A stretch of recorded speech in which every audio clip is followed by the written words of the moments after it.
Welcome to Truth Uncompromised. I am your host, Rhonda. Join us every Thursday at 7 p.m. Eastern Time. Truth is peace. Truth is justice and freedom to love, live, and be.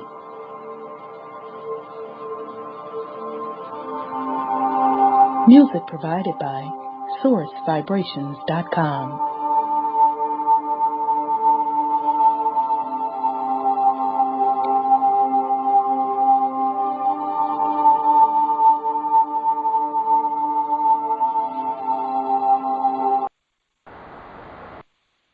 All right, family. Welcome to the Truth Uncompromised show.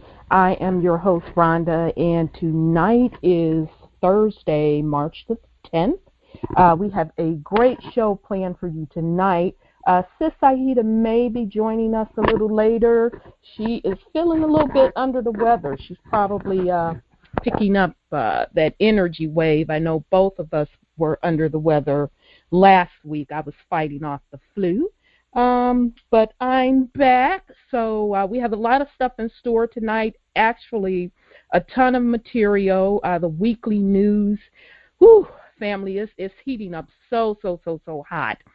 So I'll have to pick and choose the most important items to bring to you tonight so we can pick up with our series, The Creation Story Myth, because we got a lot of explosive stuff for you tonight with that. I also have some information on Bible prophecy and actual cracking of the Bible codes. It's going to blow your wig back. So with that said, I see my man Wendell. So, all right, sugar, let's see. Put the grits down. I'm about to open up your line, so hopefully you are prepared. So let me bring you on, brother. Let me see if you're ready. You there, Brother Wendell? Yeah. You just ain't going to leave me alone. I see that now. I'm going to have to break out my strap and come at you. Whatever. You know you be eating on the air, sopping up rings. I hear forks scraping, all that. And when I start calling you out, now you're going to improve your little behavior, whatever. How are you tonight? I'm doing all right. I'm still hanging around. Good. Country the croaker sack and happy about that. I know that's right. I see our Oracle Tahuti in the house. So Oracle, just hit me up via text if you want to join the panel tonight. I would love for you to join the panel tonight because we have a lot of Bible codes and prophecy, and I know you'll be able to provide a lot of insight. So if you want to hit me up to join the panel. Okay. All right, brother. Before we get started, can I say something? Absolutely. On the last two calls, Gwen and Amira shouted me out, and I didn't get to tell them I love y'all. That was sweet of them. That was real sweet of them. Yeah, your little fan base, Brother Wendell. I told you when we were in Texas, because I'm sure you experienced this too. People recognize you by the voice. And, after they said, oh, yeah, hey, Rhonda, blah, blah, blah, this, that, and the third. The next question, is Brother Wendell here? I'm like, no, he won't be here this week. He's going to come in a couple other weeks. So, yeah, you got your little folks that sends you shout out on a regular. So I appreciate it. You know what I'm saying? Yeah, that's cool. That's real. I don't know why they shout me. I'm just a regular dude. You know what I'm saying? I ain't nothing special. Okay, regular dude. You know you crazier than the so-and-so. Whatever, Wendell. Whatever. Okay. I can't argue with that point. Exactly. Please don't. So, where do you want to start tonight, brother? You want to start on the kicking osh and taking names, military activity, or financial? Where you tell me, I'll let you choose where you want to start. It don't matter, baby, because it's all relevant and it's tripping. And Sis Gwen just texted me and said, I love you, meaning I love him rather, and he's not regular. No, he's not. He's far from it. He's a psycho. He's crazy. He's our type of psycho. So let me, Oracle is ready to come on the line, so let me get him. Now, there you are, brother. Good evening, Oracle Tahuti. How are you this evening? I'm doing well, and yourself, sister? I'm doing well. Much better. Very good. My brother Wendell, how are you? Hey, I'm doing just fine now that you on the line. Stay on this thing with us now.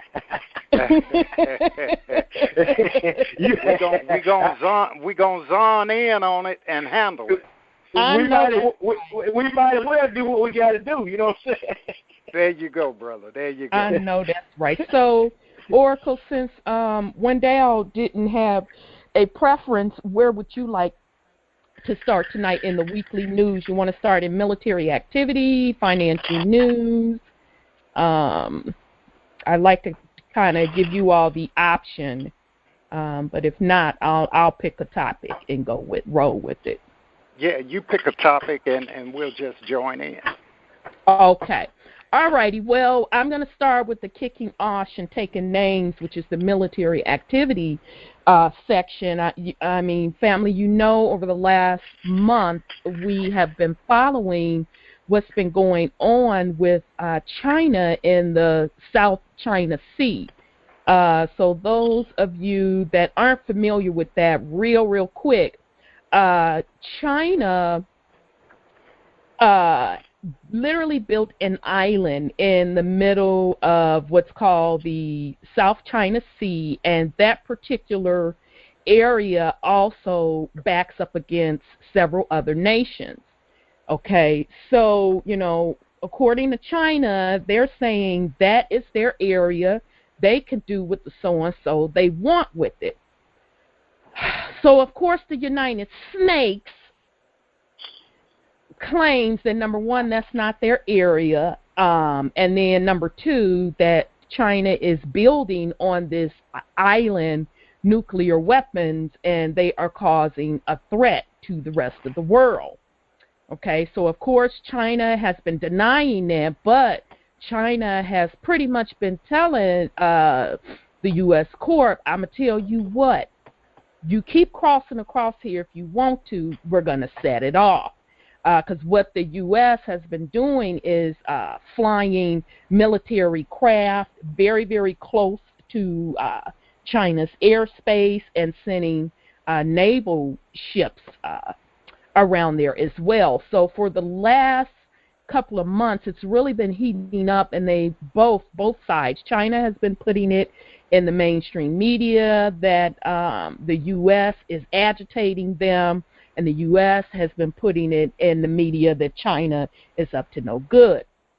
So last week, Cynthia McKinney, and she's a former Georgia legislative, and if you all aren't familiar with her, I would give you a suggestion to go check her out. She is very controversial. She never really fit the bill of being your typical political person because she would put them on blast. She was the only one, I think it was only a handful of them, maybe 2 or 3 of them, that voted against going into Iraq. She never believed they were going in there for the right reasons. She also, she did 2 bold things in her career to me. One of the bold things was she, at a Senate hearing, there was trillions of dollars missing from the Pentagon. Donald Rumsfeld was testifying before Congress. She brought it up. I want to know where the money is, because everybody else was asking him BS questions, and he was, kind of getting past those. When she got to him, she drilled him. She drilled him so hard he was stumbling, and he had to finally admit he didn't know. The next day, 9/11 happened, and the Pentagon was hit.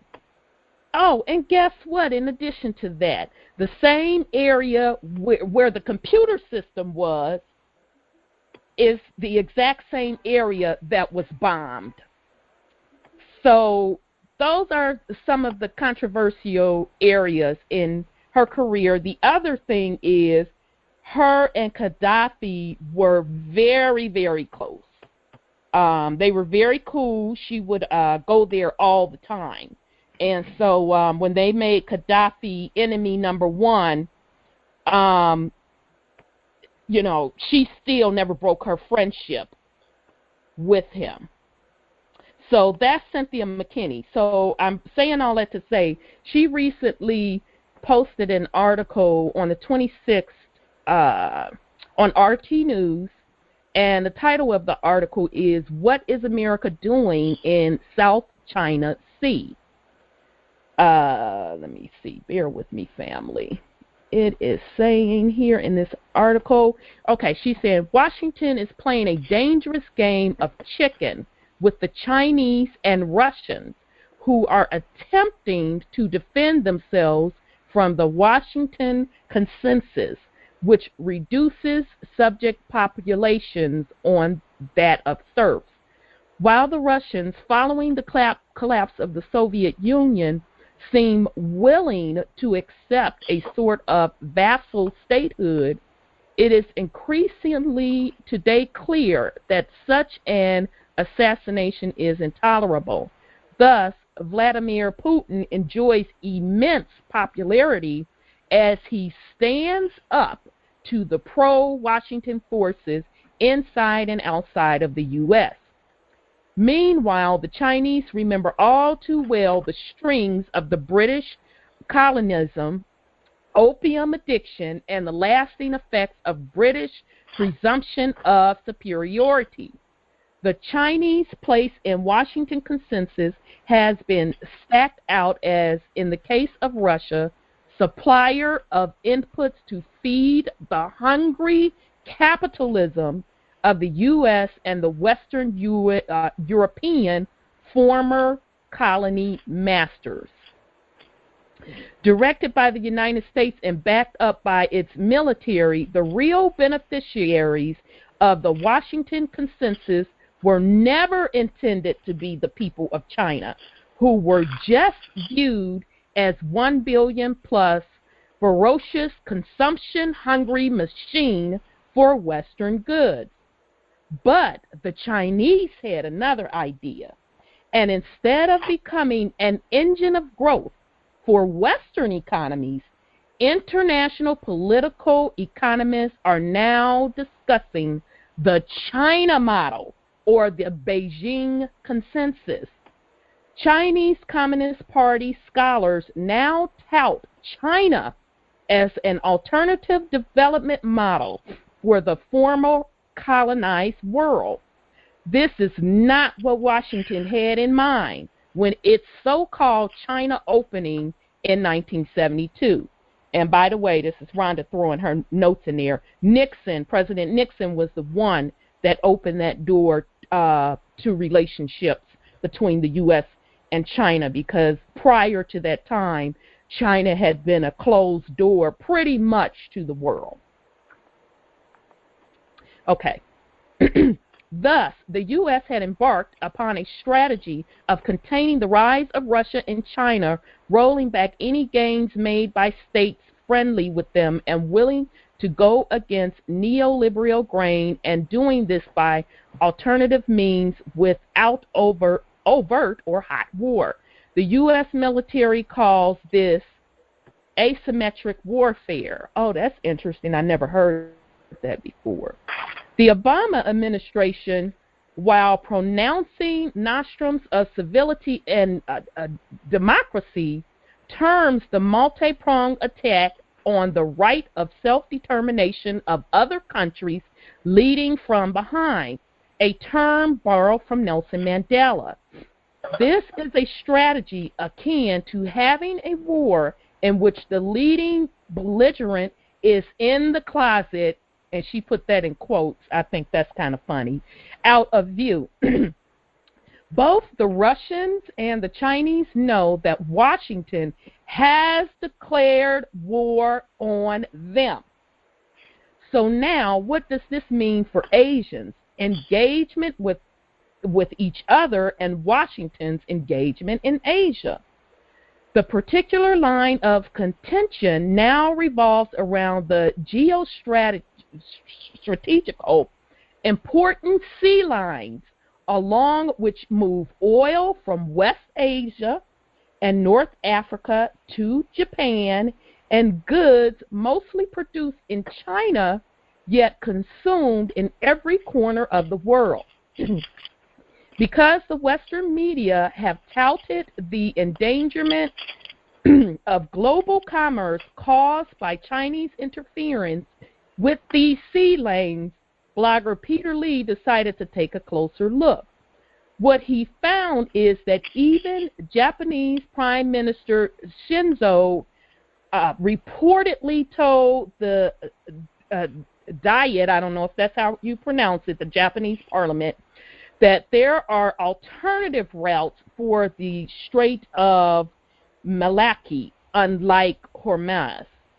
He concluded that we who are forced to rely on Western media have been fed a bunch of propaganda, and in reality, the South China Sea and the Straits of Malacca are not a critical sea lane for U.S. allied Japan and South Korea, and offers the real-time map of maritime activity to prove it. So, with the veneer of legitimacy completely torn away from U.S. justification for its actions in the region, what exactly are China and U.S. doing in the South China Sea? Sea power and the new Silk Road. China has proposed reviving the Silk Road that once connected Asians and Europeans. It calls this effort the New Silk Road and has the financial power to encourage countries along the route to participate in the regional opportunities brought about by extensive land and sea linkage. The New Silk Road envisions a peaceful integration of the region, fostering development of the continent as a whole, a development that could be explained by Asians for Asians. Yet, because of its military presence in the form of bases from West Asia to the archipelago countries in the east, the U.S. military is present, blocking any Asian-led effort at integration and already enforcing U.S. policies of containment rollback and leading from behind. The U.S. military presence can be found in Syria and Turkey in the west, the Philippines in the east, and Afghanistan and Pakistan in between. And one by one, the U.S. is employing a direct military conquest strategy, as well as the old, tired, and true divide and rule strategy. Resistance to U.S. hegemony in the Philippines had resulted in the U.S. military being kicked out of the country, but now it is set to return. The U.S. scored a twofer when it was able to secure its return to the Philippines while hawking the dangers of Chinese imperialism. The Japanese people have consistently voted in favor of local candidates who promise to stand up to the U.S. and demand removal of the American bases, only to be betrayed by the central government in Tokyo. At least 15 U.S. bases in South Korea allow the imperial intruder to keep an eye on China and China-friendly North Korea from a close distance. It appears that Malaysia may be a target of Washington's asymmetric warfare. One of its commercial airliners was shot down over Ukraine. Another just disappeared without a trace to this day. Now, Malaysia is in the midst of extreme political turmoil after $671 million mysteriously appeared in a Prime Minister Razak's personal bank account, and he was unable to conveniently explain to the public how it got there. But Malaysia shares with Indonesia, site of the historic Bandung Conference, the Straits of Malacca, which is the gateway to the Bay of Bengal, which is by India, Bangladesh and India, from the South China Sea. Curiously, Vietnam, still feeling the effects of the Vietnam War, just asked Washington for a greater role in countering China's actions in the South China Sea. Of China, Taiwan, Vietnam, the Philippines, and Malaysia that all have claims on some of the sparkly islands. China is the only country that had not constructed an airfield or done reclamation work on its claimed islands, according to the Center for Strategic and International Studies. Once China began its reclamation and construction work is when the problems in the South China Sea began. So just so we're clear, that reclamation that she speaks of is the island that China built in that area, and we've talked about that island several times. U.S. provocation. The United States has sent a steady stream of warships into the area claiming its rights to navigate on the high seas. In December 2015, the U.S. claimed that China's militarism in the area had eroded navigational safety in the South China Sea. In its rejoinder, China warned the U.S. not to be provocative. Last month, the U.S. began air and sea patrols in the South China Sea, sending one of its warships within 12 nautical miles of one of China's reclaimed islands. This month, the war of words escalated to limit kinetic action as flares were fired by a refueling U.S. KC-130 Hercules while on air patrol. I didn't know that. The U.S. insisted that it will continue its military patrol over the South China Sea as it is consistent with international law. The bottom line is the U.S. actions indicate that the U.S. gives not one whit about international law. It breaks international law every day that it tortures, kills, bombs, and maims the innocent. It threatens with asymmetric warfare any country that dares to challenge its ability to impose a neoliberal agenda on foreign citizens. The case of Bolivian Venezuela is a good example, both during Hugo Chavez's tenure and today with President Maduro. The list of countries being subjected to treatment by the U.S. is growing, something I previously thought was not possible. I wrote earlier that the U.S. needs to forget about its pivot to Asia and concentrate on improving the well-being of its citizens, most of whom are suffering. While China focuses on lifting its citizens out of poverty, the U.S. leadership seemed bent on plunging more Americans into poverty as the military-industrial national security state plans to spend $1 trillion on war and domestic policing. And no presidential candidates are willing to even talk about this travesty now that Senator Rand Paul has dropped out of the race. And you can count on the U.S. media to keep the propaganda going. Sadly, somewhere in Washington, D.C., a tiny group of insiders is itching for a war with China and Russia. Let it be remembered that I voted against every war funding bill and the Pentagon budget while I was in Congress. Usually there were only a few like Ron Paul who joined me on these votes.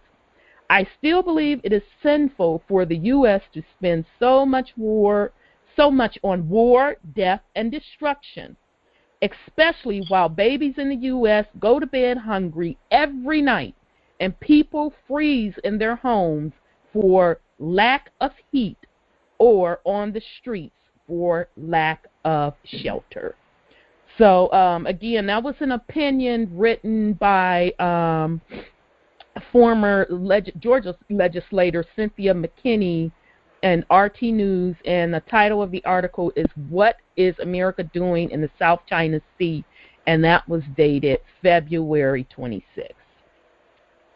So I know that was long, but I wanted to share it with the family to let you know that at least some other people are starting to wake up and see the game that the U.S. is playing with China. It is really a form of war games that they're playing, because we know, just because we've been following it over the past 2 years, that the U.S. is in tremendous debt with China.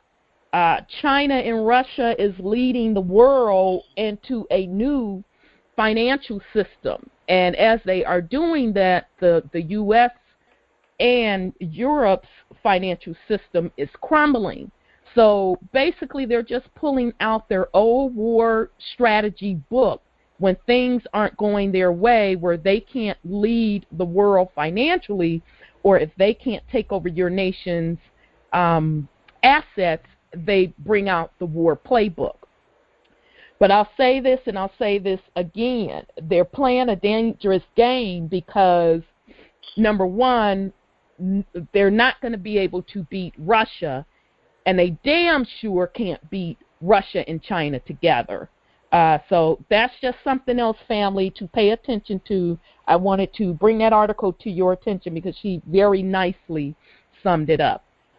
So I will pause just in case one of the gentlemen wanted to put something on it. Well, I'll go ahead, brother.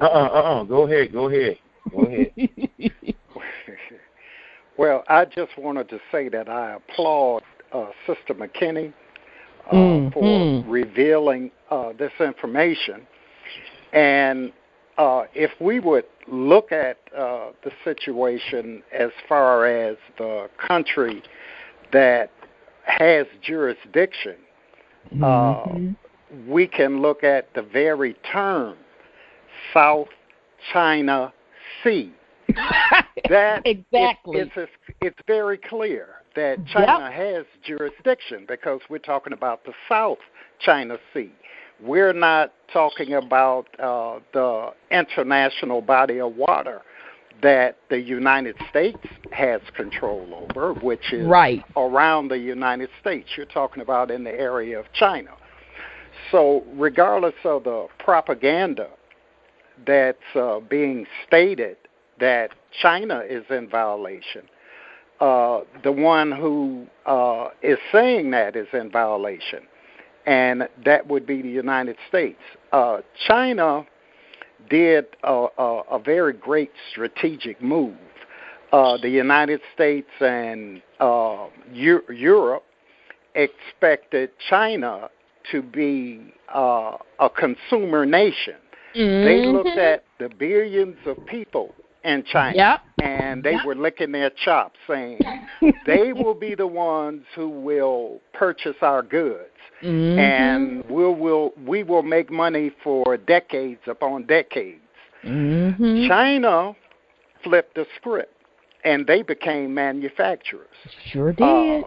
We can see that so many items that's purchased in the United States is made in China. Mm-hmm. So China strategically flipped the script and became the manufacturer, and that is the issuer of goods, the seller of goods. And the United States has faltered in being the country that produces goods for worldwide consumption. So United States, they're trying to figure how can they come out from under the quagmire they're in as far as not being the major manufacturer. Mm-hmm. Then you have the BRIC nations that join together under the global network, and they revise the monetary system, further hurting the United States because the petrodollar was no longer used for international trade. So when you talk about the acts of war, United States is not winning that war on any front. Sister Rhonda just mentioned the might of the army of Russia and China. Okay, United States cannot go to war with them and win. The monetary system has been changed to a digital monetary system, so the fiat petrodollar has no value. So on the financial market, the United States is losing on that front. On the manufacturing market, where the sale of goods enables your country to survive, the United States has lost on that front.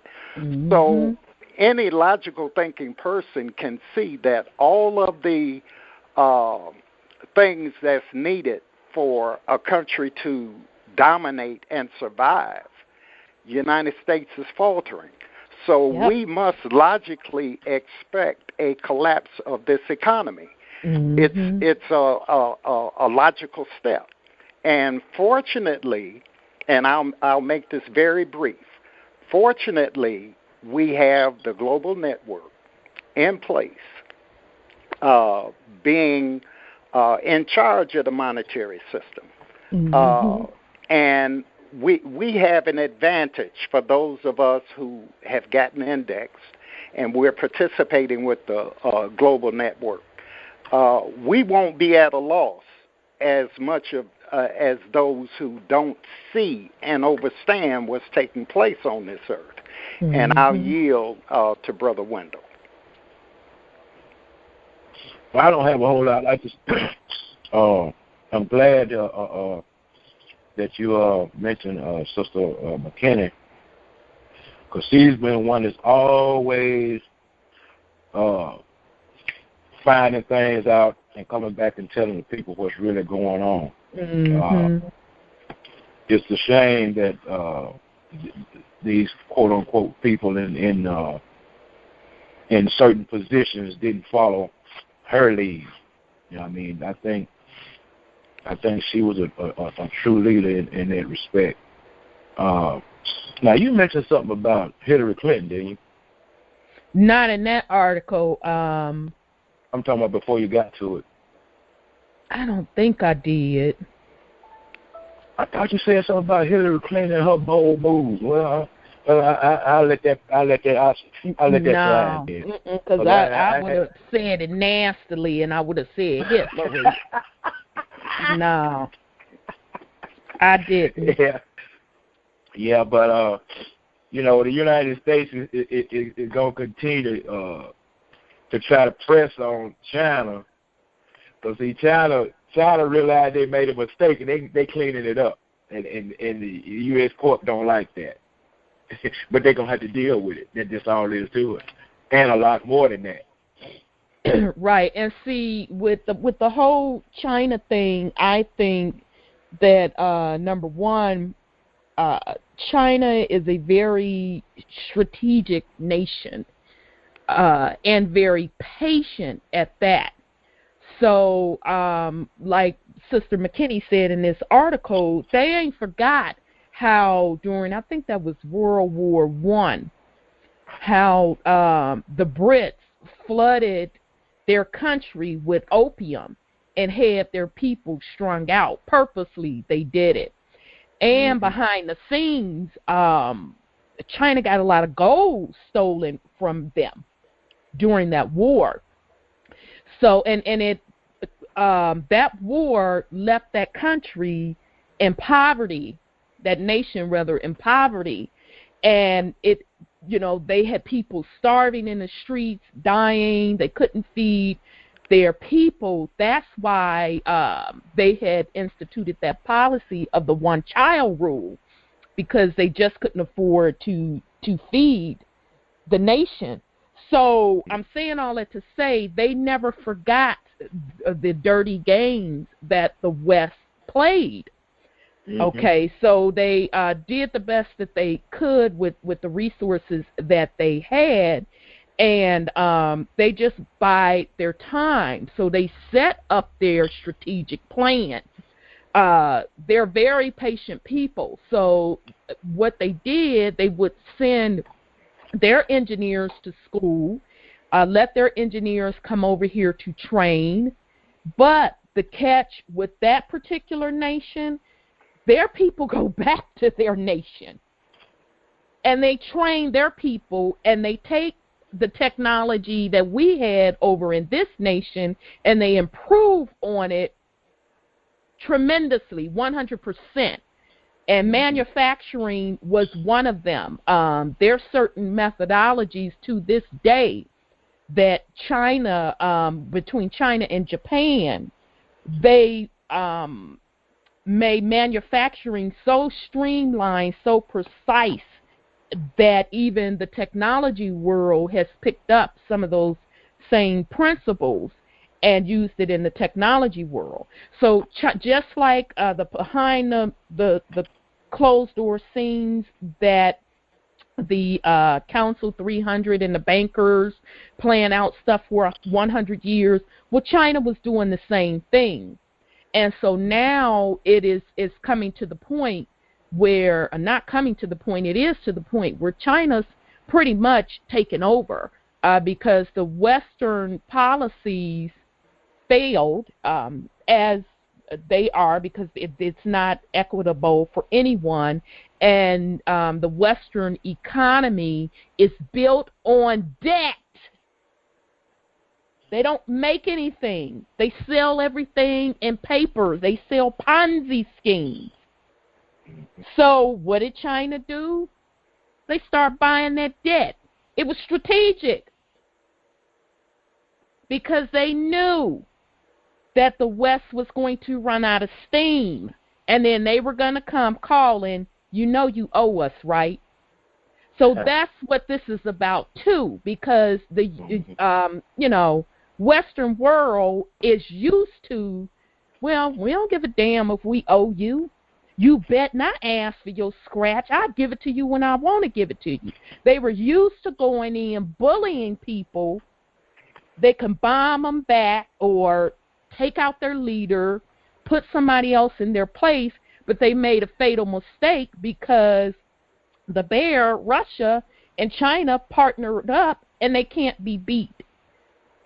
So it's getting ready to get really, really interesting. The United States and Europe know their back is against the wall, so the whole South China Sea is just their last stand to hopefully try to make something happen in their favor, and I don't see it working whatsoever.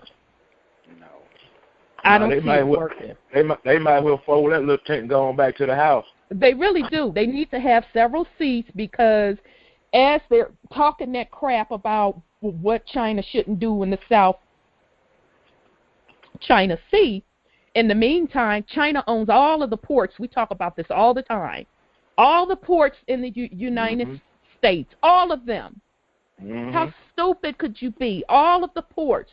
So that controls goods and services, raw good materials, your food supply, and it's a huge military strategy.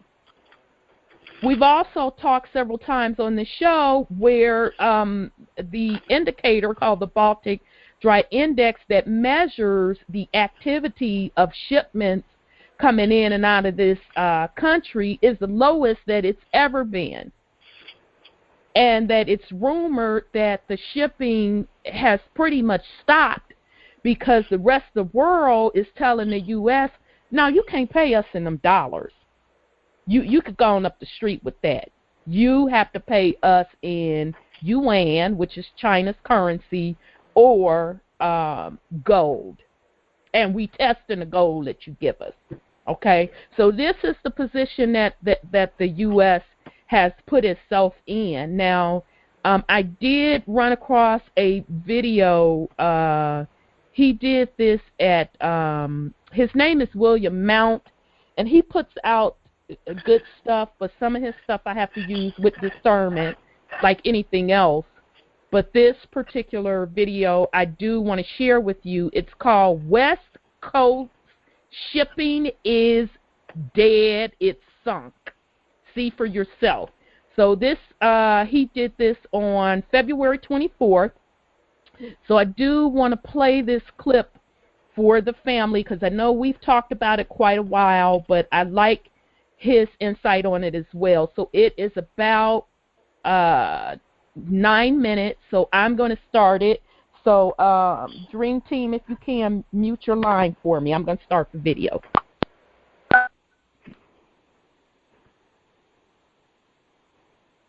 You're on.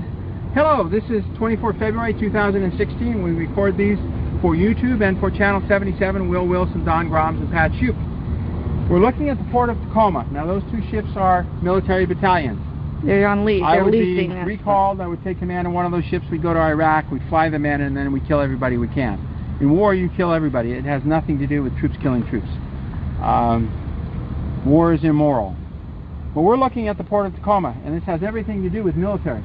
China, do you see any ships getting that? No, there are no ships, and there's no ships waiting to come in. There's no ships going out. I'm just going to pan across. Yeah, now this port does more business. There's usually ships in the waterway. There's nothing. And okay, now I want you to think about this from the Department of Defense perspective. The Department of Defense, Dunford went, go ahead and lean up against it. I am. Dunford, General Dunford of the Chief of Staff of the military went down to Los Angeles last Saturday to meet with the Red Dragons. The dragons are rising out of the east. Remember that in the Bible? Well, here it comes. And Dunford was negotiating on shipping military parts to us and shipping parts for 747, 757, 767s. We've contracted everything to China. China subcontracts to Vietnam, which subcontracts to India, Laos, Cambodia. Before we know it, there's 6 subcontractors with our top secret information. That's why the F-15s or F-35s take off and fall down, because it's all subcontracted garbage. So General Dunford is negotiating for bringing in electronic parts for the military. Jane, do you see any ships bringing in any electronic parts? There are no ships bringing anything. So the military is dead. The military industrial complex is dead. It's cheaper to rent one of those ships out there than it is to rent a Lamborghini today. You can rent a Lamborghini. It costs more money than renting one of those full ships out there. Now, Russia bought Morgan Stanley. Morgan Stanley controls the shipping of oil around the world. Russia now controls the oil. China, OPEC will go away. OPEC is going away. They can't get any oil out of it. It's going away. Probably half of all OPEC income to 2/3 of their income is from oil. When the oil dries up in OPEC, the Middle East wars die because nobody's going to sell us. Anyway, when OPEC goes away, the dollar goes away. The dollar goes away. China is controlling the price of gold because they've been buying gold up in mass quantities. The CIA is now killing generals and U.S. Army troops, so we now have the CIA and the Special Forces fighting each other. Come on, people. One little nuke down an air vent in the CIA and they're gone. Dunford is going to have a come-to-Jesus meeting very soon about CIA agents killing generals, colonels, majors, and Special Forces. This is going to have to be a meeting because the stress on him, he looks like he's old and worn out. So Russia will dismantle OPEC and the U.S. dollar will die with it. China will dismantle the dollar through gold and oil and silver prices. And the videos on the Cure for will dismantle Big Pharma around the world. Soon there won't be health care, and you better start watching The Cure for Cancer, The Cure for Diabetes, because there won't be any drugs available. The satanic priests in their white coats won't be able to sell you anything. So what are the solutions? Well, we can release how to grow gold. I watched them grow iron at UC Berkeley in a metallurgy class in 1977. We can release the P-51 aircraft motor, the Pratt Whitney 1186 motor that was water-powered in 1942, or the tachyon generator from 1931 that powered a limousine. We can release that. That will totally upset the oil market. The United States is screwed.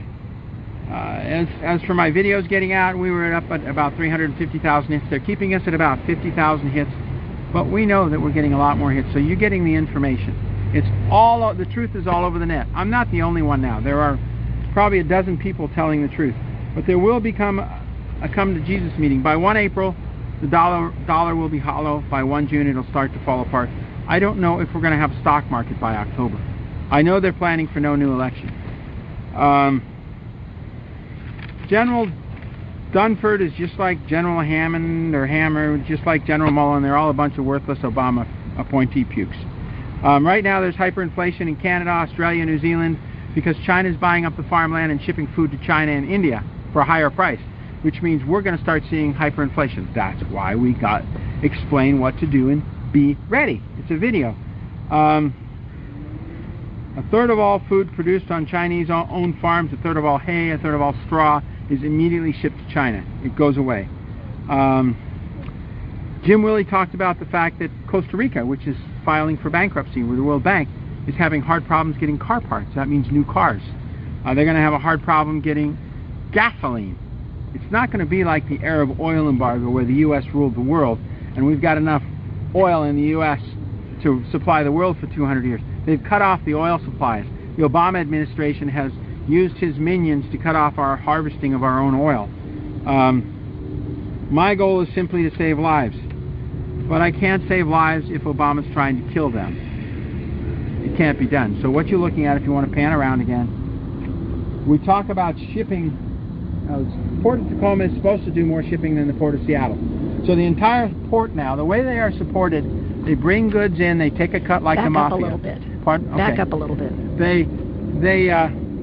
They bring in a load of cars. The cars are transferred to the Port of Tacoma. It's called the manifest. They take a cut of it, like the mob, the mafia, and then they pass the rest on. There's nothing coming in. So you, the taxpayer, are going to have to support the Port of Tacoma out of made-up money. That's what it's about, made-up money. The world is tired of supporting this country with made-up money. The Bretton Woods Agreement ran out 15 July last year, because it was signed 14 July 1944 with a 70-year contract date. The Federal Reserve dollar bankruptcy, 9 March 1933, ran out 10 March 2003, so the circles are no longer on our money. We're not in bankruptcy. It's not going to be a bankruptcy for the Federal Reserve System. It's going to be a bye-bye Federal Reserve System. And the people at the top were told what God expected out of them. They did not do it. So people like Jacob Lew, the head of the CIA, they're going to find them and they're going to nail them to a wall, and they're going to skin them alive, or they're going to grind them up for cat food. You're scheduled to die when the market collapses. We gave you the solutions. You were too stupid to listen. Now it's the come to Jesus meeting. 1 April, then 1 June, and then another key date will be, I believe, 11 October will be the other key date. That's when everything starts to go away. Thank you very much. Be ready. Be prepared. Listen to Jim Willie. Having a little extra gold and silver is not a bad thing. Having a little extra, having a whole lot of food and water is not a bad thing. And being prepared for 3 months of total chaos is not a bad thing. That's what our grandfathers used to do. This is not new. This was done since whenever humanity was brought onto this planet. We would prepare for the future. We wouldn't we wouldn't watch the stupid TV. We wouldn't have some cable vision. We would use that to prepare for the future. Containers of water, containers of rice and beans, containers of food. That's what our grandfathers did. We need to wise up like our grandfathers. Safeway may not always be there, but then again it may. General Dunford might actually smarten up and do what God asked him to. My wife's going, no, he ain't going to do that. You're right, he's not. He's a demon-possessed freak that Obama appointed. Anyway, coming to you live, Dr. William B. Mount. Rather than telling you the statistics and looking at all the Baltic Dry Index, look for yourself. Where is the shipping? Where is the food from overseas? Where are the military parts? General Dunford, when the military-industrial complex starts to fall apart and Boeing starts to fall apart because they can't get their electronics, what do you suppose they're going to do to your staff? You have any idea? Coming to you live, Dr. William B. Mount. Thank you. You have one solution. That's to bring the Republic back immediately. You better pull out all stops to do that, because when that military-industrial complex stops, what do you think the leaders of Boeing and the other Oshkosh Begosh, the Humvee makers, the M1 tank makers, what do you suppose they're going to do to you? Coming to you live, Dr. William B. Mount. Thank you and good night. All right. So again, that video came from the YouTube channel of William Mount, and the name of that video is West Coast Shipping is Dead, Sunk. See for yourself, and it is dated February 24th. Okay, all right, Oracle and Brother Wendell, did you all have something you wanted to put on it? If not, we shall move on. I'm trying to be courteous and let. I know both of y'all are. One of y'all talk. Hey, I was on mute. I was trying to say something, but I was on mute. Oh, okay, brother. Since the last time the last, I think it was the last call where you played that video. I forget the lady's name that was going over that index. Since then, you played that video of her back in January. I can't remember, but anyhow. Well, anyway, I went and looked at watched that video again, and I found the website where you can actually go and look at what she was looking at. Mm-hmm. The name of the website is marinetraffic.com, and you can go in there and look at all the vessels that are on the sea. And when you zoom in, once you filter it to, like, I got mine filtered for cargo vessels and tankers, and ships that's sitting at the dock. All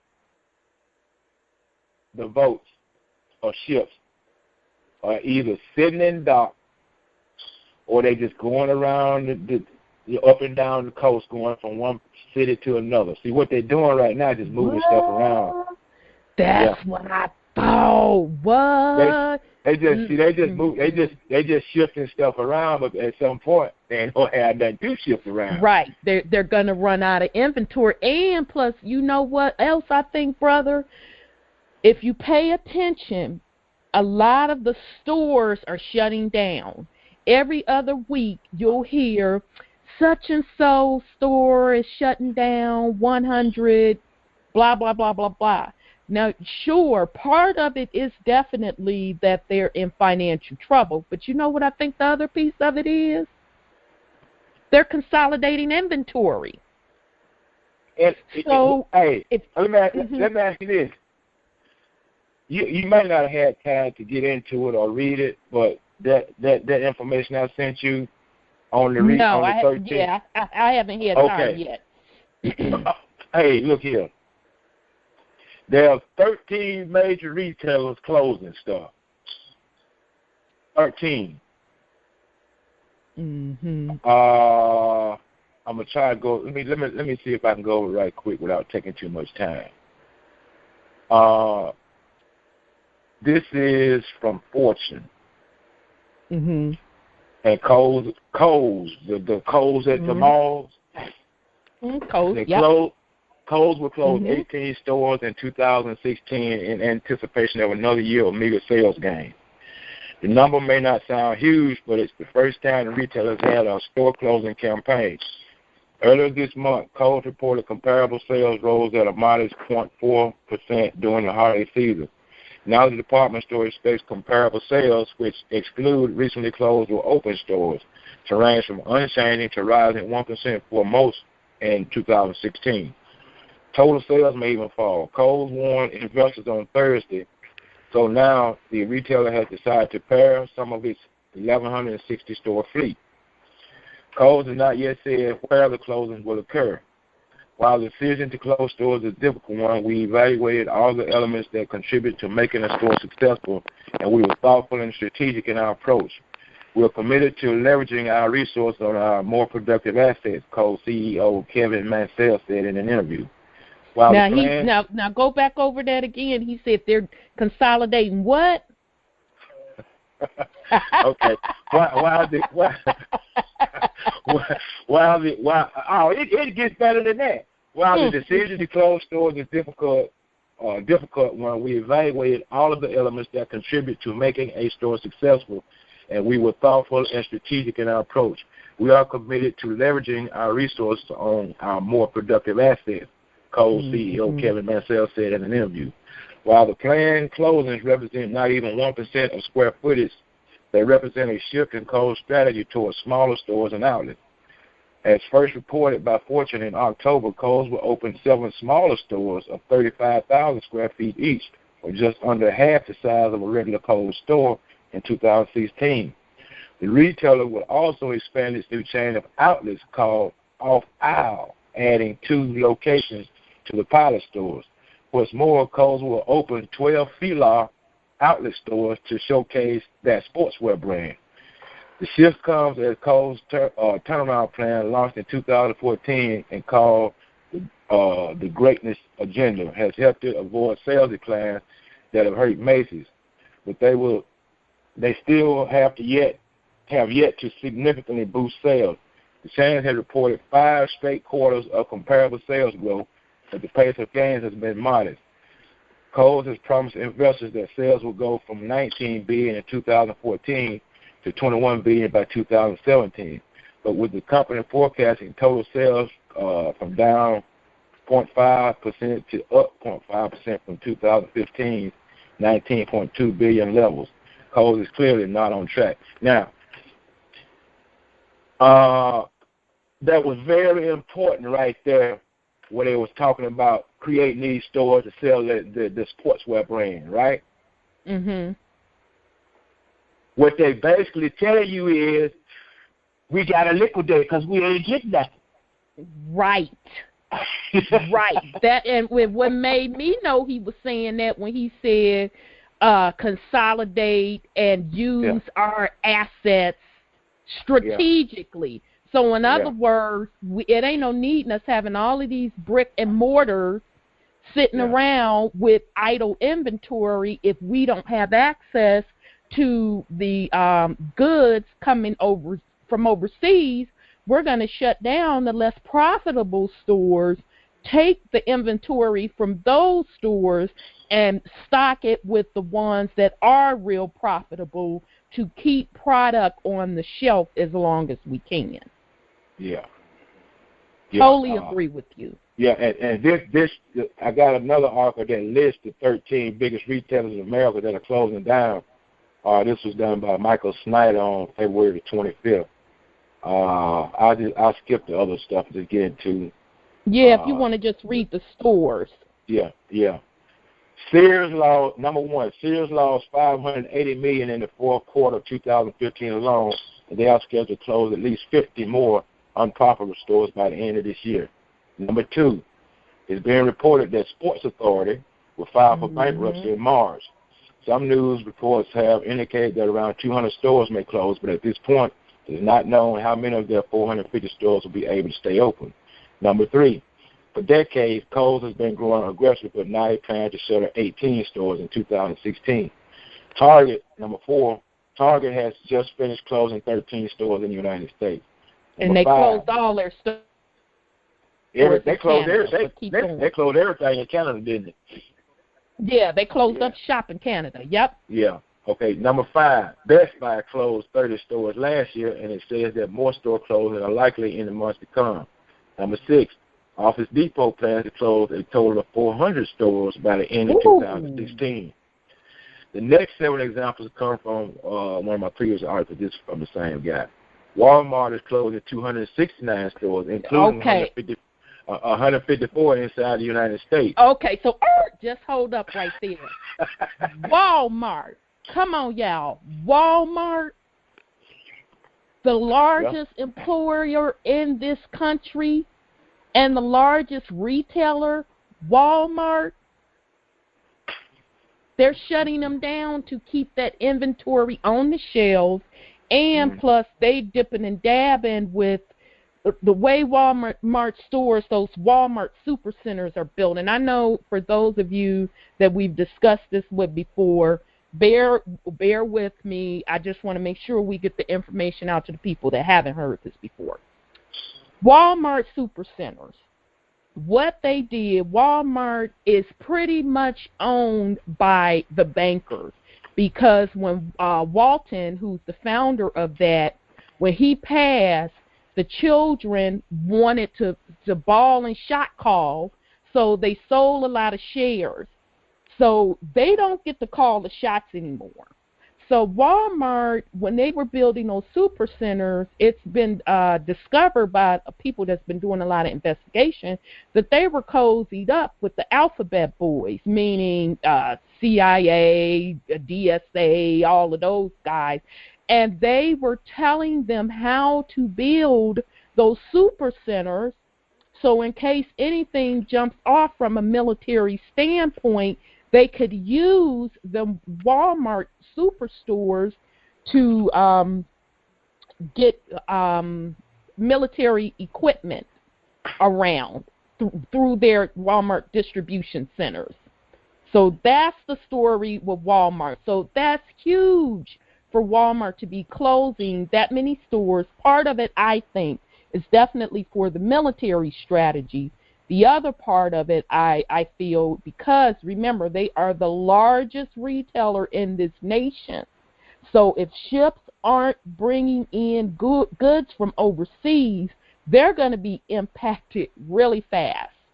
Yeah. So they had to make a decision to shut stores down, bring the inventory from those stores to their most profitable stores. Okay, brother. Sorry about that. I had to put something on that Walmart. That's okay. One. Okay, we'll pick up with number 8, which is after Walmart. It's number 7.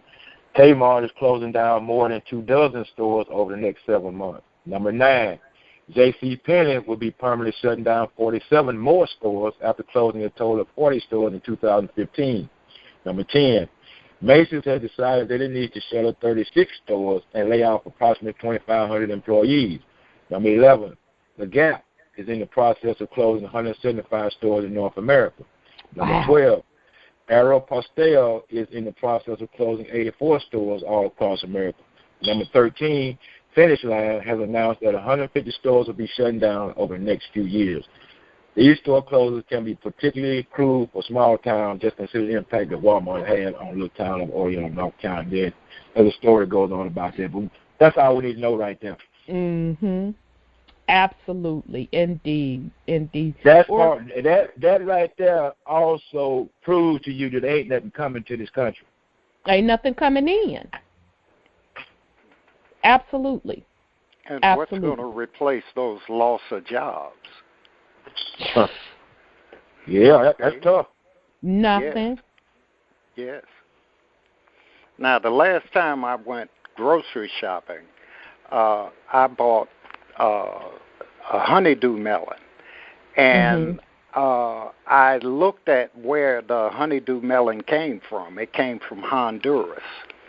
Wow. And I bought some grapes, and the grapes came from Chile. So South America. Yeah, these are South American countries. And what I'm envisioning is that there is a railway system that runs from South America practically up to Mexico, where we get a lot of produce through the railway system.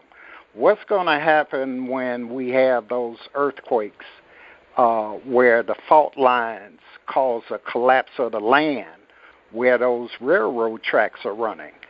We won't even be able to get produce from South America. Right. Good point. Even to that point, brother, what's going to happen when the South American countries can't get nothing over here either? Right, They're going to start holding on to what they got so they can eat. Right. Well, as is the case in that video, they said that Costa Rica is already feeling the crunch because they can't get parts for cars. So it's already starting in some of those nations. Wow. Well, family, I did want to share that with you. The other piece of financial news that I do want to bring you, I ran across an article, and this really just blew my wig straight up back. This is from RT News again, and this came out on March 4th. Canada's golden age is over. So the article basically says that Canada has used up all of its gold reserves. For the first time since 1935, the country is out of gold. So, I don't know if you all saw, but Canada's Prime Minister was over here today on a visit with Prezzo. So I just found that very interesting that Canada had to publicly come out and admit that they are insolvent. Because remember, family, money, what they call money, it isn't money, and Canada is proving that it isn't money. For every dollar that is printed, there is supposed to be equivalent gold to match that. That is not only in this nation, that is in every nation around the planet. So, if Canada is out of gold, and when you hear the word reserve, that's just a fancy way of saying a savings account. So, you know how you do. You got your checking account to pay your day-to-day bills, but you save money in your savings account. But if you run low on your checking account, you got your savings account as a backup. Well, they done went through the savings account. They have no gold. That constitutes an insolvent nation, meaning they are broke. And they're not the only nation. They're just the first to basically publicly come out and say, we straight up out of gold. We don't have any. So I'm saying all that to say, I know we kept talking about the financial system collapsing. It is evident more and more every day, showing the signs that that is certainly true, because now these nations, they can't hide it anymore. Because again, as we just played that video clip for you, the nations with the money, or the gold per se, to back up their paper money, China, which holds the cards to the manufacturing, they ain't giving it up unless you can pay them in gold. So now these countries are scrambling, trying to figure out what to do. Okay. Hey, Rhonda. Yes, sir. I forgot I had two different articles. I had one from Fortune, I had one from Business Insider, just to see if they're going to say the same thing. Fortune left out something real important that proves what we just said about the shipping. In their article, they said, when they was talking about the off-aisle stores, they said the off-aisle stores are stocked entirely with returned merchandise that has been deeply discounted. So they liquidate. Wow. So what you got is a Kohl's dollar store, something like that. You see what I'm saying? That's basically what that amounts to. But it's all used stuff. You know what I'm saying? Right. Wow. Wow. Well, the other bombshell news, this one came out Sunday, March 6th. And it gave us a heck of a time trying to post this on Facebook. Sis Divinity was the first one to post this, and it is the Rothschild Bank now under criminal investigation. The article I'm about to read is from Nasera News blogspot, but by now you can about find it anywhere. You can go YouTube it, and they have videos up now. But when this first broke, they wouldn't let us post it. They wouldn't let us reshare it. It was a hot mess, and I thought they were going to totally take it down, but I guess so many people got on it, they didn't have a choice but to let it go through. So it says last year, Baron David D. Rothschild was indicted by the French government after he was accused of fraud in a scheme that allegedly embezzled large money of British pensioners.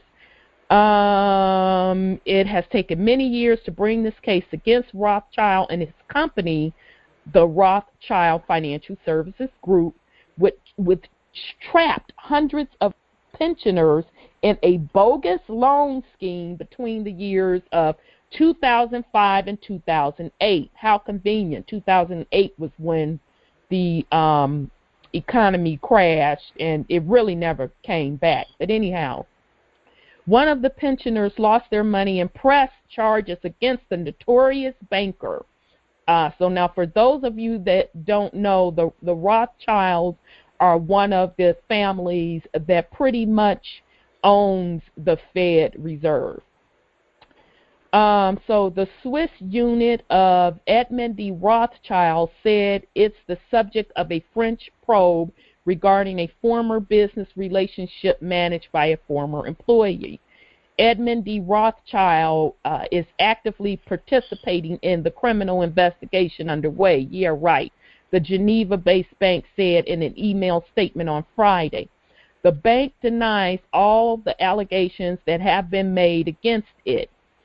Edmond de Rothschild, a private banking and asset management firm established in Paris in 1953, oversees about 150 billion euros and is led today by Baron Benjamin de Rothschild and his wife, Ariane.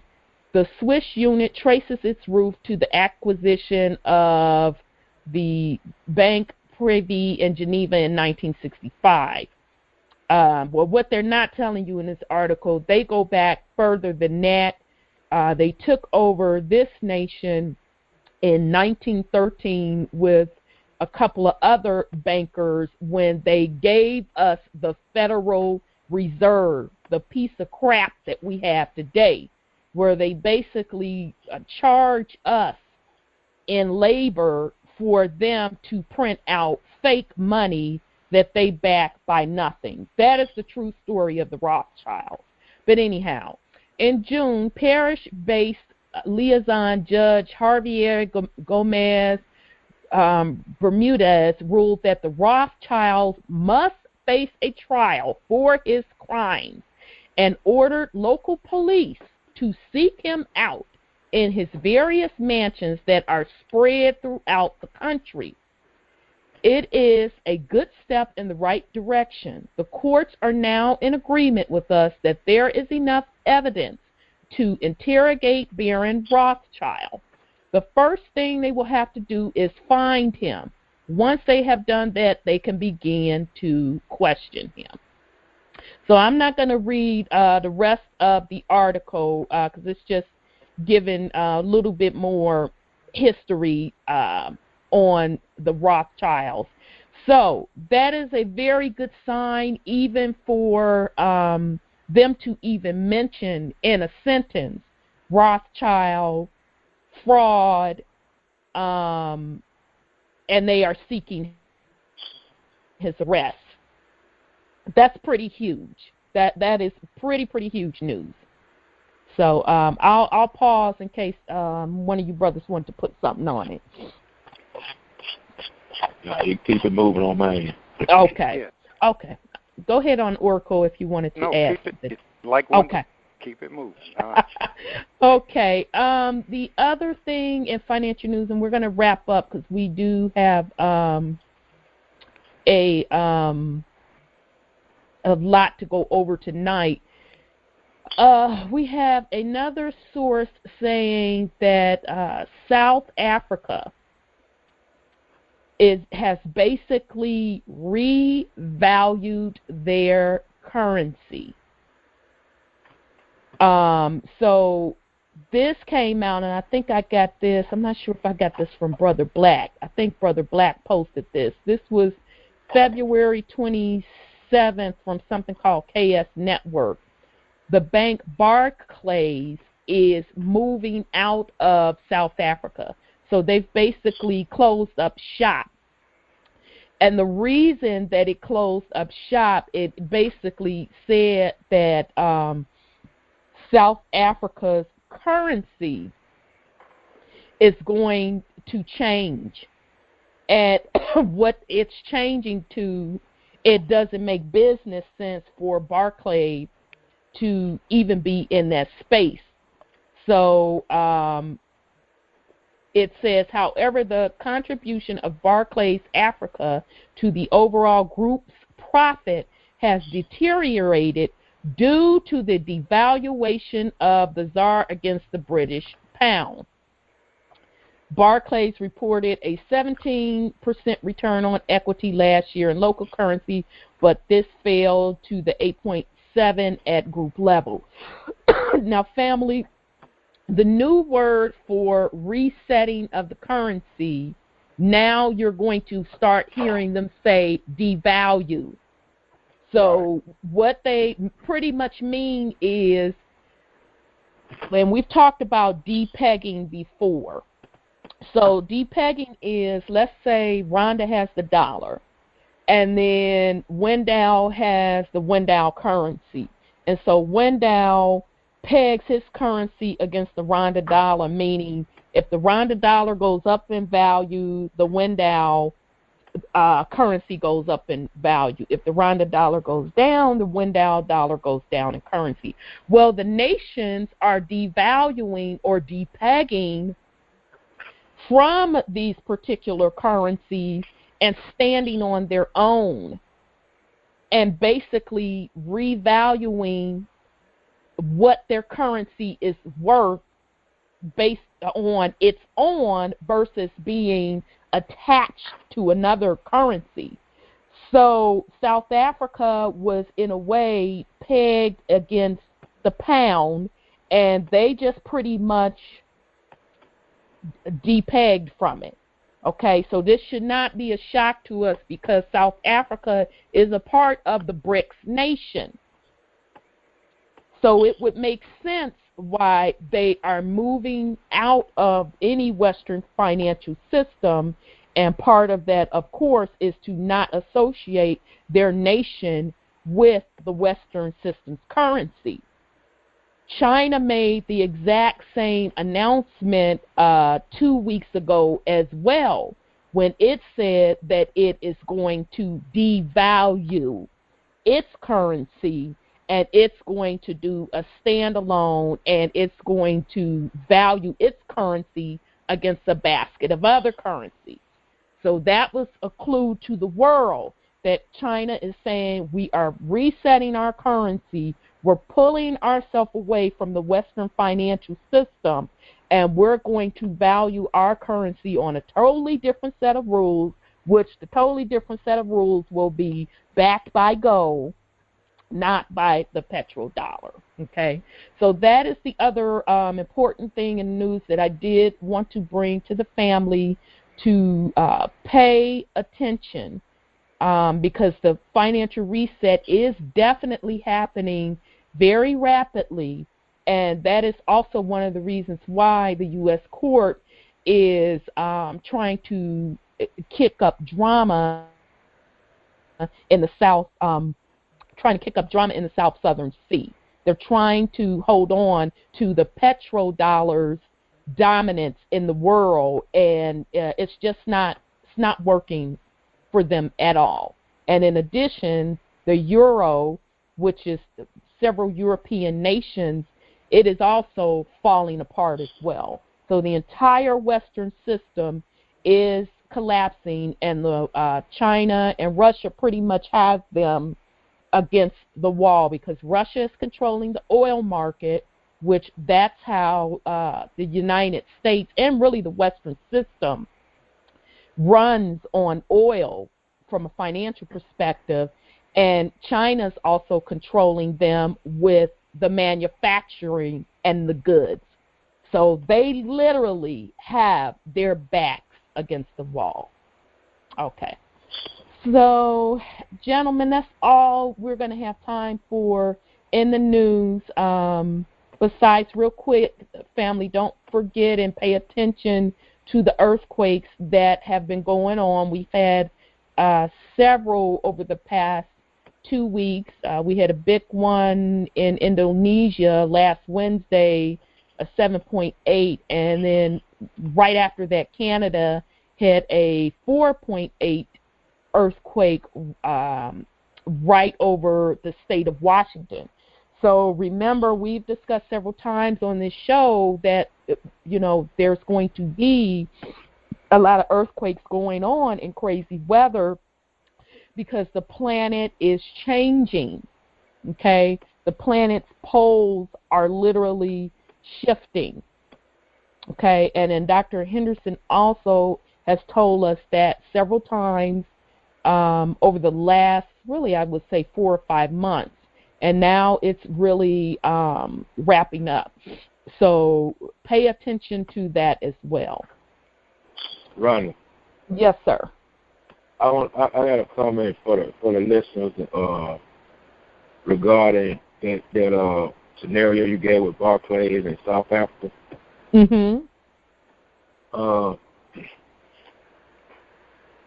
If you stay on the information that's being provided for you, you will see when you hear articles like that or something on the news that pertains to anything like that, what these countries are saying is, we're under the 501c4. Yep. That's basically what they're telling you. That's exactly what they're saying. Because they know they can, and especially for the ones of you out there who are so wound up and caught up in this currency thing, what are these people saying? We got to drop that. You see what I'm saying? Once we get out of that 501c4, we got to leave all that stuff alone. It ain't going to be important anyway. Right, because all of it has no value. Right, and the new system is definitely credit-based and is credit via electronic. So it won't even be a currency now. Of course, right. With anything, and we've talked about this before, when you're switching over systems, you always have something in between. So there probably will be a transitional currency. I don't know if the Raggly dollar will stay in place or if it will be the yuan, that's China's currency family, that will be the interim currency until all of the other nations switch over to the credit base. But either way it goes, the signs are telling you that the United States has been isolated from a financial perspective, and China and Russia and the rest of the world are pretty much telling them, you're not going to be able to do business unless you come through us, and you better come correct and come through us the way we tell you to come through us. Yeah. So that is what's going on. And I really think at this point, because the United States corporation itself, they don't have any assets. They definitely don't have the land. People think they have the land. They don't. We know who holds the patents to the land. That's Dr. Henderson. They don't have the gold. We know that. They stole, matter of fact, they owe other nations gold that they promised them, oh, we'll hang on to your gold, and that gold's been long gone. So they don't have the gold. they don't have the military power like the world, well, the regular folks think that they do. They can slap around and bully little nations, but they damn sure can't go up against Russia and China. So I really think at this point that all of those, the Rothschilds and the rest of those banking families and their puppets, the Obamas, the Clintons, the Bushes, all of them, they're just pretty much going to be rounded up, and they're going to be out of there because they owe these nations a lot of gold, and they have nothing to pay with. Nothing. There's a couple things I'd like to say before we move on. I don't mean to be derogatory towards anybody, but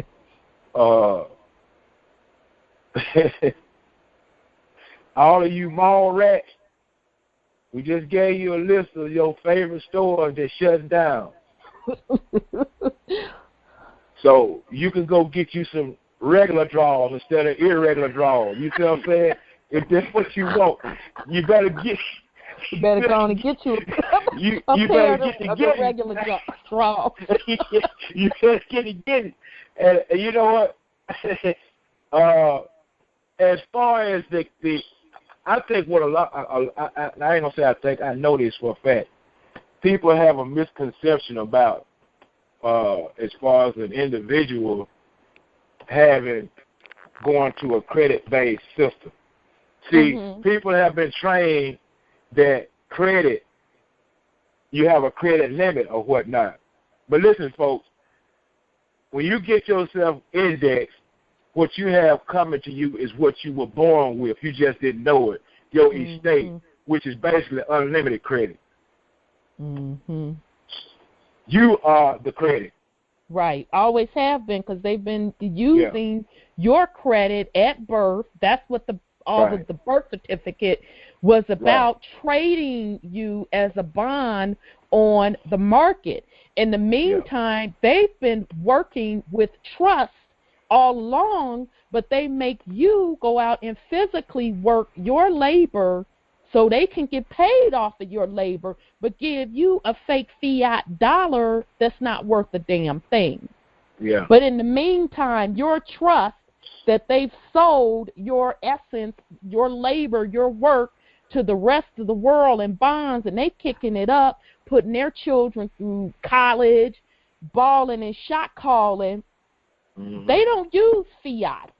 Trust and believe. They don't use it. Right. Yeah, they use our sweat equity. And they use our sweat equity. We, the people, have always been the funding source for corporate America. Always have been. Yeah. Absolutely. And if for those of you out there who will go and do some reading, go and study this one word, usufruct. It'll explain to you what they've done to us all and how that thing's supposed to work. We just wasn't taught that coming up. Absolutely. And you can get a YouTube video. It's really quick. It's about 15 minutes. It breaks it down really, really plain and simple. It's called The Fraud of the Birth Certificate. So go put it in YouTube, and it'll come up, and you'll see it's like a nice little cartoon that they put together, and it explains to you the true meaning of the birth certificate. Okay, so what they have done basically, and family, that's what that whole 1913 stuff was about. When we switched from all of the currency being backed by gold to bringing in the Federal Reserve. If you have any money, pull it out. It is a Federal Reserve note. That bank issues that note. That note is backed by absolutely nothing. That bank prints that note however many times. They just keep printing money, and the world has gotten fed up, and they don't want it anymore. So that's what this whole thing is about. But yeah, go look up that video. It's called, I want to say, The Fraud of the Birth Certificate. And you'll start to enter and understand what we mean. You can also do a little bit more research about what your Social Security card really means. You can literally tie your Social Security card, if you turn it over on the back of your Social Security card, on the right, at the bottom of it, on the right-hand side, there are red numbers. If you pull out a dollar bill, they have red numbers on it. Those red numbers on that dollar represents which Federal Reserve note ties back to the Federal Reserve Bank. That the same thing applies to your Social Security card. These are corporations. We thinking that they are government. These are corporations that have been trading us as stock, and they have been benefiting from it. So do a little research, family. On the back of the Social Security card, you have a letter first. Yes. And each letter represents one of the 12 Federal Reserve Banks in the country. And you have 8 numbers that follow. And you have the same thing that's called a priority exempt bond account on the back of the Social Security card. And on the dollar bill, you have the letter and the 8 numbers. Absolutely. And I'm sorry, go ahead, Oracle. No.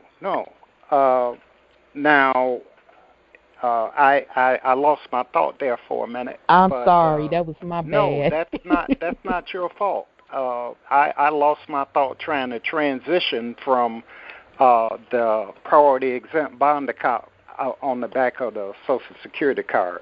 When it comes back to me, I'll relay it. Okay, but I was just verifying what you were saying. Absolutely, and thank you for bringing up that point, because that letter, all you can do, you can go onto Google and Google the 12 Federal Reserve banks, and you will be able to get the associated bank and its location, because each one of those locations represents one of those letters, and you'll see how it ties back. So the whole system was built on you being the capital. And so the whole system was built on the back of slave labor, like they have always done. And all of that now is coming to an end. So I'm sorry, Brother Wendell. Go ahead. I'm going to say one more thing, and I'm going to shut up. That's okay. For all those out there who may be listening and, kind of are reluctant to or refuse to study and at least listen to the conference call so you can be informed. A lot of people have excuses, I just don't have time. Well, look, why don't you stop trying to get you some overtime, because you ain't going to get none of that anyway. But take some time to find out what's happening, because if you don't, you're going to be screwed along with the U.S. corporation. Right. There's really no excuse at this point. Right. Well, because they're definitely not going to tell you that they are into debt so far up their eyeballs. They claim that they're in debt $18 trillion when the number is really over $700 trillion, which could, and that's 3 years ago it was $700 trillion. I don't even know what it is now. Man, but it's probably over a quadrillion, way over a quadrillion. Right, it probably is a quadrillion. But either way, it could never be paid back. And this is where the rest of the world has woke up and said, oh, no, y'all got us twisted. We don't want this. No. Matter of fact, we're going to build an entire new system, and we're going to run it, and you just going to be blank out, bottom line. So, family, pay attention to what is going on. Do a little research on your own and stay informed, because they're not going to tell you. They didn't tell you just back in 2008 when the stock market crashed via housing, which they caused. They knew it was coming. They didn't tell you ahead of time when any one of the markets crashed. And believe you me, they know before they crash. They're not going to tell you now. The only difference now is this is something that they will not recover from, because the world is not accepting any more of their fake fiat. So, alrighty, that's the news, family. So we are going to move into the topic tonight, which we are picking up back up on the creation story myths. So I do want to pick back up on the Book of Enoch, and the particular version of the Book of Enoch that I am reading. We are in chapter 12, and it is really a book of parables. Okay, so this particular, how I want to break this up tonight, because this is a pretty long parable, so I kind of want to make sure that we get through it as best we can, because I do have supplemental material to support it as well. So I am going to kind of pick out some highlights in here, and so I'll do the best I can, because I want to try to get this in tonight, because it's very important information that the Book of Enoch is bringing out, that we're actually coming up on this time now. So again, this is parable, the Book of Parable, and the version of the Book of Enoch I am reading is chapter 12. And so we pick up with Enoch is explaining to his great-grandson Noah. So just a little recap. Noah was born as, would you all describe Noah as albino? Because his father, when he was born, freaked out because he was so light, and maybe he wasn't. Maybe he was just real light skinned, and maybe he had two dark skinned parents, and he was really light with some eyes. But anyhow, his father freaked out, and his father called on Enoch, and Enoch had to explain to him, no, Noah is not a demon. He is really blessed by the Most High. And as a matter of fact, Noah will leave a legacy that would bring our family out of some dangerous times. Okay, so obviously Noah was raised and given the gift of being able to make that spiritual connection, to get messages, to see things, and Noah knew how to get in contact with his great-grandfather Enoch, who had long before transitioned on, okay, because in the previous chapters, we learn of Enoch traveling with the angels, and Enoch is literally in another plane. Okay, so Noah called out to his great-great-grandfather because the earth was going through a lot of changes, and particularly the earth was shaking. It was a lot of earthquakes going on, so he got scared. Okay, so Enoch is telling Noah, when the community of the righteous appears and the sinners are judged for their sins and are driven from the face of the dry ground, and when the righteous one appears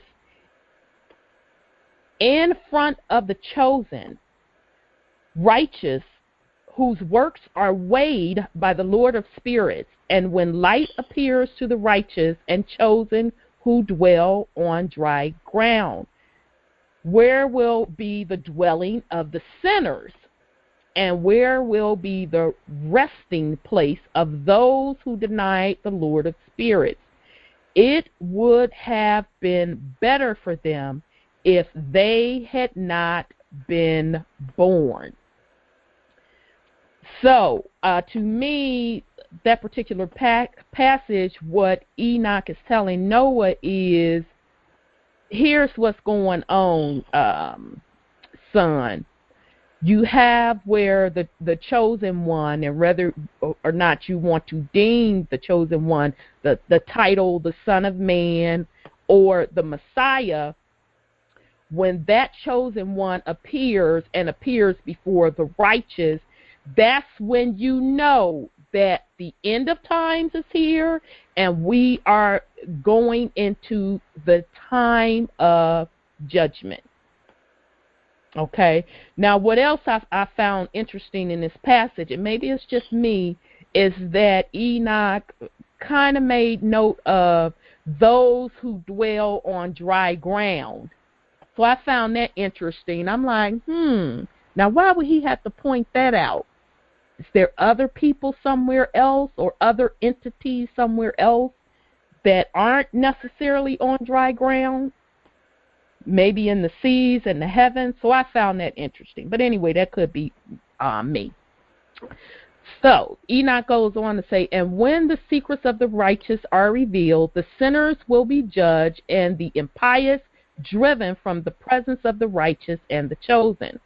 And from then on, those who possess the earth will not be mighty and exalted, nor will they be able to look at the face of the holy ones. For the light of the Lord of the spirits will appear on the face of the holy, the righteous, and the chosen. Okay. So, again, to me, what Enoch is speaking of here, when the Redeemer or the Son of Man or the Chosen One or the Messiah gets here, and it is all revealed that these are really this is the Redeemer, these are the righteous, these are the sinners.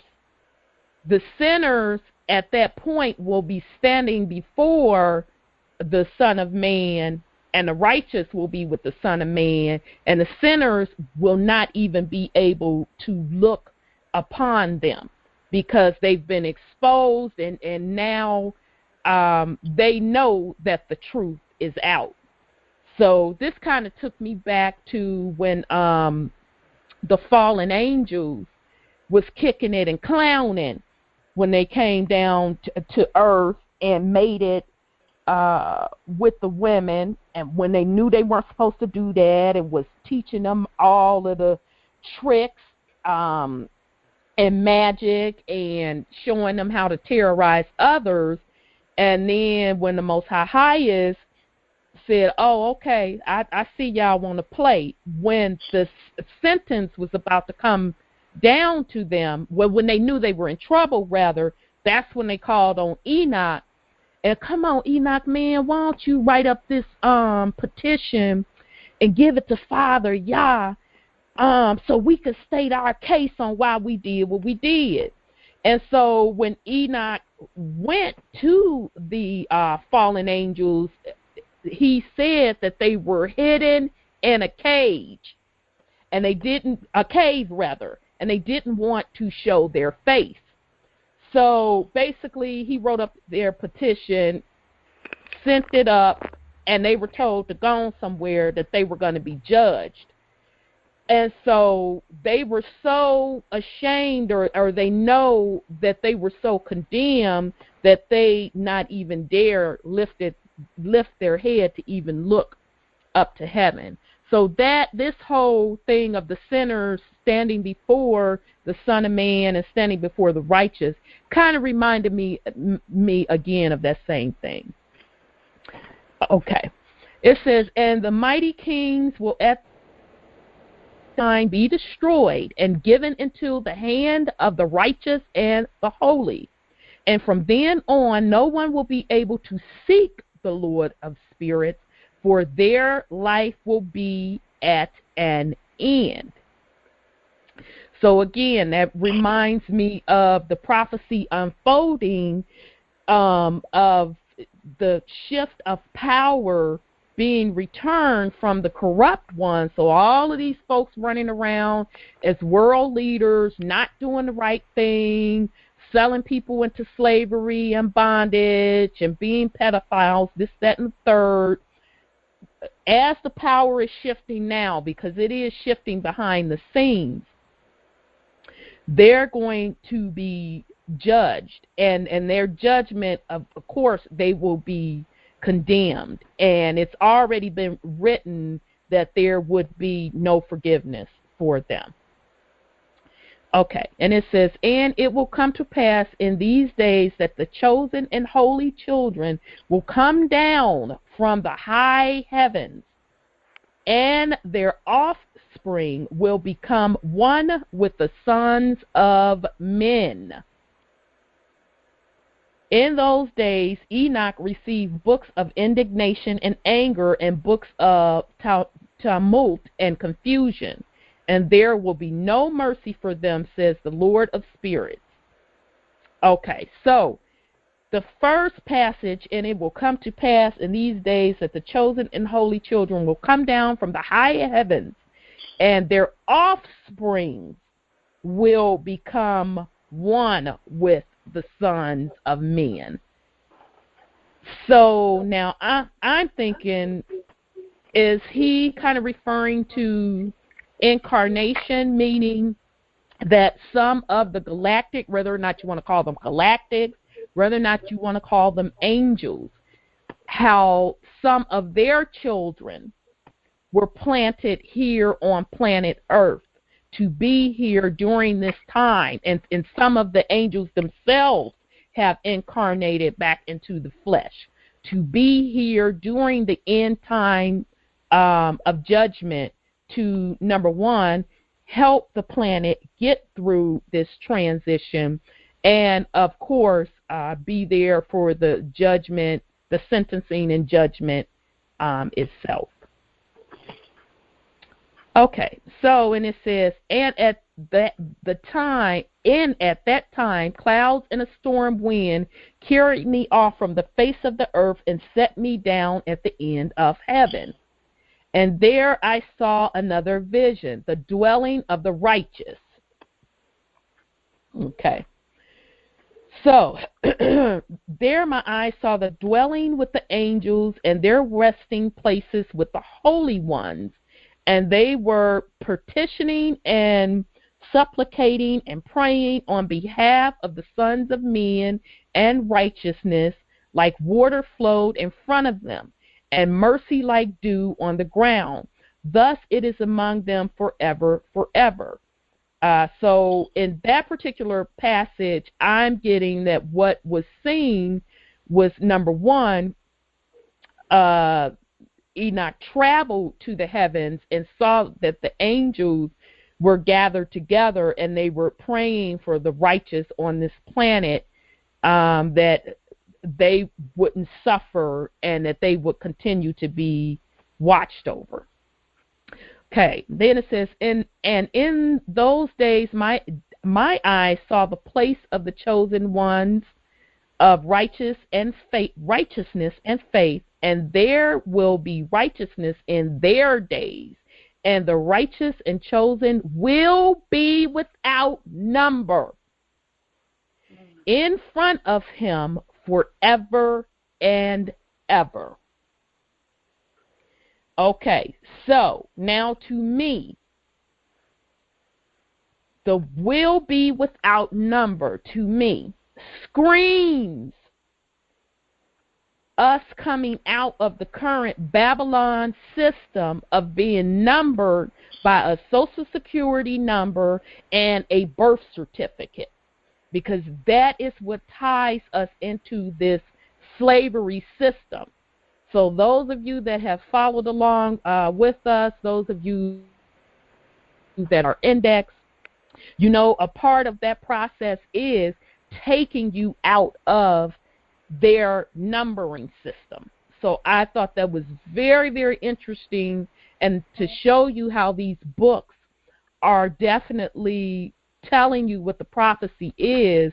I don't know how long ago this book was written, but they plainly state in here that the chosen, the righteous and the chosen, so meaning not everybody now, the righteous and the chosen will be without number.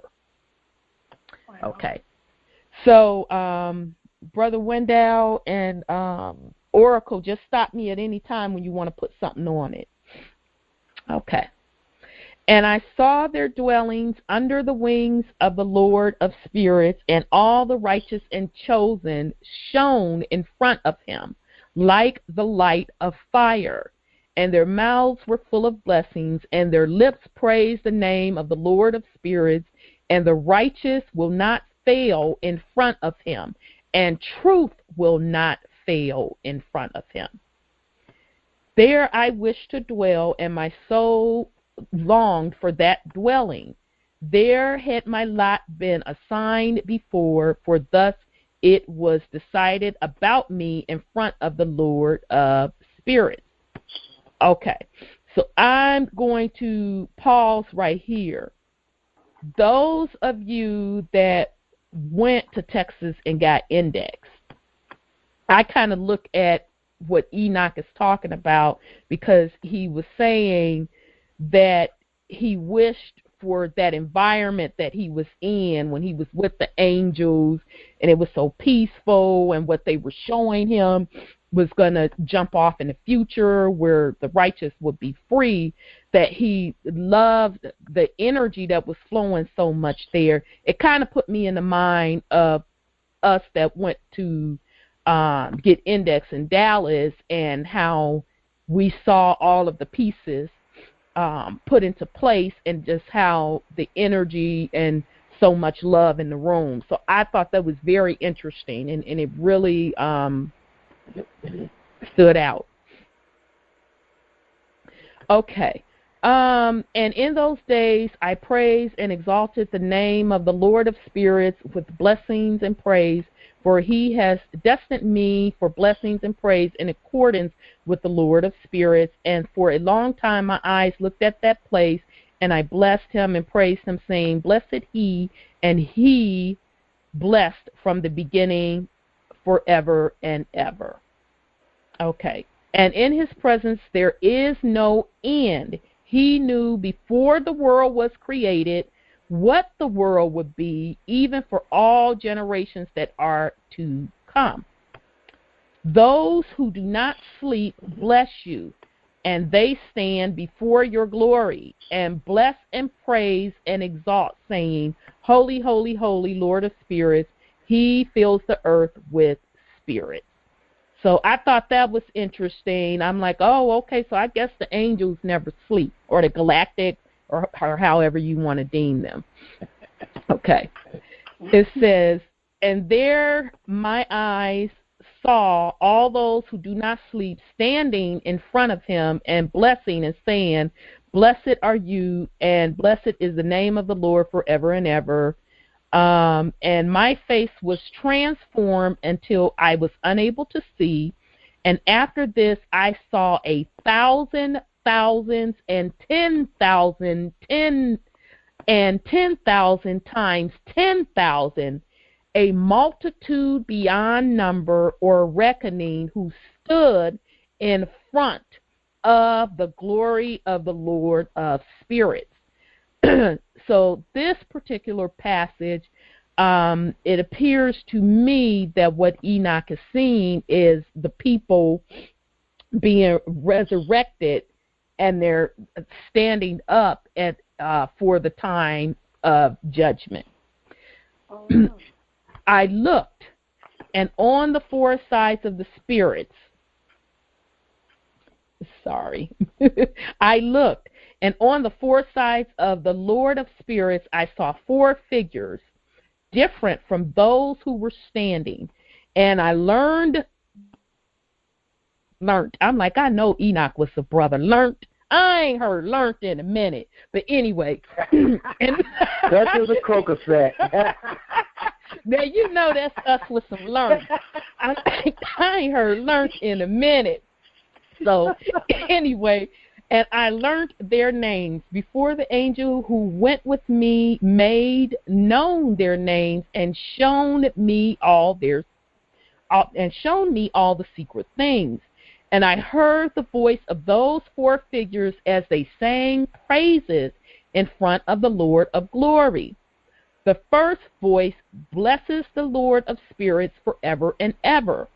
And the second voice I heard blessing, now this is the key, and the second voice I heard blessing the chosen one and the chosen, who depend on the Lord of spirits. Okay, so I made a note for us to remember that every prophecy states that every 500 years on this planet, a prophet comes before us. Okay, and we can go back to kind of come up with who those prophets are. But the prophecy also stated there would be a time when no more prophets will come again, because when the Redeemer comes, or the Son of Man, that's going to close the gate on all of that, because it will not be a need for any more prophets, because the Redeemer would be here to fulfill the prophecy and correct everything. Okay, so that is the chosen one that Enoch is speaking of. Okay, and the third voice I heard petitioned and prayed on behalf of those who dwell on dry ground and supplicate in the name of the Lord of spirits. And the fourth voice I heard driving away the Satans and not allowing them to come in front of the Lord of spirits to accuse those who dwell on the high ground. That's a shame. Still trying to start something. And after this, I asked the angel of peace who went with me and showed me everything which is secret, who are these four figures, whom I have seen and whose words I have written down. Okay, and then I made a note that, remember, when Enoch was traveling, he was with the angel Uriel, okay? And he said to me, the first one is the holy Michael, the merciful and long-suffering, and the second, who is in charge of all the diseases and in charge of all the wounds of the sons of men, is Raphael. And the third, who is in charge of all the powers, is the holy Gabriel. And the fourth, who is in charge of repentance and hope of those who will inherit eternal life, is Phaneal. Okay, so let's see here. Then it says, and these are the four angels of the Lord Most High, and the four voices that I heard in those days. Now, I'm going to stop right there and just talk a little bit about these four angels, because I don't know if you all remember a couple of chapters back when Enoch was traveling once again with Uriel, the angel Uriel. And Uriel, they were traveling or floating above the planet. And Enoch was looking down at the planet, and he saw the structure of the planet. And he described how there were four pillars on this planet. And the four pillars are being guarded by four angels. Okay, and then it also, in the center of the earth, there was a pillar. And in the center, which the center is the Arctic family, there's a gateway. And he said that the angels traveled up and down this pillar. So the four pillars around the planet Earth are guarded by the four angels.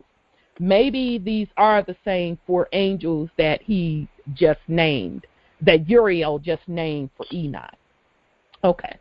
And it says, and these are the four angels of the Lord Most High, and the four voices that I heard in those days. And after this, I saw all the secrets of heaven and how the kingdom is divided and how the deeds of men are weighed in the balance. So that's where, again, validating anyone that's familiar with the principles of my eye.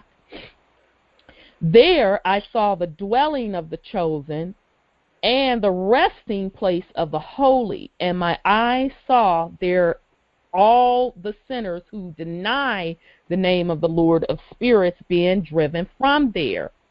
And they dragged them off, and they were not able to remain because of their punishment.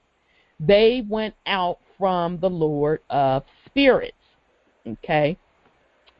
It says, and there my eyes saw the secrets of the flashes of lightning and the thunder, and the secrets of the winds, and how they are distributed in order to blow over the earth, and the secret of the clouds and of the dew.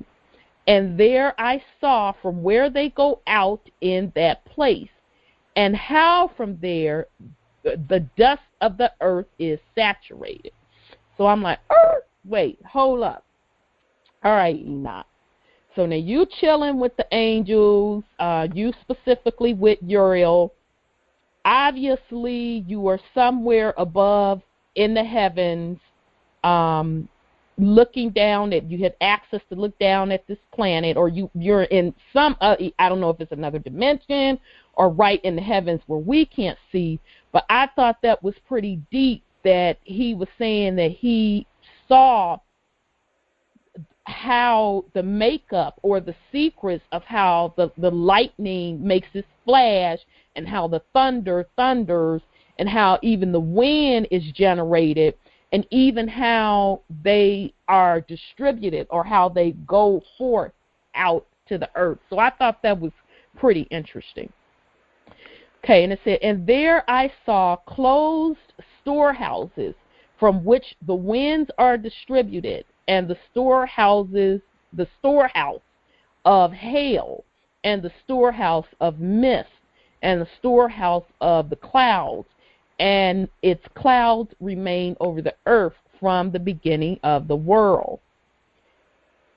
And I saw the chambers of the sun and the moon, where they go out and where they return, and their glorious return, and how one is more honored than the other is, and their magnificent course, and how they do not leave their course, neither adding nor subtracting from their course, and how they keep faith in one another, observing their oath. Okay, so let's pause there. So if we were to believe typical science, they tell us that we revolve around the sun, right? We're the ones moving. The sun is the center of the universe. All the planets revolve around the sun, and the moon is stationary too. Well, according to Enoch, that's not the case. And when I said that the earth is not shaped the way they said it's shaped, and when I said, based on when I read Enoch say before, how he saw how the sun rotates around the earth, and here again he is saying that he even saw where the sun comes out and does its rotation. He saw where the moon comes out and does its particular rotation, and how they are on a particular course, and they know what their function and job is. Okay. So he goes on to say, and the sun goes out first and completes its journey at the command of the Lord of spirits, and his name endures forever. And his name endures forever and ever. And after this is hidden and visible path of the moon, and it traveled the course of its journey in that place by day and night. One stands opposite the other in front of the Lord of spirits, and they give thanks and they sing praise and do not rest, because their thanksgiving is like rest to them. For the shining sun makes many revolutions, for a blessing and for a curse. And the path of the journey of the moon is for the righteous light, but for the sinners, darkness.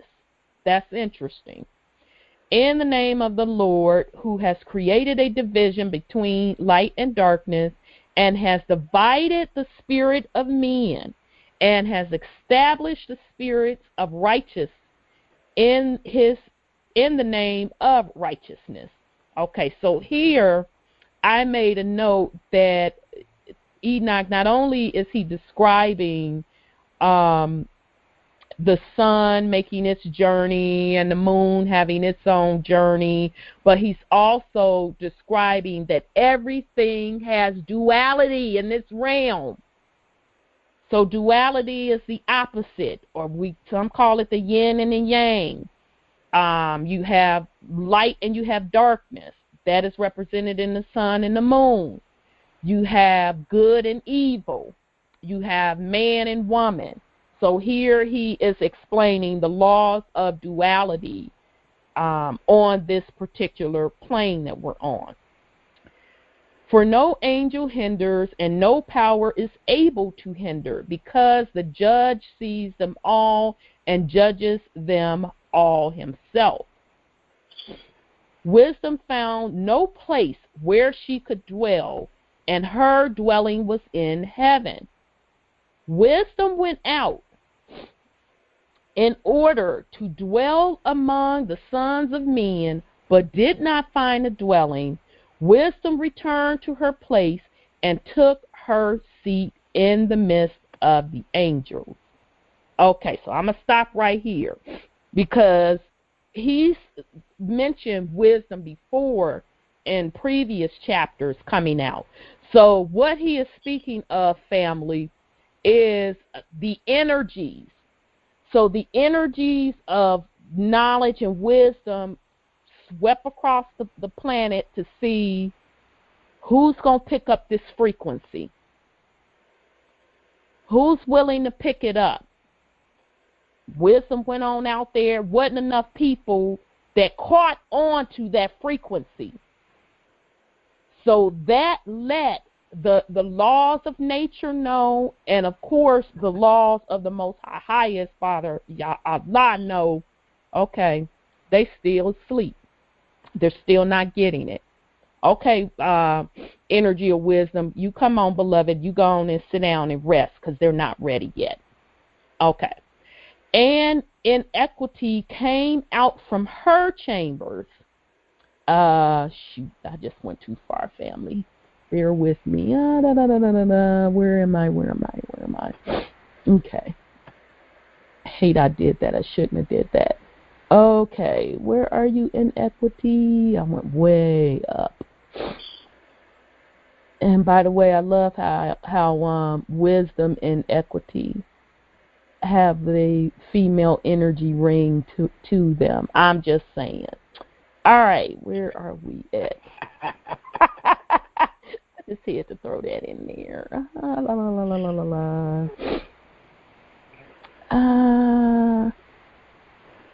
Okay, brothers, just let me know if you want to put something on it while I look for this. I can't believe I lost my little place. That was the point I wanted. That was the point I wanted. Yeah. Go ahead, brother. That was the point I made when you first started. I wanted to make when you first started about Noah. Mhm. When he was born. It's been taught and people have been have fed into the lie about the blue eyes.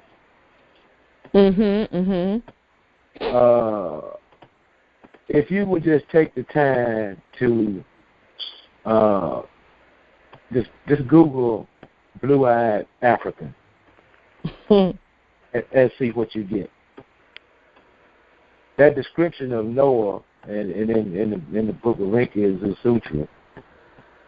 Those are the Melanesians. Those are the Melanesians.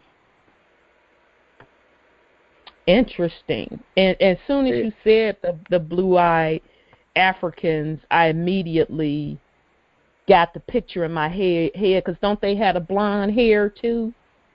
They have the just like it well in the Book of Enoch it said the color of wool. The Melanesians the Melanesians look exactly how that baby was described. How Noah was described. Yeah. Interesting. Very interesting. I'm sorry, Oracle, did you have something that you want to put on it? Well, Noah was describing the separation where the righteous and the sinners dwell. It was like a separate dimension. The righteous dwelled where there were beautiful mountains and splendid places. Mm-hmm. That's where the righteous dwelled. Where the sinners dwelled were desolate areas, which were a different dimension from the beautiful mountainous areas where the righteous were. So what he was describing is looking down at the earth and seeing the various dimensions where we currently are. What we don't realize is how many different beings actually occupy this space. You made reference to the sea. You made reference to the dry land, that there are beings on the dry land. And you said, well, does that mean that there are beings in the sea? Yes, it does. There are beings in the sea. There are also other beings in the center of the earth, the city of Agartha. So in the space that we occupy, there are various dimensions. And those dimensions can refer to the inner earth, the sea, and the dry land. Okay? And Enoch looked down and saw these things, and he described it to the best of his ability. Well, us today, we are aware of the various dimensions. We know the earth is the third dimension, the physical. And we also know that there are fourth, fifth, sixth, and seventh, and eighth, and further on dimensions. It goes on to 12 dimensions. And these dimensions occupy space.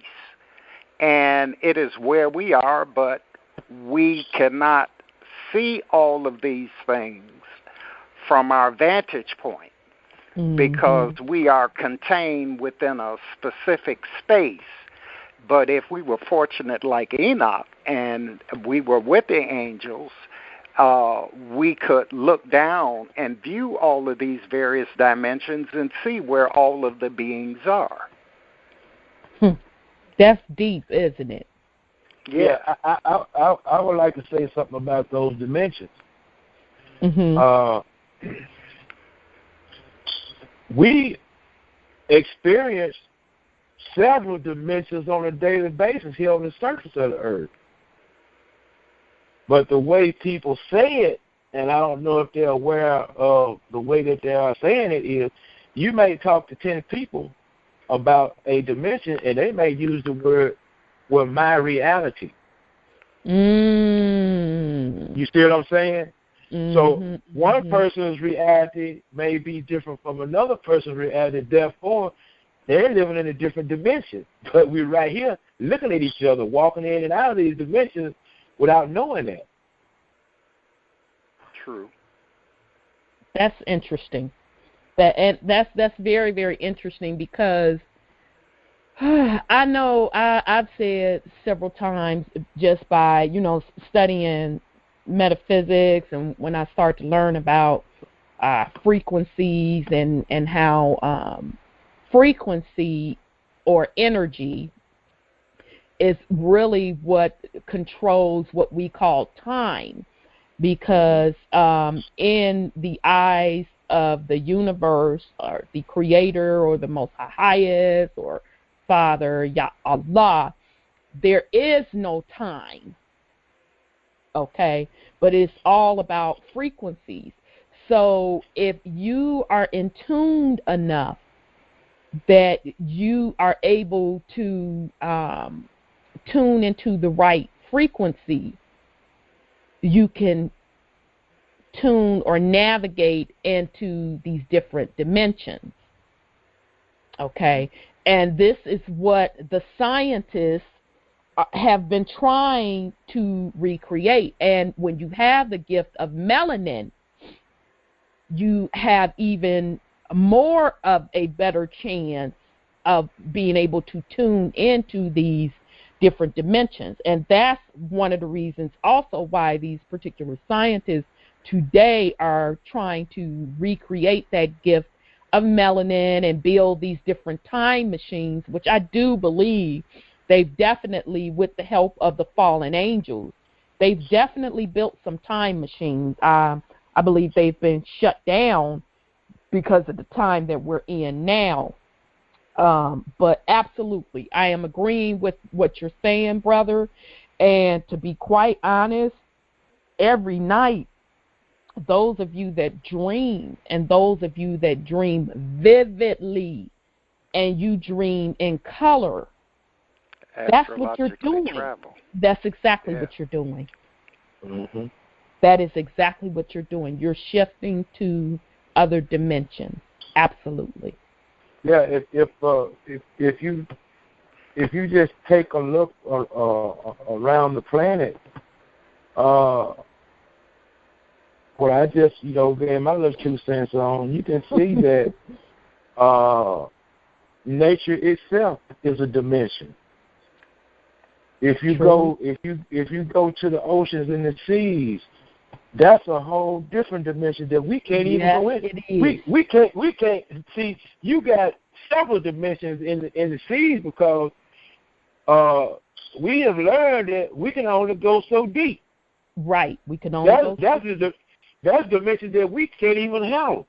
You see what I'm saying? We can't even go there. So that's several dimensions that we deal with on a daily basis and don't even realize. Right. And I'm going to go a step further to say, very good point, Brother Wendell. Thank you for that.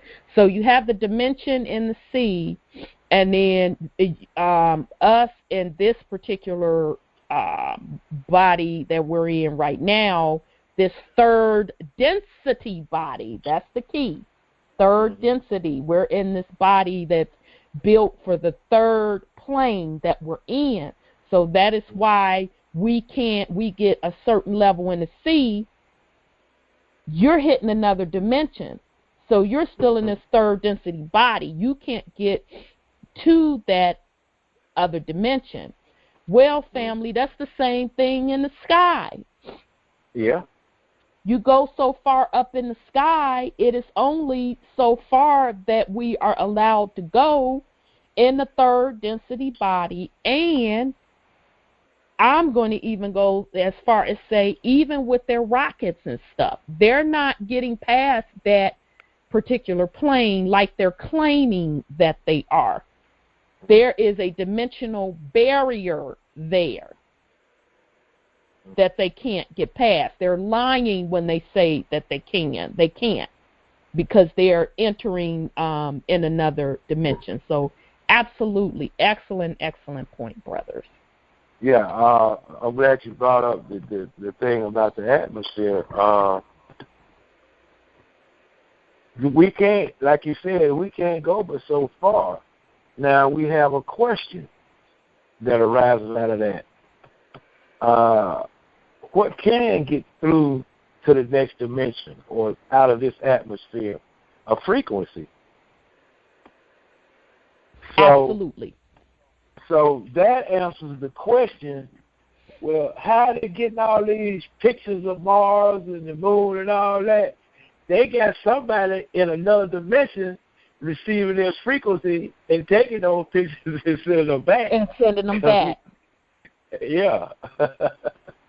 Absolutely. Because I was talking to this one person, and he's like, oh, yeah, when the United States went to the moon, I said, I told this person like this. They went, but they didn't go like they told us they went. They did not go straight up in no ship to break that barrier. How you going to get past the Van Island belt and then get to the moon? No, that is not how they got there. They got there probably either through having somebody remote view, which remote viewing, and we can all do this. We do it all the time where you sit and daydream. That's all remote viewing is. When you're daydreaming and you're like totally in another place, but your physical body is still there.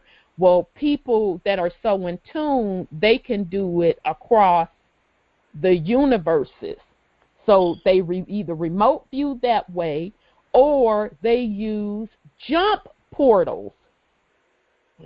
The various portals across this planet, that's how they were getting to those particular planets. It was not in no doggone rocket ship like they claim, because that is breaking the laws of this particular third density realm. So now that's just Rhonda's 2 cents. Right, Rhonda. Yes. There's another piece of proof out there that I've never heard anybody, not even the great teachers, the master teachers, even say about that subject. Have you noticed along the way with this quote unquote little space program they call themselves having? Who never They've tried everything, and every now and then you might see they may have one heavily melanated person on that crew. They sure in the hell do, don't they? I know where you're going with that. Go ahead on with it. That's right. Go ahead on with it. I know where you're going with it. And I believe this is how it happens. They'll grab one heavily melanated person to go with them because they know they can't go without one of them. They can't go beyond. But the trick to that is you have to be the right one.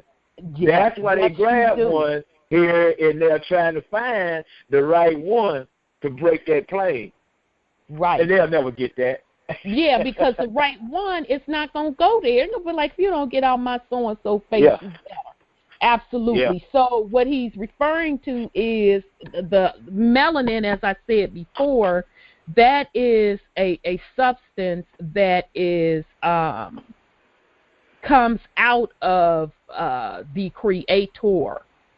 Okay, it is the most valuable substance on this planet. It is more precious than any of the metals or the gold, and they price it as such. Okay, so they know how valuable melanin is, and that is why melanin is used to study any medicine that hits the market. Even their spaceships themselves are coated in melanin. Mm-hmm. Because everything comes out of darkness. Light comes out of darkness, which is melanin. That means all the colors come out of darkness, which is melanin. Melanin is the gift from the Most High, highest Creator. So, of course, they would try to make sure on all of those missions that they try to grab a melanated person in their spaceship coated with melanin to try to break through that third density barrier, and they're still not able to do it because what they're trying to recreate, they're trying to recreate the essence or the God particle, and they will never be able to recreate it. Mm-hmm. And they still have not figured that out. I'm sorry, go ahead. No, melanin is the source that makes the frequency. Mm-hmm. So if they are to travel beyond gravitational force, they have to understand how to manipulate the frequency of melanin, and that is a quantum science that they have not solved at this point. And they will never solve it because melanin is also highly adaptable and it changes. And I'm sure that it's by design. So meaning every time they think, oh, we got it, it'll change on them. But that is the essence of the God, quote, quote, God particle.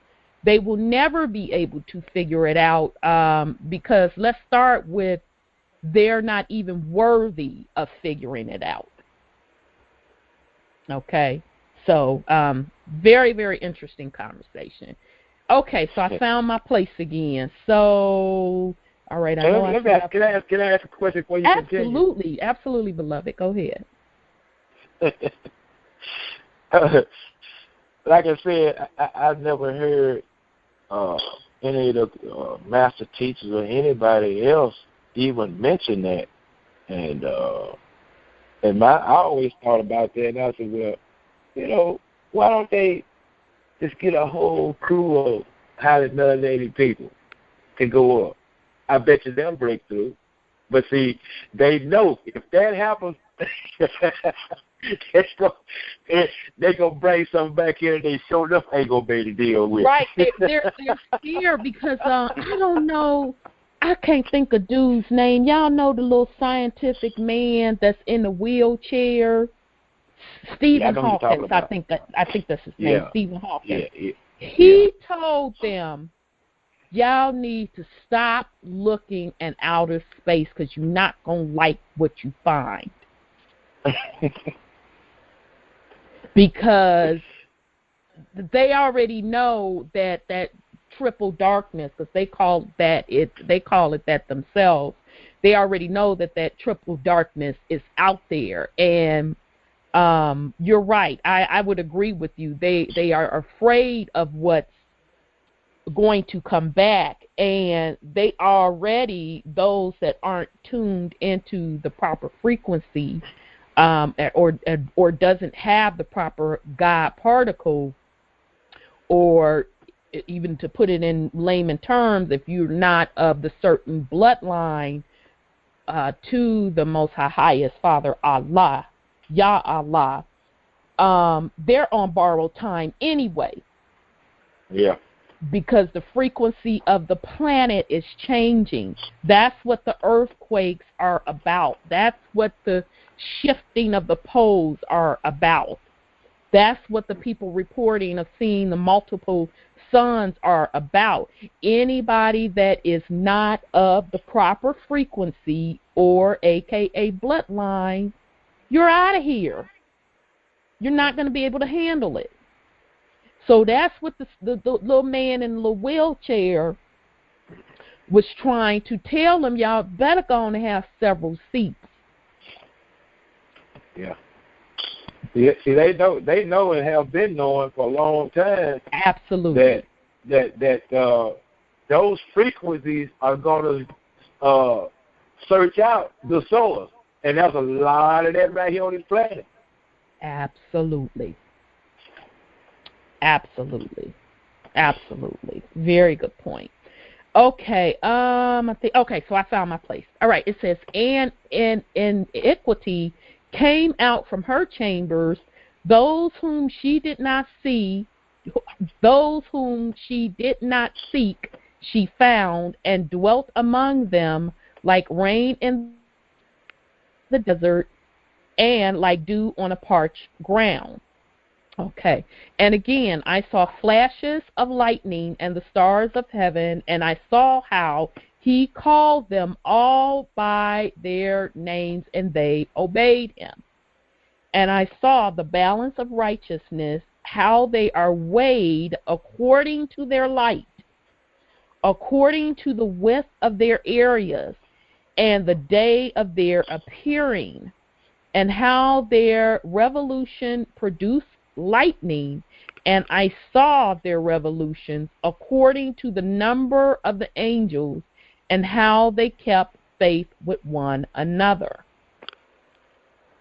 And I asked the angel, who went with me and showed me what is the secret? What are these?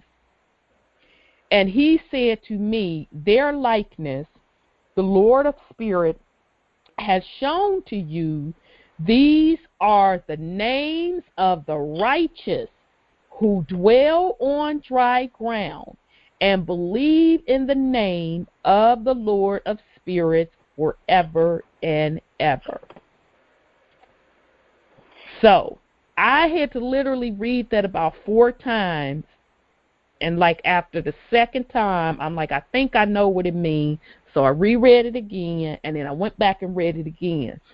So to me, what he is saying is that he, whatever plane he was in, he started seeing these stars, and he saw how even these particular stars have a light to them that can be measured. Okay, and so bottom line, when he asked the angels, well, what's up with these stars and the light, and I see how you could judge and measure the light and the width of these particular stars, what's up with that? And the angel told him, these are the righteous. These are the righteous who dwell on dry ground. So I don't...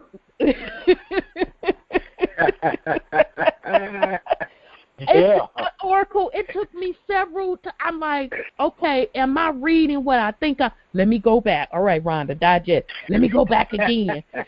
So then, do a triple take. Yeah, so a sister got to make sure. So I'm like, so basically, that's where the phrase comes from. You are numbered among the stars. That's what that phrase is referring to. Let me take that back. If you are righteous, because you ain't going to get you ain't in the stars if you ain't got your stuff together. If you are among the righteous, you are numbered among the stars. Okay, and I also heard Bobby Hemmett say that the stars are the souls of the people. Mm-hmm. Celestial splendor. Absolutely. And I've also heard Dr. Henderson hint at that a couple of times as well. So Dr. I just thought that also. Oh, wow. Okay. Another master teacher.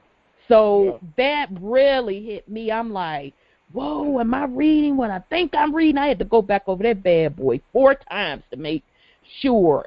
So that was pretty profound. And it says, and other things I saw concerning lightning, how some of the stars rise and become lightning, but cannot lose its form, cannot lose their form. So I'm going to take y'all back. Y'all going to know where I'm going with this. Remember when some people was complaining about like the weather to Dr. Henderson, and he said that, you know, we have to be careful with our emotions and what we say and what we do, because we can cause some of those things to happen. So when I read that particular statement in this one saying how Enoch is saying how he saw lightning and how some of the stars rise and become lightning, but still do not lose their form. That kind of reminded me of that, and it also reminded me of the phrase, as above, so below. So meaning, as, those of us that are tuned in, or whether or not you want to say tuned into the frequency, or whether or not you want to say those that are righteous, or whether or not you want to say those that are part of the Most High highest bloodline, and all of what I just named really means the same thing. Our emotions and our actions are frequencies. Our thoughts are frequencies. And because you are who you are, you can cause things to be put in motion on this planet. Okay, so I thought that was very interesting. We were created in His image and His likeness. And our Heavenly Father, Yah, said, let there be light. And there was light. So He conceived a thought of light appearing. And since we were created in His image and His likeness, we have abilities as well to have a thought. And that thought becomes matter in the material world, and Absolutely. It takes physical form. So we do have those abilities. Absolutely. And, I'm sorry, Oracle, go ahead. I didn't mean to cut you off. No, I was finished. Okay, and, when you said, and we are created in His likeness, and I think one of the master teachers pointed this out, and I can't remember if it was Brother Valentine, can't remember whom it was, but when they said that same phrase, they said, so that means you are a creator of sort as well. So meaning you can also put things in motion because you are who you are. It's just unfortunate most of us don't know that. And some of us that do know it, not all of us, and that is also some of the problems that we're having on this planet, because the fallen angels taught some of the men, and especially their offspring, when they came down and mated with the women, they taught their old ladies those secrets, but they taught them to control people and to cause havoc on the planet. Okay. All righty. It says so. And that whole little discourse right there bears witness to the fact and the truth that we are living in a multidimensional plane. Because you may have somebody over in California thinking something, and it happens. And you got somebody in Alabama thinking something, and it happens. They're in a whole different dimension. Absolutely. That is a good point. Or it's just something so simple as you can be sitting down thinking about somebody, and you could say, you know what, I need to call such and so. And then your phone rings. That just happened to me yesterday. And it's such and so. You be like, oh, okay then. You picked up on the frequency. You picked up on the message I sent you. Absolutely, brother. Absolutely. Okay. So now we're into the second parable, and it says, about those who deny the name of the dwelling of the holy ones and of the Lord of spirits. They will not ascend into heaven, nor will they come upon the earth. Such will be the lot of the sinners who deny the name of the Lord of the Spirit, who will thus be kept for the day of affliction and distress.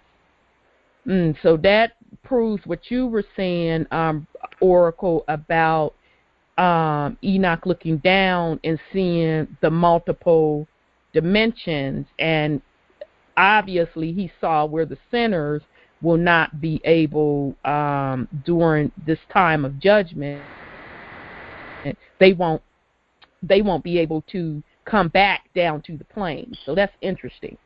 On that day, the chosen one will sit on the throne of glory and will choose their works, and their resting place will be without number, and their spirits within them will grow strong when they see my chosen one and those who appeal to my holy and glorious name. Okay, so again, Enoch mentions again about the righteous are going to be without number, that the chosen one, whether you deem that the Son of Man, the Redeemer, the Messiah, will sit on the throne. And so basically what he is describing is us coming out of the current Babylon system, going into the new system under a new covenant, okay, under the direction of the Son of Man. And on that day I will cause my chosen one to dwell among them, and I will transform heaven and make it an eternal blessing and light. So notice he said, my chosen one will dwell among them. So he ain't saying that he gonna come down on no cloud, on no horse. He's not saying that. He said ain't nobody flying off nowhere. Exactly. Nobody's flying.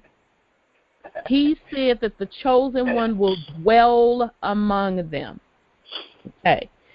And it says, I will transform the dry ground and make it a blessing, and I will cause my chosen ones to dwell upon it. But those who commit sin and evil will not tread upon it. So that goes back to the whole concept of a new heaven and a new earth. And you can also kind of look up, if you want to find the biblical references to that. I did note one as being Isaiah 65:17. Okay, and then it says, for behold, I create new heavens and a new earth. I create new heavens, plural. I found that very interesting. I create new heavens and a new earth, and the former shall not be remembered nor come into mind. But be ye glad and rejoice forever in that which I create. For behold, I create Jerusalem, a rejoicing, and her people of joy. Okay. Rhonda. All right. Mm-hmm. Yes, sir. Rhonda. Yes, sir.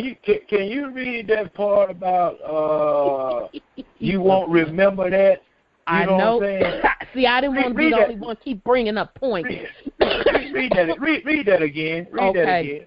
All right. So it says, because I really like that. I like that total passage. It says, for behold, I create new heavens, plural, and a new earth, and the former shall not be remembered, nor come into mind. I'm like, what? Okay, all right, okay.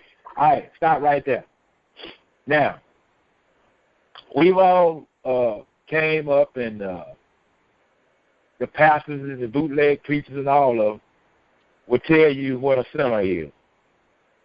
Now, we are in another paradigm, and that particular word, however it applies to whoever, needs to be defined.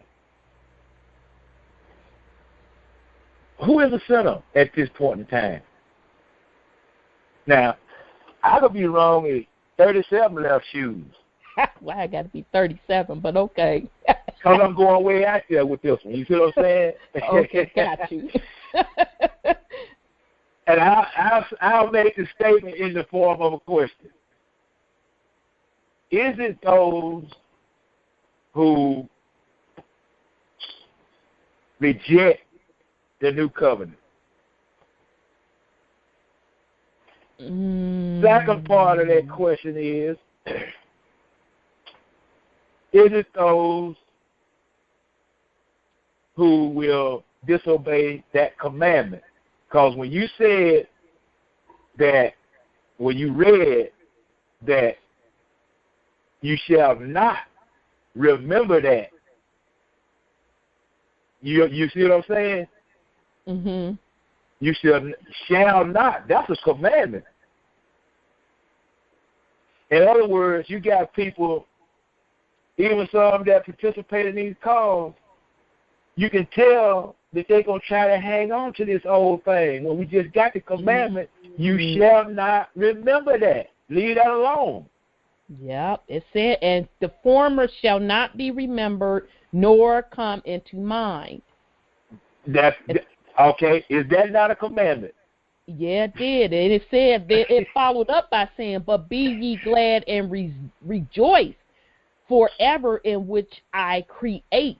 For behold, I create a Jerusalem, a rejoicing, and her people a joy. I think you right. You're absolutely right. So in other words, don't nobody want to hear this continuous whining,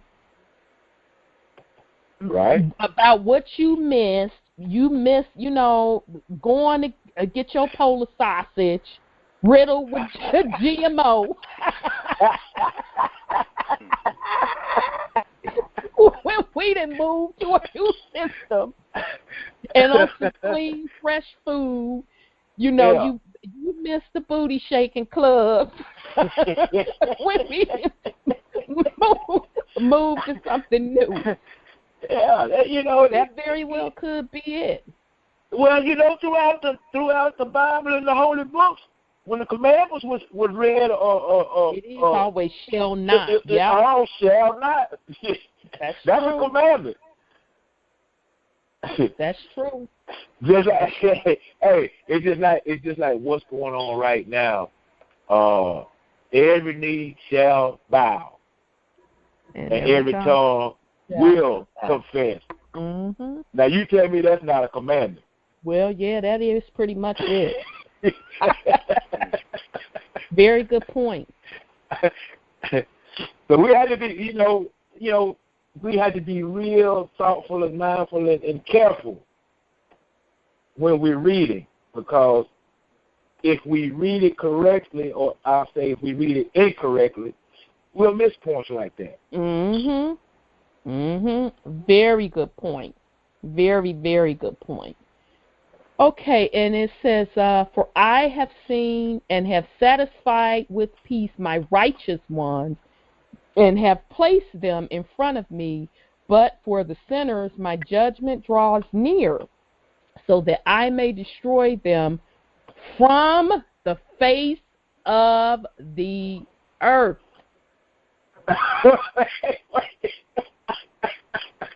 That's the pit. Hey, well, hold on. Okay. We just established that is a commandment. Mm-hmm. And always following the commandments gives you the result if you disobey the commandments. Yep. So that's pretty much telling you, now I'm getting ready to set up this new system. Everything's gonna be new. You're gonna have everything you need, this, that, and the third. Don't be looking back. Looking for the GMO food, the booty shaking clubs and all, and I don't know, maybe booty shaking clubs would be in the new one. I don't know. But anyhow, don't be looking back.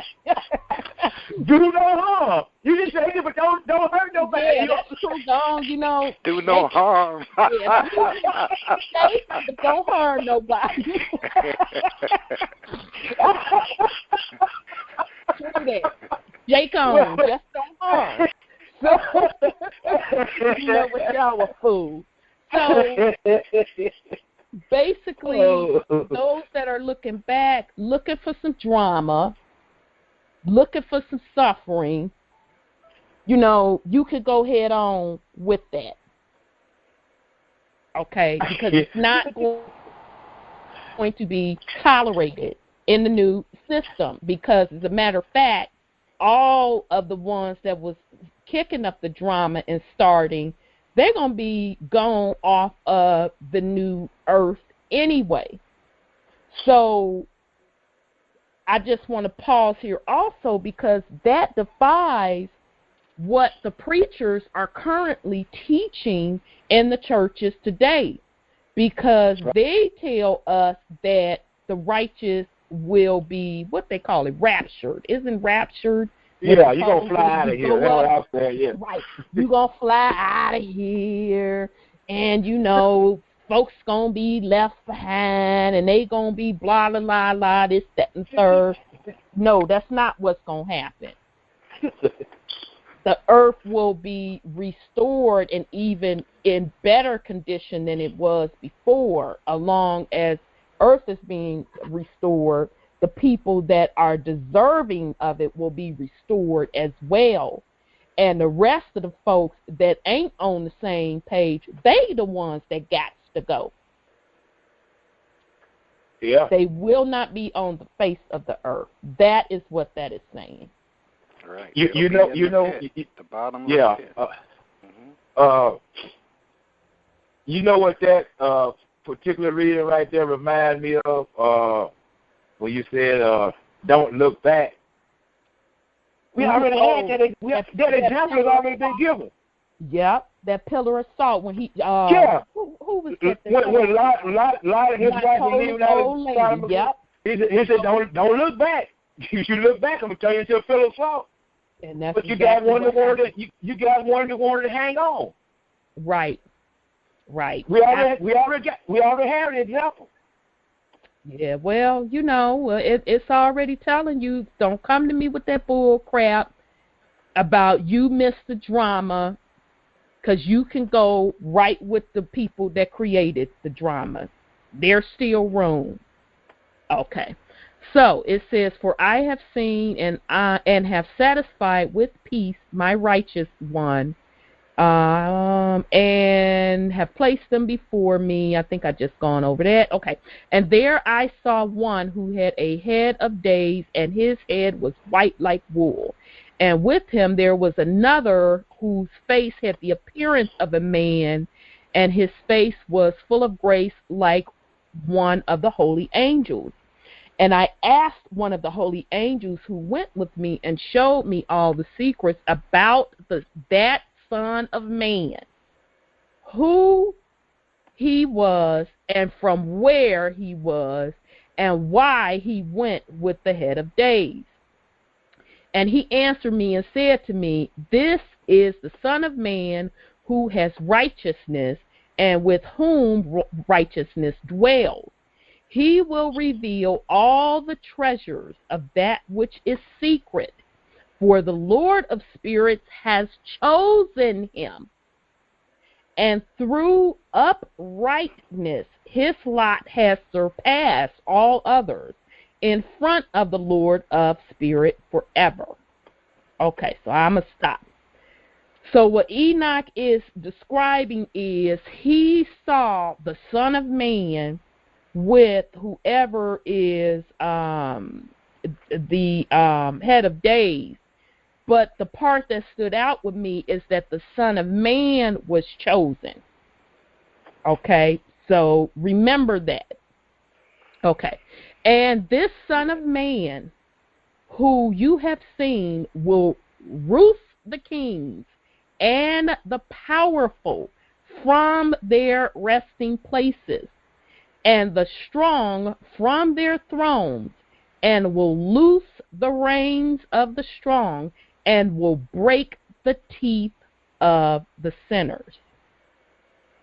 Okay, so what Enoch is basically describing is the Son of Man who was chosen, the Son of Man who dwells among us, not coming down from the cloud with the lily white blonde hair swinging in the wind, with the blue eyes, on a horse.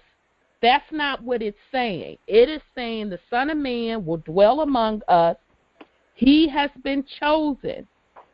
And And he is coming to break the backs of those who are in power, all of these kings, and put them off of their throne. Okay. And it says, and he will cast down the kings from their thrones and from their kingdoms, for they do not exalt him and do not praise him and do not humbly acknowledge from where their kingdom was given to them. So, he gonna come down. Oh, okay. So you feel you all of that in the bag of chips, and you feel that this land is yours when you have been told you own nothing. This land is the Most High highest, and only the Most High highest, Yah Allah, has the authority to grant the land to whom he deems to grant it to, and it ain't you. And in addition to that, you gonna tell me I'm not who I am, and you're over me, the people, and everybody else. So I'm gonna show you who I am and kick you off this throne, and you're gonna get the stepping. Okay. And he will cast down the faces of the strong, and shame will fill them, and darkness will be their dwelling, and worms will be their resting place. Whew. And they will have no hope of rising from their resting place, for they do not exalt the name of the Lord of spirits. So, in other words, they gonna be not sleeping with the fishes, but laying down with the worms, dead.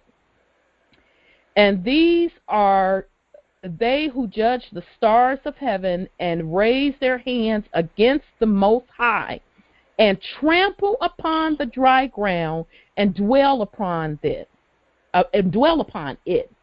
And all their deeds show inequity, and their power rests on their riches, and their faith is in their gods that they have made with their hands, and they deny the name of the Lord of spirits. And they will be driven from the houses of his congregation, and, preachers, let me read that again. And they will be driven from the houses of his congregation and of the faithful who depend on the name of the Lord of spirits. So to me, that is a direct warning to the preachers who are not doing what they are supposed to do, and they have people depending on them to direct them to the particular right word, and they're doing the total opposite. And in those days, the prayer of the righteous and the blood of the righteous will have ascended from the earth in front of the Lord of spirits.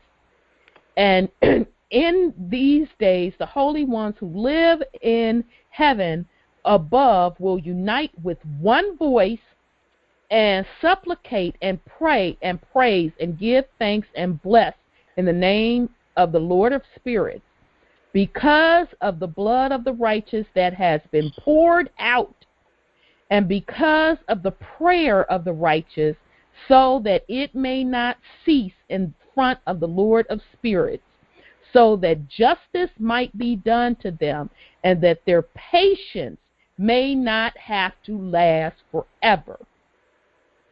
So, in other words, all of the killing that has gone on, every time blood runs on this soil, from misdeed, sin, somebody been wrong, that has energy. There is life and power in the blood. That signal from that blood crying out from that particular soul, that ascends up to another dimension. And that complaint gets taken by the applicable angel that is assigned to that. All of that is being documented. And all of that has to be, justice has to be served for all of that.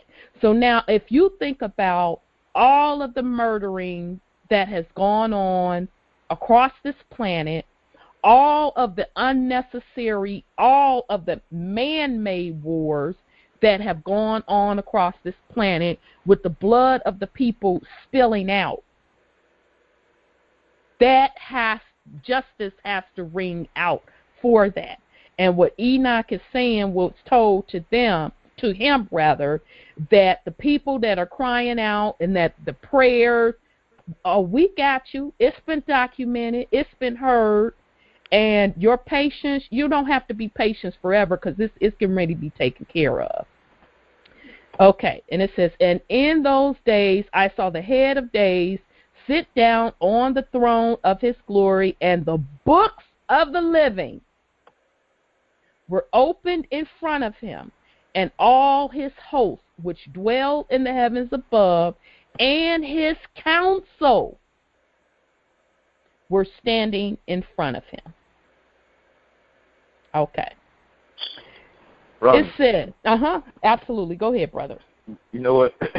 what you just covered brings about a scripture that says through prayer, supplication, and thanksgiving, let your request be known unto Yah. That in itself creates goes into a whole another dimension itself. Absolutely. Absolutely. and which in the end creates a dimension called justice. Absolutely, because again, I'm agreeing with you, because as the prayers go out, or as that blood sends out that frequency out and it goes to that particular dimension, then that has to be documented by one of the angels, whichever angel is in charge of that. Right. That is recorded. Yeah. And I don't know if you realize you capped that scripture off, or you actually started that scripture off. That's why it came up in my little Rolodex. Because the beginning of that particular passage starts by saying, "Be anxious for nothing, but by prayer, supplication, and thanksgiving, let your request be known unto Yah." Wow. And what? So you were in that scripture and didn't know it. Right. Give the family what that particular scripture is. Baby, I ain't off the top of my head like that. Just roll up. I thought you That's how they just roll up as me. You see what I'm saying? Okay, you just access your Akashic records. I just get on my little Rolodex and things pop up. You know what I'm saying? I don't care nothing about no numbers. Hey, I know that word is coming.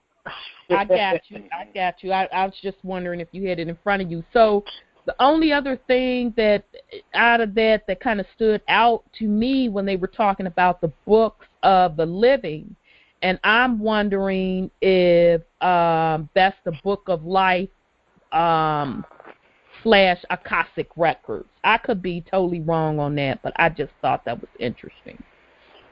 Okay.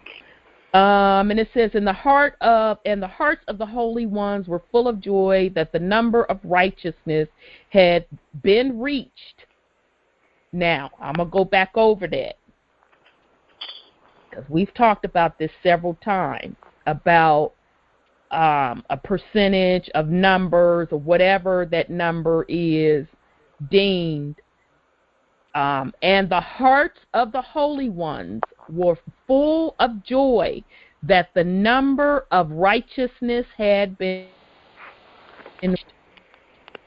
And the prayer of the righteous had been heard, and the blood of the righteous had not been required in front of the Lord of spirits. And in that place I saw an inexhaustible spring of righteousness, and many springs of wisdom surrounded it, and all the thirsty drank from them and were filled with wisdom, and their dwellings was with the righteous and the holy and the chosen. And at that hour the Son of Man was named in the presence of the Lord of Spirit, and his name brought to the head of days.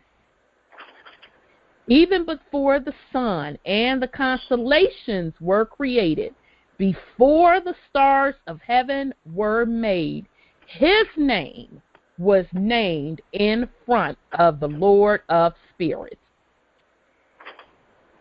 Pretty powerful, but that goes back to the Genesis passage of I was there before the heavens and the earth were created. Okay. He will absolutely Melchizedek all day long. He will be a staff to the righteous and the holy, so that they may lean on him and not fall.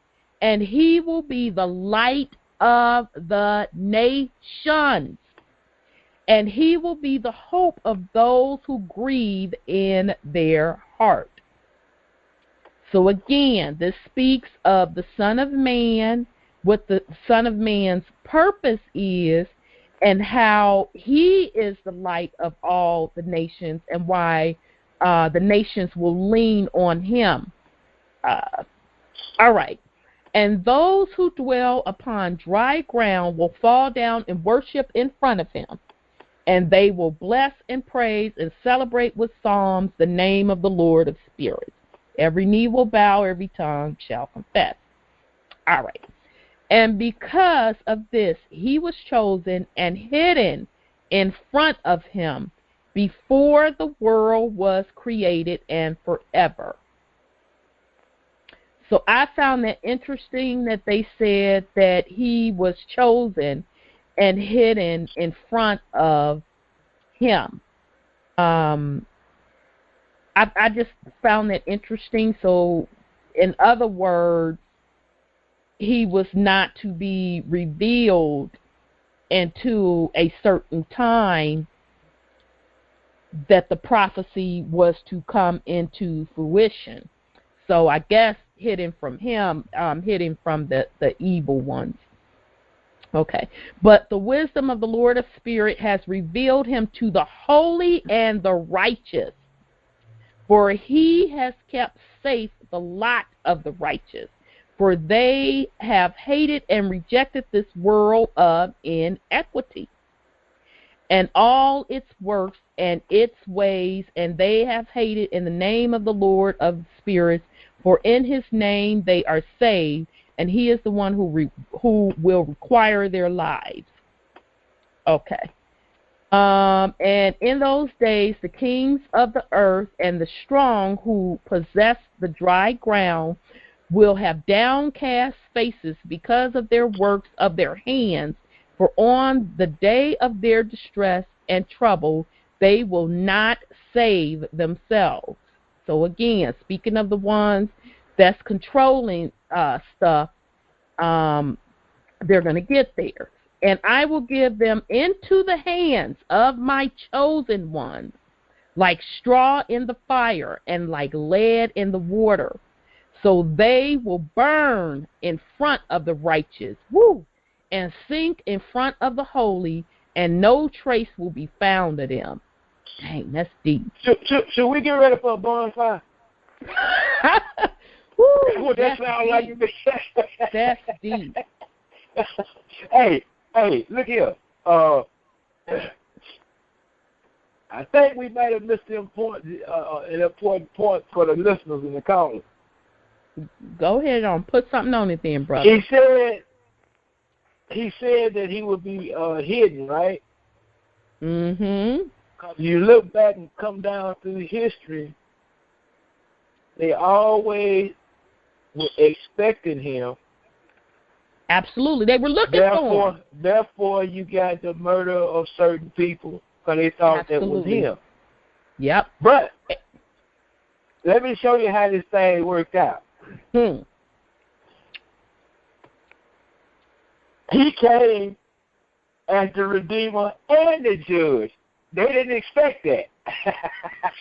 That's what they behinds get. See, they weren't expecting the Redeemer to be the Judge. You see what I'm saying? That's true. They were probably expecting two different people.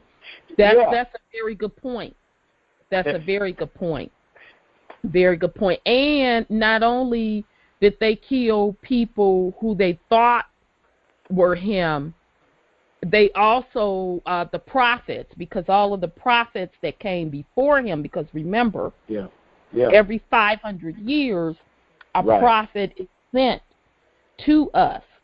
So they always murdered the prophets because they figure, well, this person know the prophecy too well. They're speaking of things to come. They have a big following. People are following them. We got to get rid of them. They may be the Son of Man. Okay? So absolutely agreeing with you again. Let me see. And I'm sorry, go ahead. That number is very significant. 5 is the number of grace, right? Yes, it is. 0 is Yah, right? Yes, it is. Oh, man. Come on, people. Yes, it is. We're explaining this thing to you. We don't know everything, but we're explaining it to you. Right. 5 is the number of grace. 0, 1 is number of Yah. 4 is the new covenant, the double covenant. C is the covenant. 4 is the number that represents the double covenant. Absolutely. Okay, and let me see where I am. Okay, and on the day of their trouble, there will be rest on the earth, and they will fall down in front of him and will not rise. And there will be no one who will take them with his hands and raise them, for they denied the Lord of spirits and his Messiah. Yeshua. Absolutely. May the name of the Lord of spirits be blessed. For wisdom has been poured out like water, and glory will not fail in front of him forever and ever. For he is powerful, and all the secrets of righteousness and inequity will pass away like a shadow and will have no existence. For the chosen one stands in front of the Lord of spirits, and his glory is forever and ever, and his power is for all generations. So I'm going to stop right there. For those that have heard Dr. Henderson say, and, you know, I hope that people enter and understand when he makes the statement, there is only one speaking to him. He is not saying that out of arrogance. He's telling you that out of truth. And that's what this passage reminds me of, because what he's telling you is, yeah, you are getting talked to, but you're getting talked to through the angels or, quote, quote, through the galactics. But at this time, there is only one speaking to he. And that's what this passage is saying. Rhonda. Okay. Yes. Key point. All generations. Yes. Yes. This is look, people, this is the last time that somebody gonna be sent to redeem you. That's right. You got one shot. Now, Ron, I know I've said this thing to you once before about I wish everybody who came through the public school, private school, whatever, had taken the time to participate in some type of team activity, because that's what this is. And they would understand what's happening. We all players, we have positions. Now, guess what? We all have a ball in our hand. We got 8/10 of a second left on the clock. We down by 1 point. We only got one shot at it, baby. You got to make good on it, because this is for all generations. Absolutely. Absolutely. For all generations. So, again, all means it ain't just about you. Yep. All means all. Absolutely. Good point. All righty. And in him dwell the spirit of wisdom and the spirit that gives understanding and the spirit of knowledge and of power and the spirit of those who sleep in righteousness. And he will judge the things that are secret, and no one will be able to say an idle word in front of him. For he has been chosen in front of the Lord of spirits in accordance with his wish. And in those days a change will occur for the holy and the chosen. The light of days will rest upon them, and glory and honor will return to the holy. And on the day of trouble, calamity will be heaped up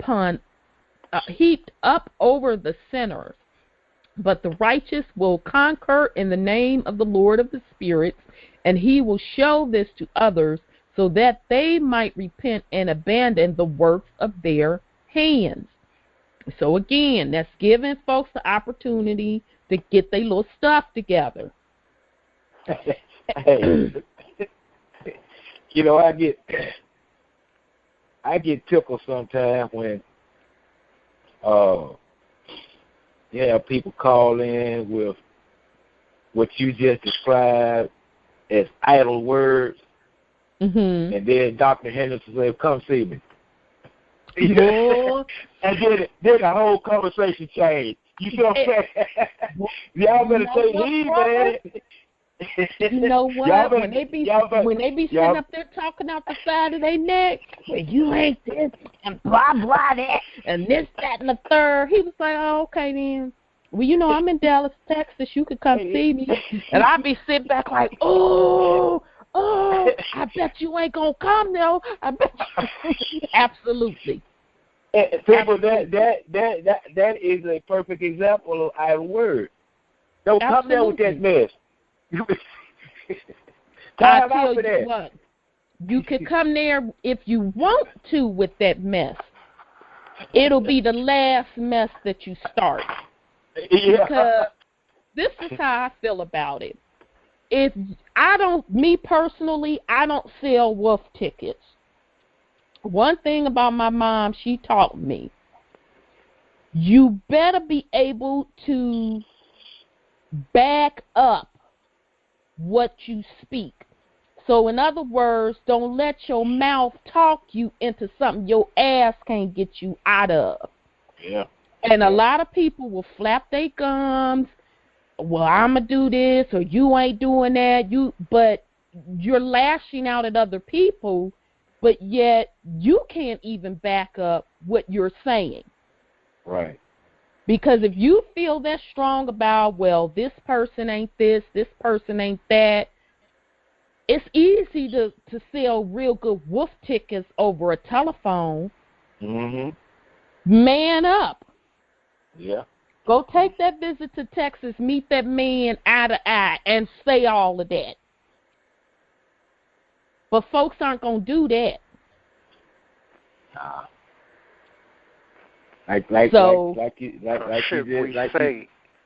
Should we say they should not do that? They shouldn't. Absolutely they shouldn't. Because it'll be the last wolf ticket that you sell. So folks better get it in order. Do your research. Hey, I just put that old country saying out there like this right here. Don't come up around here dying. Go out there in the bushes somewhere and die. I know that's right. I know that's right. I don't want nothing to sit on me. Go on out there in the weeds somewhere and die. Absolutely, absolutely. Because, I mean, the behavior isn't necessary. Me personally, if I disagree with somebody or if I don't understand what somebody's saying, I'm going to pull that person aside one-on-one and have those discussions. I don't like to grandstand or try to put somebody on Front Street. It's all for show, and again, this is not a game that we're playing here, people. This is very serious business, and nobody has time for the foolishness as you're blocking someone else from getting what they need. So, very good point, brother. And you know the real tragedy in that whole thing with the idle words. People just haven't taken the time to be aware of how much damage has been actually done to the psyche of people. Yes. Very good point. Very, very, very good point. Very good point. And people are fragile because they've been through so much on this planet, and there's, so much going on, so much evil. So we all have to be mindful and careful of that. And, me personally, I would never want to be the cause of, because of my action, to cause someone else to stumble, to cause someone else to be confused because I want a grandstand or I think I'm all of that, or whatever reason that it is. It's not the honorable reason for my actions. That's not the right thing to do, and you'll be held accountable for that. Because, again, I just read where it said for all generations. Not just your generation and not just you. It's for all generations. This is not a game. Okay.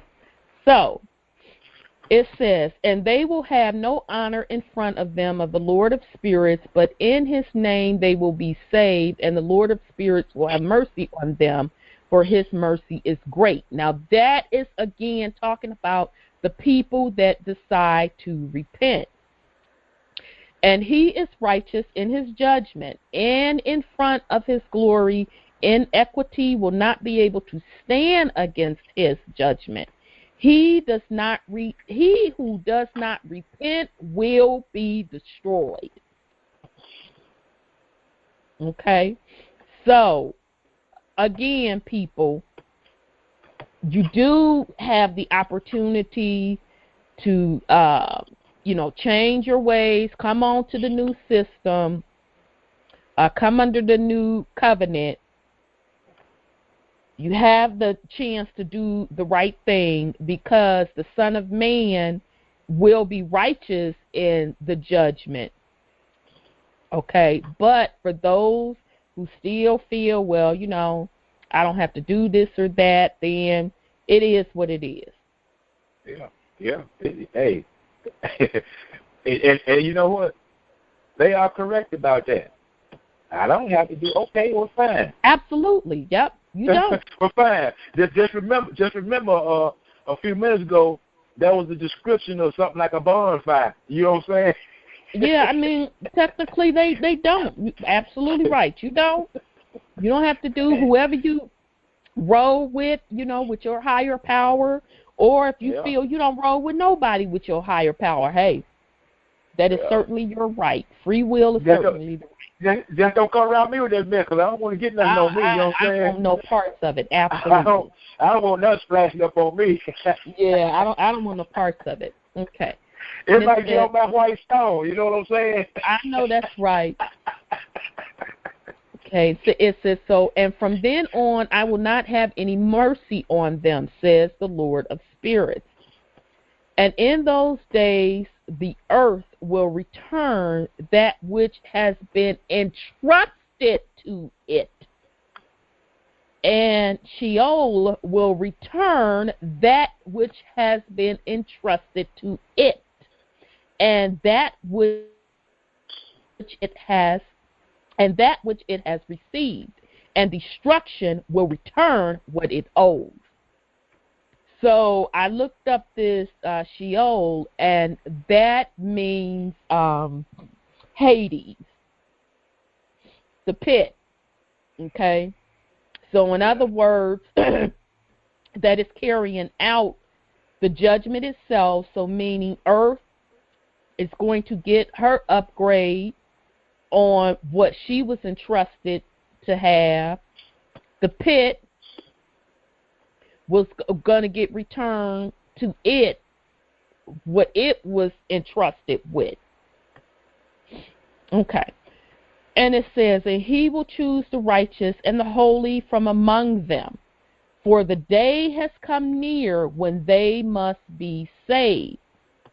And in those days the chosen one will sit on his throne, and all the secrets of wisdom will flow out from the counsel of his mouth, for the Lord of spirits has appointed him and glorified him.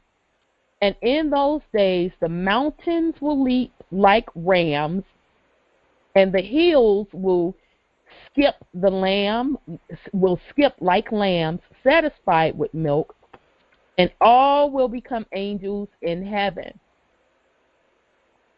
Their faces will shine with joy, for in those days the chosen one will have risen, and the earth will rejoice. And the righteous will dwell upon it, and the chosen will walk upon it. Now I'm going to stop. That clearly defies what most preachers are teaching today, because they're teaching that the rapture's going to happen, folks going to leave the planet, and they're going to ascend to heaven, and the planet will be destroyed. Well, this says the opposite, that the righteous are going to be right here, because Mother Earth is going to get back what she's supposed to get back, and the people will be on the land with milk. The mountains going to be chilling. They going to be happy. Everybody having a good time. But only the righteous will be able to walk upon it. Okay. It says, I'm sorry, go ahead, brother. We got a little point right there. We are of the earth. Now, how insane is it that the earth is going to rejoice and you don't want to be here to rejoice with them? That's insane to me. It is. It's absolutely insane. That's insane. And the mountains kicking it, the hills. Even the mountains and the rocks and everything else, enjoying the time. You know what I'm saying? Yep. And y'all talking about you want to fly off somewhere, hoping she get destroyed. Yes, it's insane. Exactly. Very good point. Everything is kicking it. Okay. It said, and after those days, in that place where I had seen all the visions of that which is secret, for I had been carried off by a whirlwind, and they had brought me to the west. There my eyes saw the secrets of heaven, and everything that will occur on earth, a mountain of iron, and a mountain of copper, and a mountain of silver, and a mountain of gold, and a mountain of soft metal, and a mountain of lead. And I asked the angel who went with me, saying, what are these things which I have seen in secret? And he said to me, all these things which you have seen serve the authority of his Messiah, so that he may be strong and powerful on the earth. So I'm going to go back over that again, just in case folks in here. Yeah, do that again. Okay, because I want to make sure folks enter and understand. Enoch said, "There my eyes saw the secrets of heaven and everything that will occur on earth, a mountain of iron, and a mountain of copper, and a mountain of silver, and a mountain of gold, and a mountain of soft metal, and a mountain of lead. And I asked the angel who was with me, saying, What are these things which I have seen in secret? And he said to me, All these things which you have seen serve the authority of his Messiah, so that he may be strong and powerful on the earth." That goes back to something, Rhonda. Go ahead, put something on it, brother. You remember that article that came out that talked about President Obama has already resigned and they just waiting on the announcement? Mm-hmm. On down in that article, it said something about the new authority. They already know. And listen, people, we have no idea how many thousands of years ago this information was put together and played itself out. Absolutely. We don't know. We don't know, what time frame Enoch went and got this information. And, that particular passage, brother, also reminds me of the fact that what they are saying is, because remember Dr. Henderson always say, don't nobody have no money on this planet. Right. I don't care nothing about no gold, none of that. Well, it would make sense if the iron, the copper, the silver, and the gold, and the soft metals and the lead are there for him. So meaning for the Messiah to use as he feels he need to use it,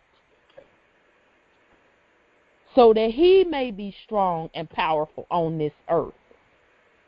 Not the folks that's standing up there claiming that they have these things. It's for his use, not theirs. Hey, check this out. I had a friend of mine that was telling me about some people that he was communicating with. I'll just put it like that. Mm-hmm. They were talking about digging up something on some property. Uh-huh. And I had to give him fair warning. I said, look at brother, nobody on this planet has any mineral rights. That is correct. So in order for them to go dig up anything, they're going to have to go through the Universal World Court to get permission to do that. That's right. And he was like, what? Correct. I said, yeah. Get on them calls. You'll find out what I'm telling you is true.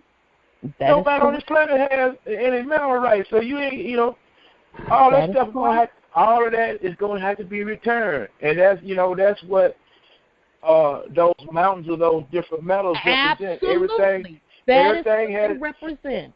Everything has to be heaped up and returned. Absolutely. That is what it represents, and that backs up his authority over the mineral rights, over the commodities, as they call them. And then they have the audacity to have set up and call themselves selling the mineral rights on the land. That's what that whole BLM stuff was about over in what's that, Idaho? Is that stuff? Oregon. Oregon. Yeah. That's what that was about. Mineral rights. And they don't have the authority. They never did have the authority, and they still don't have the authority. And right here, Enoch is telling you who has the authority and who gets to make those decisions. It is the Son of Man. Yeah. Now, that thing runs a whole lot deeper than it appears. Because now you got automobile manufacturers. You got textile industry. You got the oil industry. You got all this stuff that comes out of the earth. Those are minerals too. True that. When it boils down to it. That's true. True that. So at some particular time, it may occur, but I'm not 100%, but I'm willing to put this out there.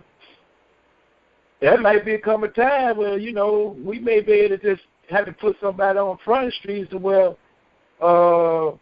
who gave you permission to build that car with that material? Mm-hmm. And then you get into a whole other thing. Because that's the truth. Because that's some heavy truth to deal with. And not only that, remember when, and I'm glad you brought that point up, brother, because remember a couple of chapters back, early on, family, when the fallen angels had came down and mated with the women, and it's one of their sins was showing how to work with metals and showing the secrets of the metals. And it was saying that the angels was standing in the river of one of the metals, and the particular angel was responsible for issuing out the metals. So in other words,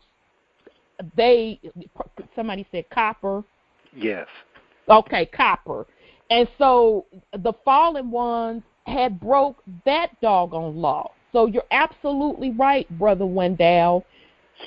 That is not a right for people to do what the blank they want with these minerals. It is not theirs.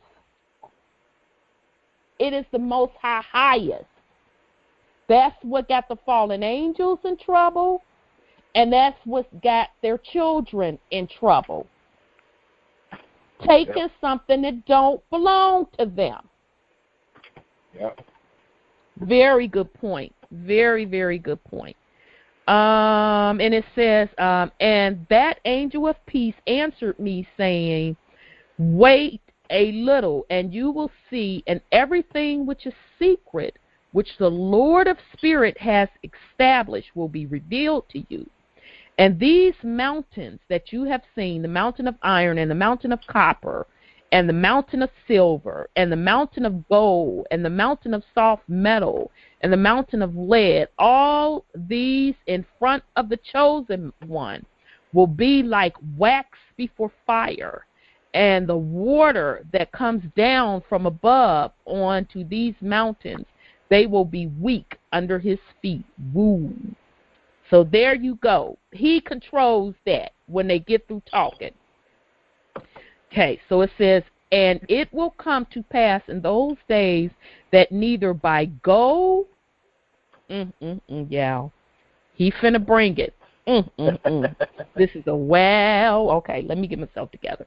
And it will come to pass in those days that neither by gold nor by silver will men save themselves. They will be unable to save themselves or to flee. So I hope that we're getting the concept when Dr. Henderson keeps telling them they don't have nothing. It don't mean anything. I don't care how much gold you think you stacking. None of that. It's not going to matter in the end. Okay, and there will be neither iron for war nor material for a breastplate. Bronze will be no use, and tin will be no use and will count for nothing. And lead will not be wanted. All these things will be wiped out and destroyed from the face of the earth when the chosen one appears in front of the Lord of spirits. Okay. So again, backing up, none of that stuff is going to matter. None of your bullets, none of your weapons that you've made out of these metals, you can have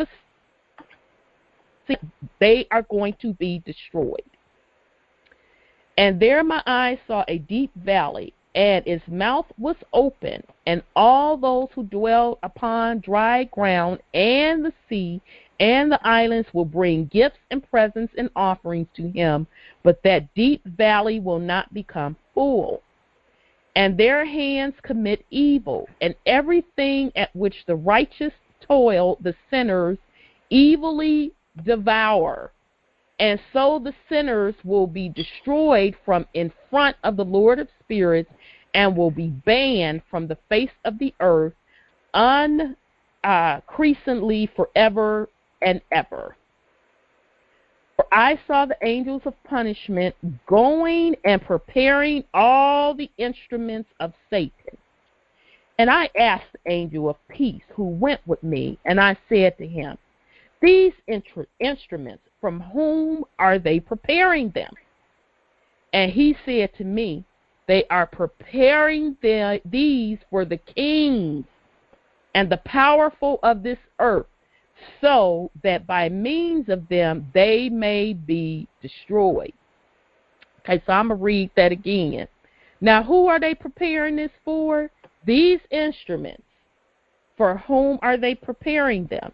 And he said to me, they are preparing these for the kings and the powerful of this earth, so that by means of them they may be destroyed.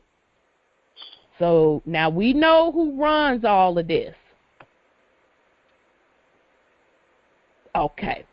And after this, the righteous and chosen one will cause the house of his congregation to appear. From then on, in the name of the Lord of spirits, they will not be hindered. So in other words, the people that's running this hot mess, they're going to get theirs. They're going to be destroyed. The righteous will be called by the chosen one, and they will not be hindered or stopped again. All right. And it says, in front of him, these mountains will not be firm like the earth, and the hills will be like a spring of water, and the righteous will have rest from the ill treatment of the sinners. And I looked and turned to another part of the earth, and I saw there a deep valley with burning fire. And they brought the... Hold it. Oh, okay. Oh, man. Oh, yeah, you just made my liver quiver.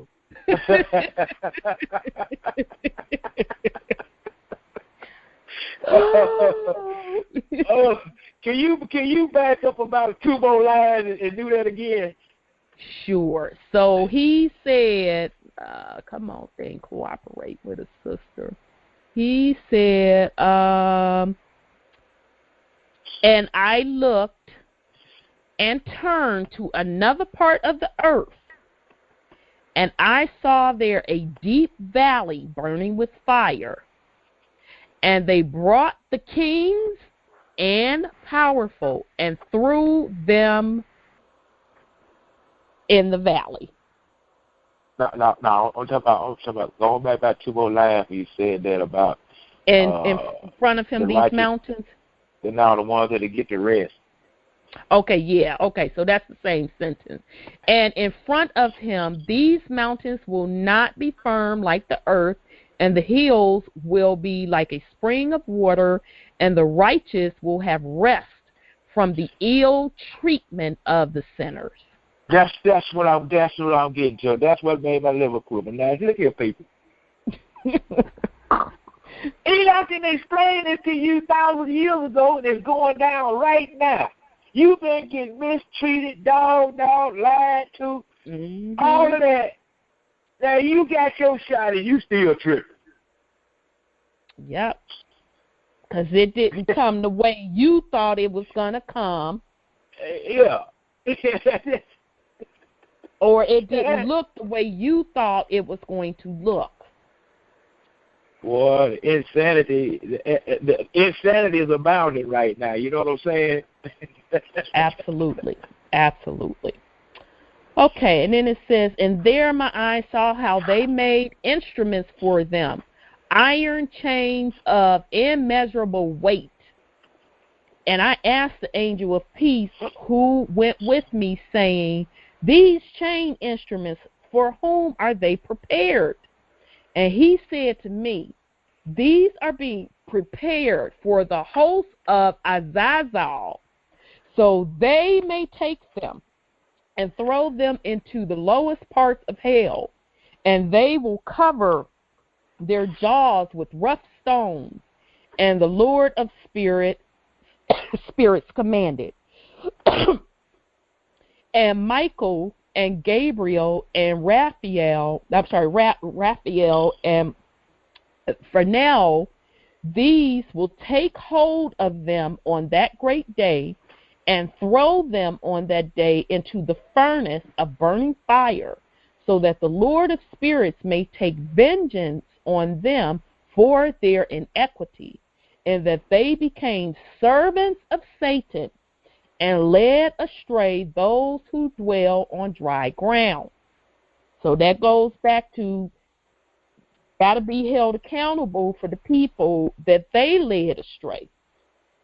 Okay, and in those days the punishment of the Lord of spirits will go out, and all the storehouses of the waters which are above the sky and under the earth will be opened. And then I wrote, this is bring all the tithes back to the storehouse. Malachi 3:10. And all the waters will be joined with the waters that are above the sky. The water that is above the sky is male, and the water that is under the earth is female. So I'm going to go over that again. The water that is above the sky, so let's start with that there is water above the sky, that is male, and the water that is under the earth is female. Okay, so that's that duality again. But notice there's water above and water below. I've heard that concept before, and supposedly that is the separator between those dimensions.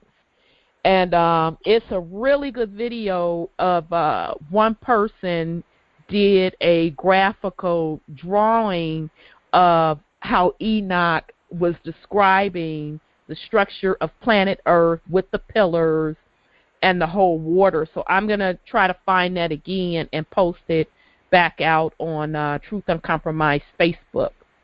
I thought that was interesting, where Enoch again describes the waters above the earth and the waters below, and how even they have an energy to them, which is still in balance of female and male energy. Okay.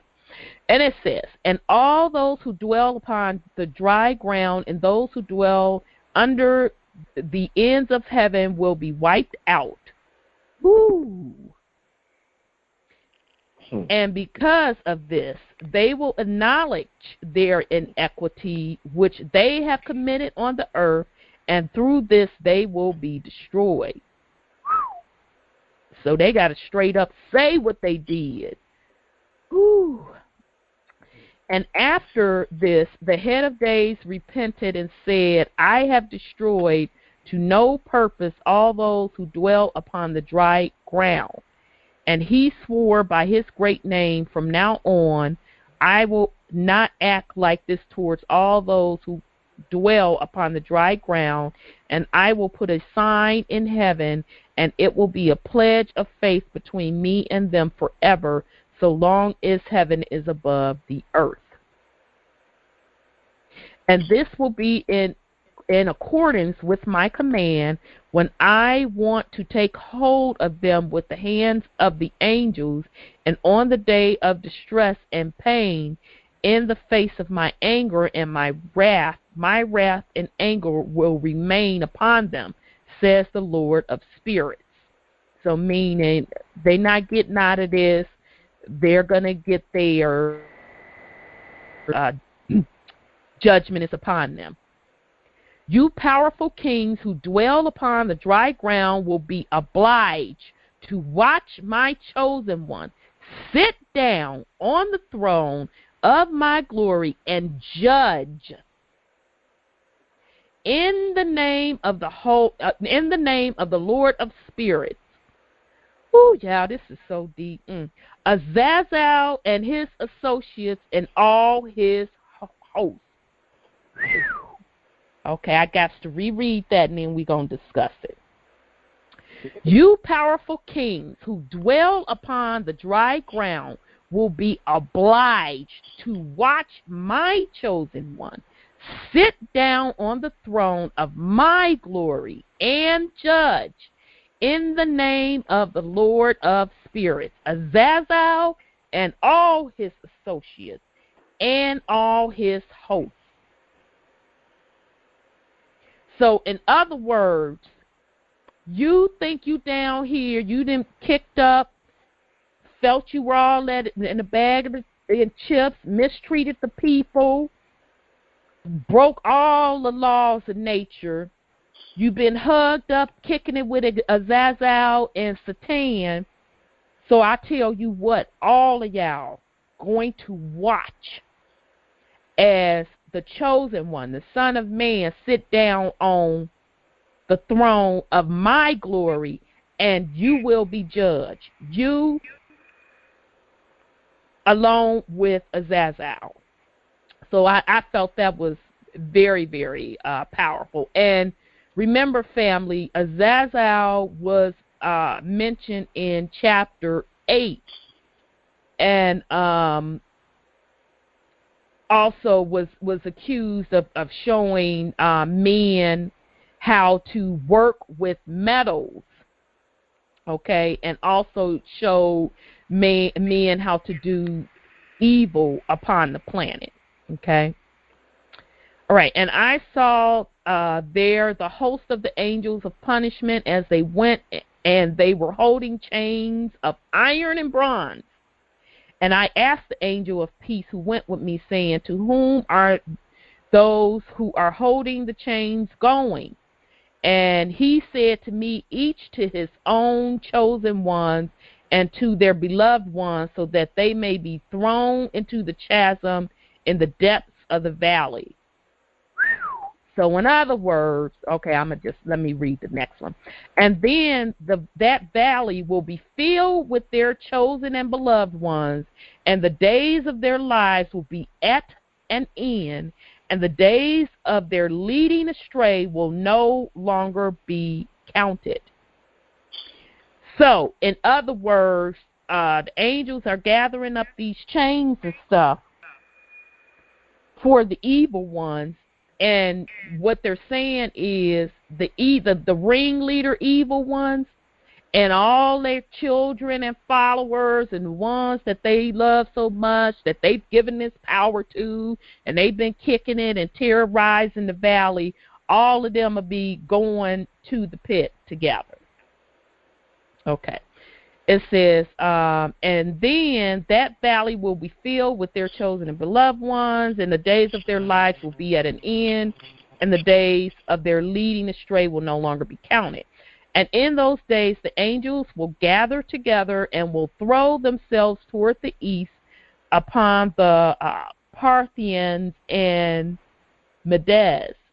They will stir up the kings so that a disturbing spirit will come upon them, and they will drive them from their thrones, and they will come out like lions from their lairs, and like hungry wolves in the middle of their flocks. So I found that interesting, that that particular passage. I'm not sure if what he is saying at that particular part of the war, the wars that are going to particularly go on. I did do a little research on what is the Parthian and Medes, and it's mentioned in Acts. They keep cutting me off. Sorry about that, family. It's mentioned in Acts chapter 2, verse 1 through 21.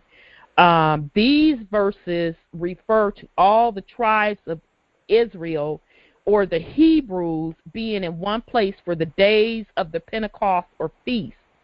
They all bear witness to the prophecy.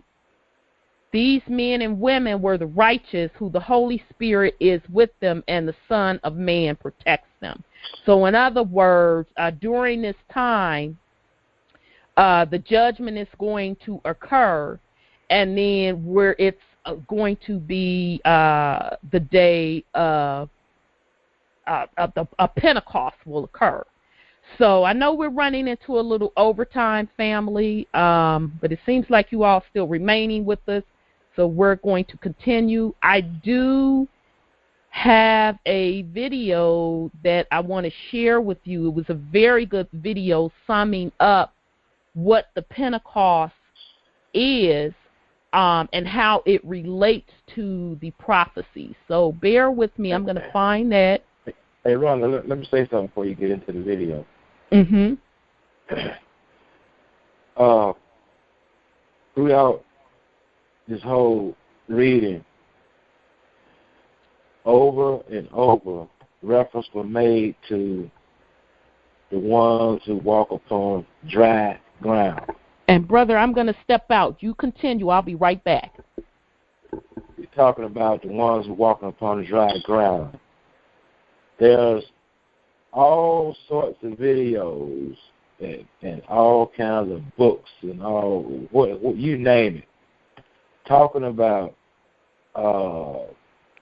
the dwellers or the inhabitants of the oceans that come up out of there in spaceships or whatever the case may be. They always want to say they Nephilims, they demons and all that.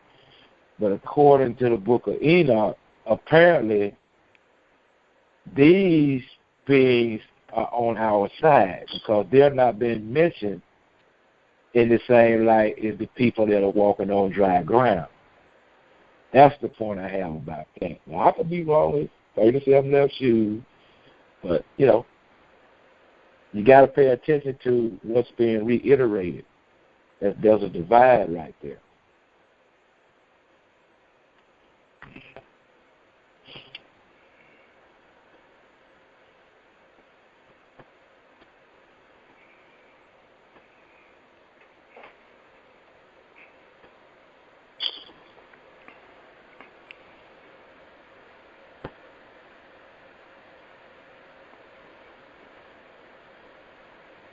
Yeah, I don't think Sister Rhonda's made it back yet. But is that something that you've been paying close attention to? Well, the people on dry land, that's a reference being made to the people on earth. Right. Now, we know that there are other beings around us, because if we think that mankind is the only being that was created, we're wrong, because in our studies of Noah's information and also the information from Dr. York, we know that there are various other beings, right, from different parts of the galaxies who have come here to Earth, and they are at the different planets in our solar system. So when we look at the number of those who will be praising the Heavenly Father, Yah, and that number cannot be counted, you have to look beyond mankind and all the other beings that have been created. That is the number that can't be counted, because there are 19 galaxies, and you have to go back to, the 19th galaxy probably existed back over 100 trillion years ago. Mm-hmm. The 18th galaxy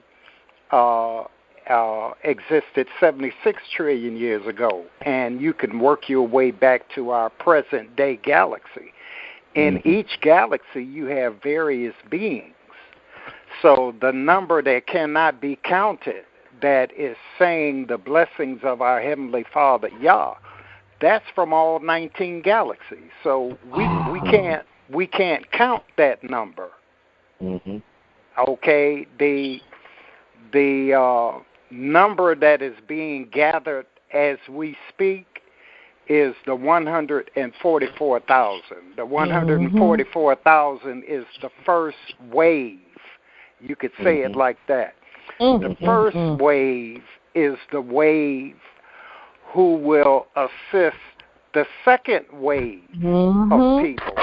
Okay, so the 144,000 are the first ones to ascend and reach that vibratory level where they enter into higher dimensions. And they will be the ones who will help, because I think it's another 7 years before people will be considered for their credit that they are to receive to exist. So it is us 144,000 who has to help them during that 7-year period to reach the vibratory level, so that once they do receive their credit, they know what to do with it. Yep.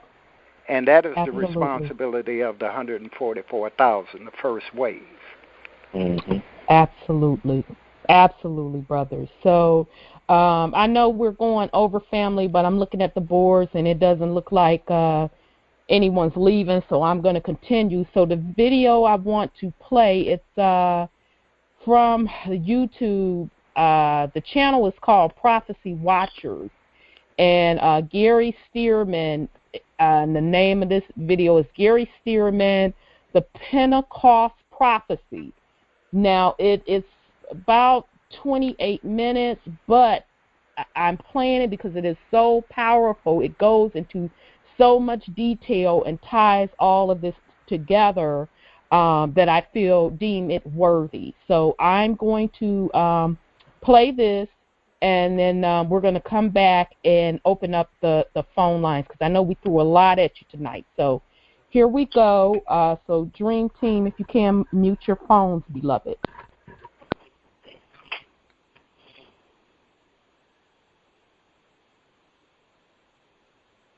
Pentecost, the fourth of 7 major Jewish feasts, is the only Jewish feast with a countdown. We're going to talk about that.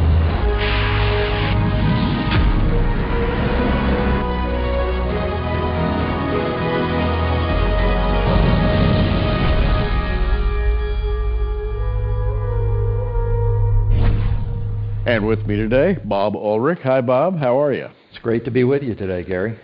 And Bob, we've got a very pleasant subject to talk about today. In fact, we're going to talk about Pentecost, which is my favorite of all the Jewish festivals, and it comes into the New Testament. I think everybody's heard about Pentecost in the New Testament. It's a wonderful feast, which has a numerical countdown, and we'll get into that in just a minute, but the beautiful part of Pentecost, Bob, is the promise that's associated with it. It's the promise of something new, something exciting, something different, a new phase. In the case of the church at Pentecost, it brought a whole new indwelling of the Holy Spirit. So it's a marvelous holiday. You know, Pentecost is one of the 7 Jewish feast days. Now, why are Christians talking about the Jewish feast days? What's the significance of each of these days? And we really hope today that we can really zero in on this one feast day, the Feast of Pentecost. It's got several different names in the Hebrew and the Greek, and you're going to talk about that. But, you know, we're name of our program is the Prophecy Watchers. We're watching prophecy. Sure. And there is absolutely a prophecy of high significance that revolves around Pentecost. And for us, every day is a countdown. We are watching. We are waiting. We believe in the imminent return of the Lord Jesus Christ. Some people even disagree with that idea, saying that, no, he can't come until certain things have happened. We don't believe that. We believe that everything that needs to have been fulfilled has already been fulfilled. We're just waiting his coming. Can I read a quick story? Sure. This is really fascinating to me because, why do we do what we do? Why are we here talking about Pentecost? I've got a copy of a little book here called Rest. Of course, you and I don't have any time to rest. We're always on the move. But there's a story in this book about a king. And the king shows up in town with this huge entourage with hundreds of shovels. And they tell the people, everyone gathers in front of the stage, and he says, I'm going to collect a great treasure. And when I return, it's my desire to give it freely to the citizens of the country. Mm-hmm. All you've got to do is take a shovel and dig a hole on your property. Well, you can imagine the reaction of some of the people, and I'm not going to read through all the accounts here, but you've got the enthusiastic people, you've got the doubters, the scoffers. Where's your great king? When is he coming back with his great treasure? And it reminds me of this verse in Revelation, chapter 22. It says, Behold, I come quickly, and my reward is with me to give every man according to his work. Now, the idea here was that the king said, you dig as big a hole as you want, and I'll fill it with treasure when I come back. And, of course, as the story goes, some people said, that's not really going to happen.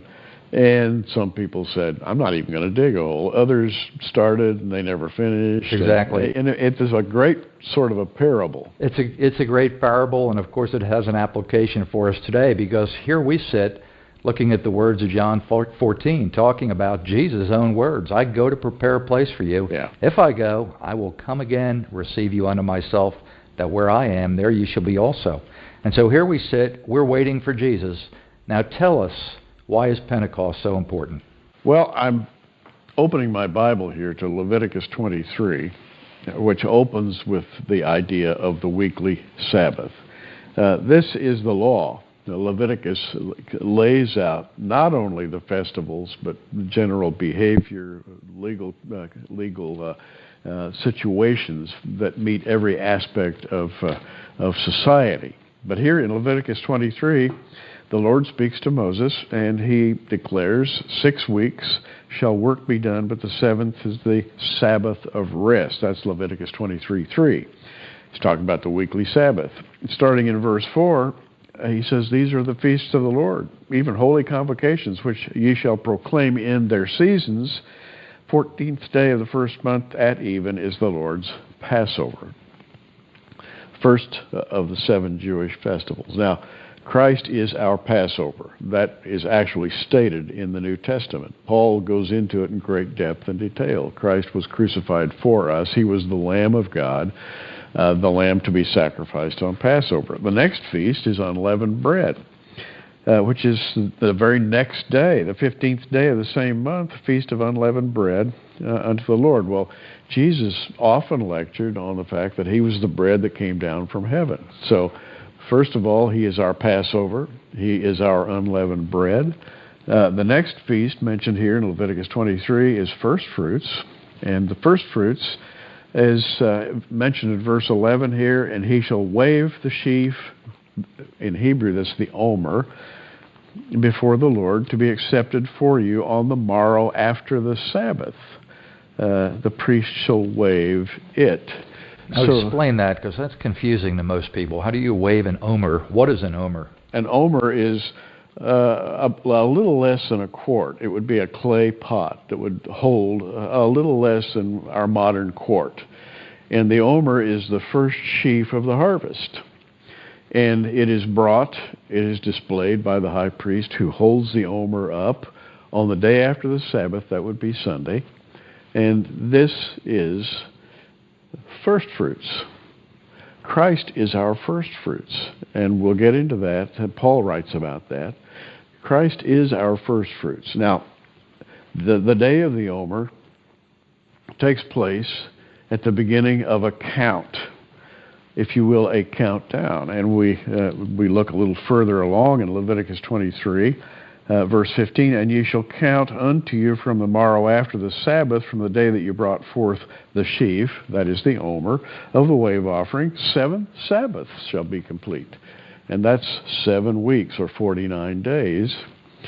Even unto the morrow after the 7th Sabbath, ye shall number 50 days, and ye shall offer a new meat offering unto the Lord. So you have, first of all, you have the Passover. And then you have unleavened bread, symbolizing Christ. And then you have first fruits. Christ was the first fruits because he was the very first one resurrected. So this omer that's held up by the priest represents the resurrected Christ. Then you start this countdown of 49 days, followed by the 50th day.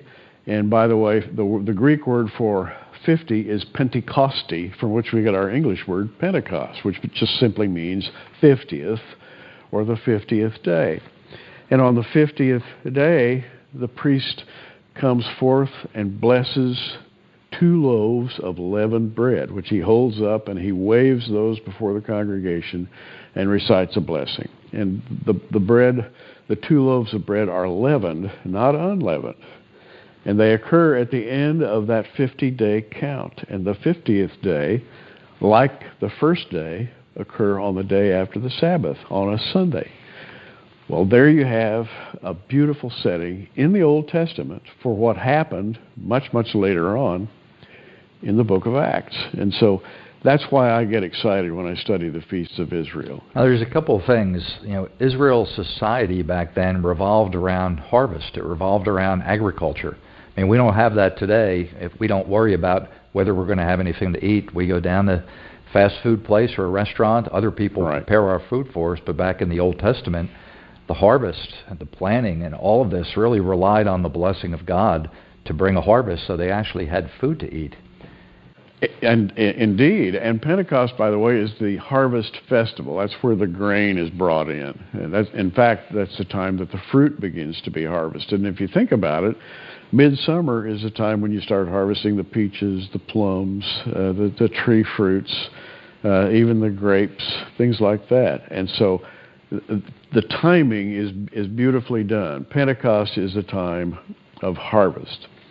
And the harvest is illustrated by Jesus in the book of Matthew when he comes and lectures on the flow of the seasons. He always mentions the harvest being the end of the age. He tells the disciples, and I'm quoting from Matthew, the harvest, he said, is the end of the age. And so now you say, oh, now you've got my attention. When we begin to talk about the end of the age... Well, there's a picture being formed here, if I understand right.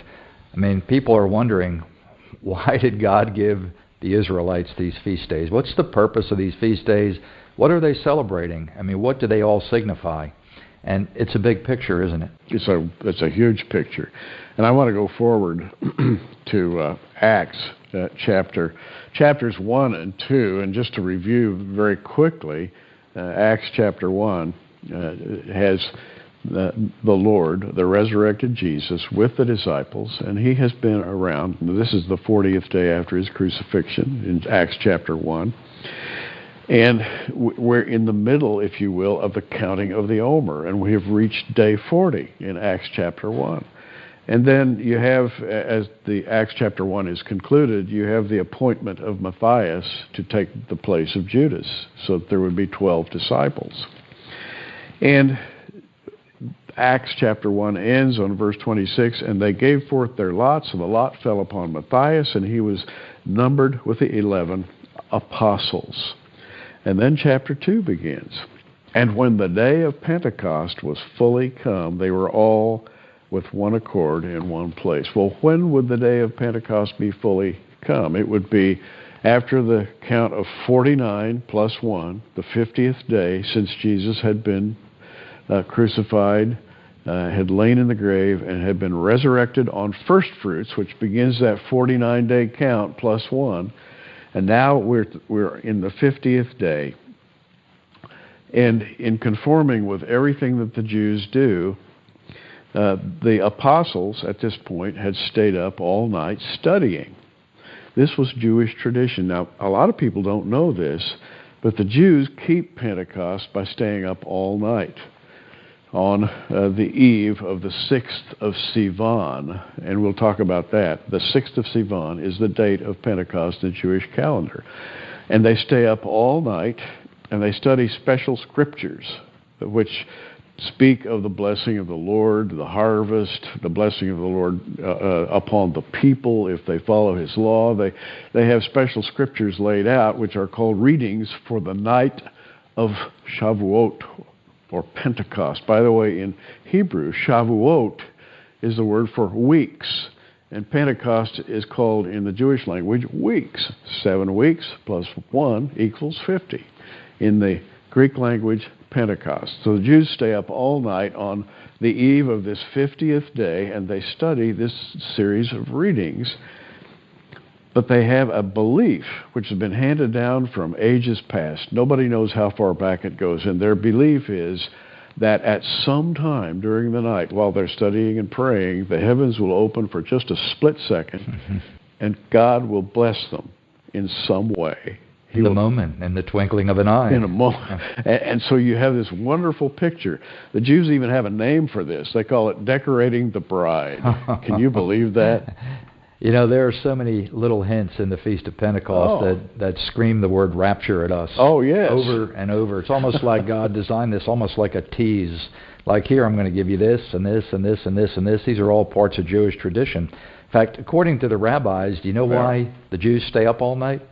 Because when God gave the law at Mount Sinai to Moses, they fell asleep waiting for Moses to come down from the mountain. They couldn't even stay awake. And so to make up for it in history, they decided to stay up all night on Pentecost. Well, for whatever reason, they stay up to this very day.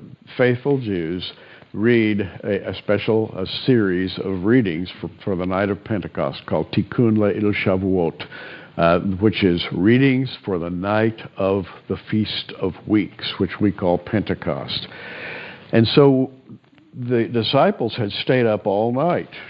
And we read in Acts chapter 2, verse 1, and when the day of Pentecost was fully come, meaning that it's getting toward morning, they were all with one accord in one place, and suddenly there came a sound from heaven as a rushing mighty wind, and it filled the house where they were sitting, and there appeared unto them cloven tongues as of fire, and it sat upon each of them. And they began to be filled with the Holy Ghost and began to speak with other tongues as the Spirit gave them utterance.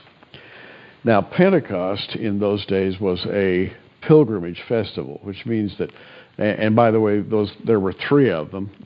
One, of course, on Passover, one on Pentecost, and one on Shavuot, on Sukkot, or that is the Feast of Tabernacles. So here is a pilgrimage festival. Jews from all over the Roman Empire were in Jerusalem. And guess what? You read this. And there were dwelling at Jerusalem Jews, devout men out of every nation under heaven. Speaking every language.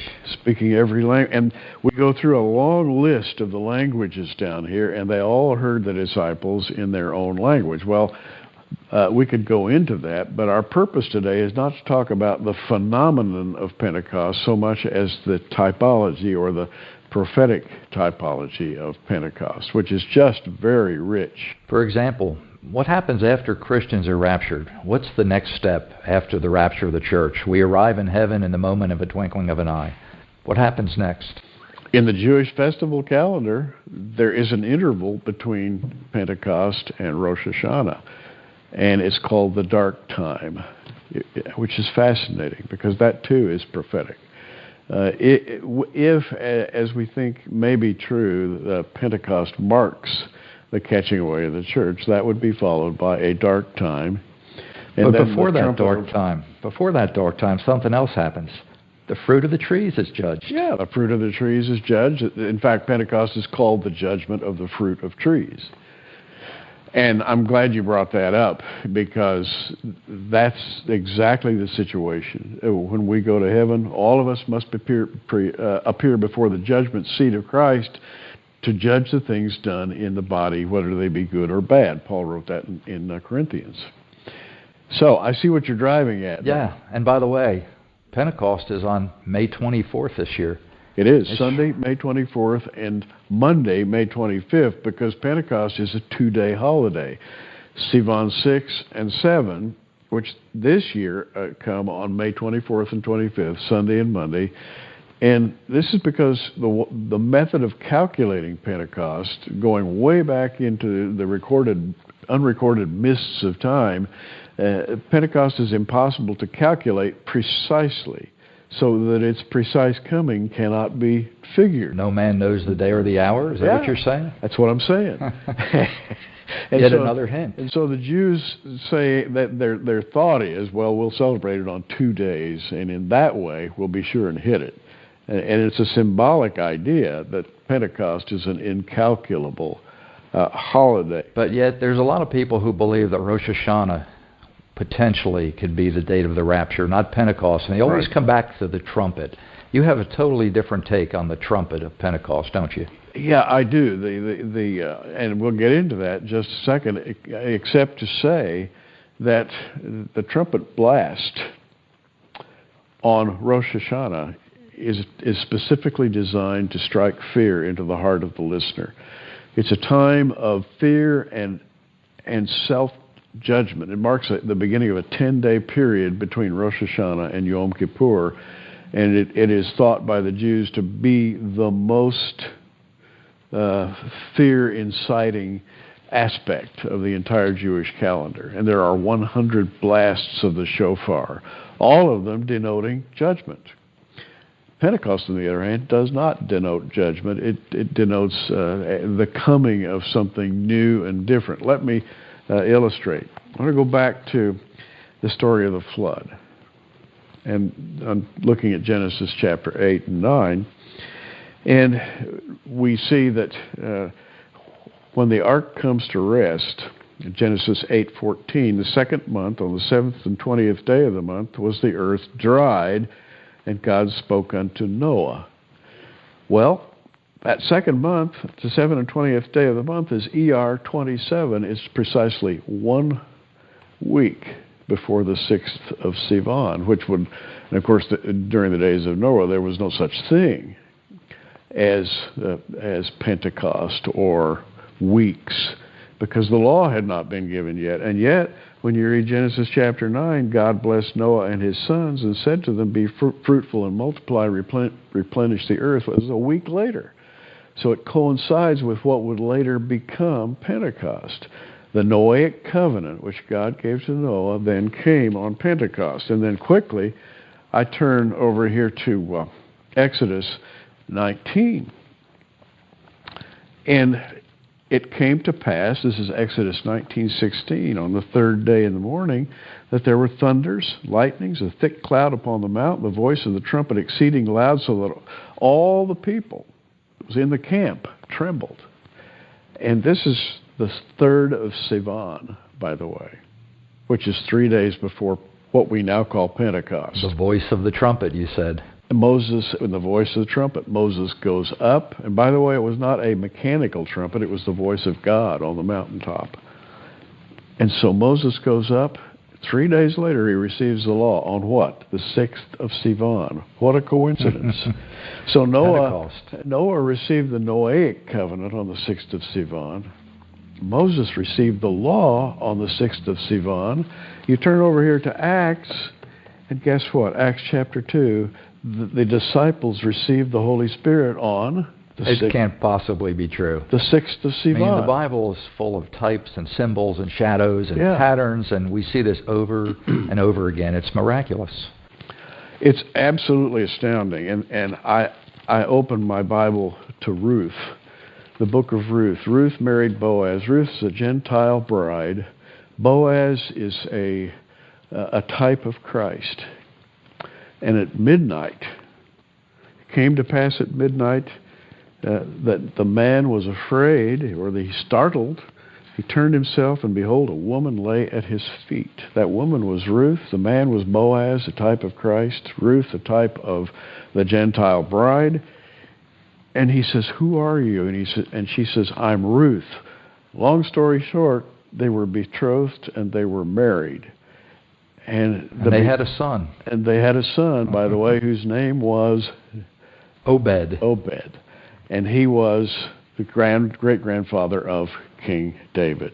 And out of that union, which, by the way, took place on the 6th of Sivan, came King David. A Gentile bride became part of the messianic lineage of Jesus. Another little tidbit. King David lived to be 70 years old. He was born on the 6th of Sivan. He died precisely 70 years later on the 6th of Sivan. Pentecost. Are we talking coincidence Should we here? talk about Enoch? Do we dare? No date is given for Enoch, but rabbinic tradition says that Enoch was born and raptured on Pentecost. We don't know if that's true or not. But it has to be true. How much does it take before the image finally settles into your thinking? God holds the 6th of Sivan to be a very special date, and we call it Pentecost. It's the day. It's the birthday of the church. And I just want to read something that Paul wrote about the resurrections in 1 Corinthians 15:23. But every man in his own order, Christ the first fruits. Now, do you remember Christ was resurrected on first fruits, and that count of the Omer started. 1, 2, 3, all the way up to 50. Afterward, they that are Christ's at his coming. And so there is a countdown that's written in Scripture. And 50, by the way, is a multiple of 5, the number of grace. So we could spend a lot of time, we don't have the time today, to talk about the numerical aspects of the number 50 in Scripture. But let me just say this. Grace expresses itself in a way that, if you study, can be easily discerned. And I get excited every year about this time. This year, May 24th, 25th, when Pentecost rolls around, and I think about that ancient Jewish tradition. For a brief moment, the heavens may open up. And that's, by the way, what I'm waiting for. How about you? I get a new calendar every year, and the only date I circle on the calendar is Pentecost and my wife's birthday. You know, Bob, I have a book here called Christ in the Feast of Pentecost by David Brickner and Rich Robinson. On the back, I want to read this little note. We're all eagerly, or that is, let me read it again. I blew it. We've all eagerly counted the days to a special occasion. And Pentecost, Shavuot, is the only holiday for which God commanded a countdown. Well, we've reviewed that countdown to 50. And in a way, we're all counting down right now. All of us are awaiting that day when we hear the shout and the heavens open for a brief instant. He comes down, we go up, we meet in the air. What a day. What can you say? This whole book I talked about earlier, Rest, talks about eternity and talks about what we're all striving for, what we're all hoping for. One day we're going to hear the trumpet, in the twinkling of an eye we're going to be in heaven, but more importantly, we're going to be with Jesus. Absolutely. By the way, if you'd like to obtain this book called Christ in the Feast of Pentecost, we have put it together with a presentation by Mark Biltz on the feasts of the Lord. Now, there are several DVDs. Do you know how many DVDs are in this set, Bob? I think it's 7. I think it's one on each. On each one DVD. On each of the 7. Okay, family. So again, that video about, and thank you for bearing with me, I played that so we can all start doing our research on these important dates that are coming up in 2016. That video is from the YouTube channel Prophecy Watchers. It is titled Gary Stearman, The Pentecost Prophecy.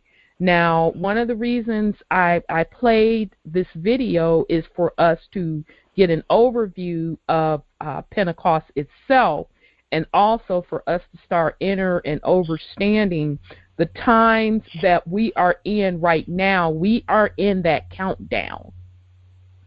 that we have, and the celestial stars is telling us that we have several eclipses coming up this year. We have several blood moons coming up. We just had an eclipse, I want to say, was it either Monday or Tuesday? We have a blood moon coming up the day of Passover, which is on the 23rd. So I'm saying all that to say, family, that the prophecy that is spoke of in these ancient texts, such as the Holy Bible, and of Enoch himself mentioning Pentecost, although he didn't call it that, he called it the two ancient names. It serves a purpose. It is for the fulfilling of the prophecy. So what I am suggesting is the family go back, do a little research on these Hebrew or Jewish holidays, because they hold significant meaning, and very much so significant meaning today. I did not realize that the Pentecost had the number 50 associated with it. Anybody that's been following Dr. Henderson and Shelley and crew, you would always hear Shelley say that this Jubilee that we're currently going through is to give people back 50 years what was taken away from them. 50 has the number 5 in it, which is the number of grace. The numbers of the new kingdom is 555. So all of that, family, has significance, and that is one of the reasons I wanted to play that video. So thank you so much for being patient with me. I'm going to open up the phone line, so bear with me a sec. So press *6 to get in the queue if you have something that you would like to discuss or talk about. In the meantime, while we're waiting on people, if they're going to come in the queue, Oracle or Brother Wendell, did you have anything else you wanted to put on the video, or you wanted to put on anything else? Yes. This is to all the listeners who cry out for justice on this earth. We today are experiencing foreclosures, false imprisonment, fraudulent death by some law enforcement, and many other atrocities at the hand of the children of the Nephilim.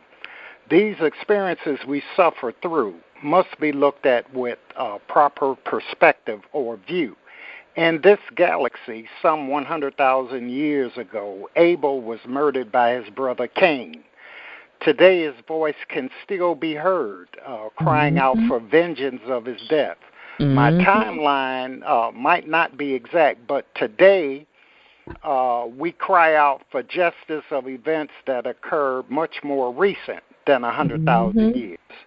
When in reality of time, how short has been our suffering compared to the cries for justice of those before our present time.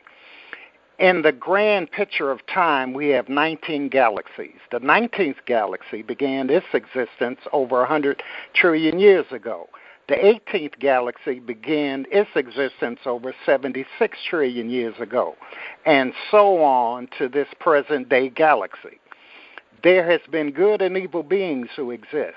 The self-indulgent evil beings committed the same atrocities against the good beings that is still committed against us today. Thankfully, due to our Heavenly Father, Yah, the acts of today are not committed with such fierce power. Remember, the science of older galaxies is much more advanced than today's science. Take, for example, the being Luna from the planet Pluto, who ruled the lower half of Tiamat, now called the planet Earth. Luna wanted to rule over all of Tiamat, the sun, and other planets in our galaxy.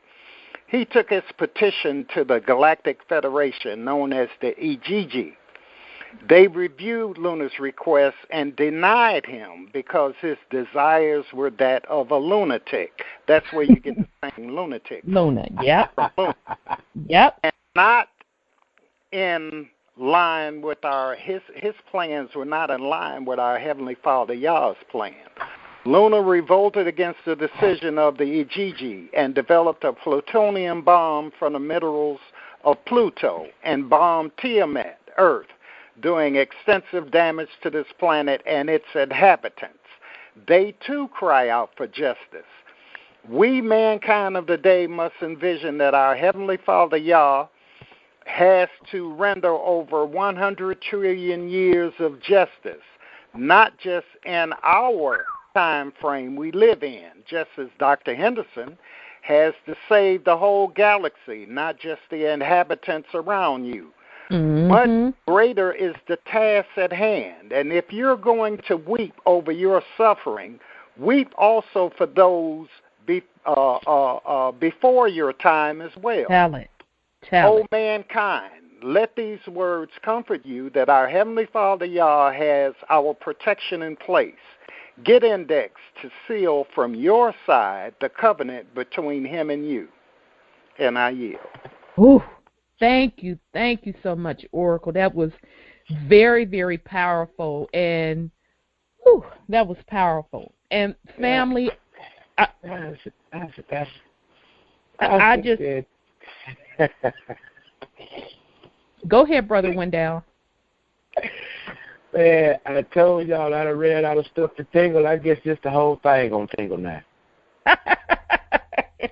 I guess just the whole thing gonna tingle all at the same time. Oh boy, I tell you. And just to add on to what Oracle Tahuti said, as I was naming off the particular events from the celestial point of view, the blood moon was on the 9th. I'm sorry, the eclipse was on the 9th. We have a blood moon coming up this month on March 23rd. That is during the time of Passover. That also, the time period, Passover starts on the 20th. Through the 23rd, which represents the death and resurrection of Yahshua. Okay? Dr. Henderson's born day is on the 23rd. Yes. Okay? So now, we didn't have time tonight, but next week we'll get to it.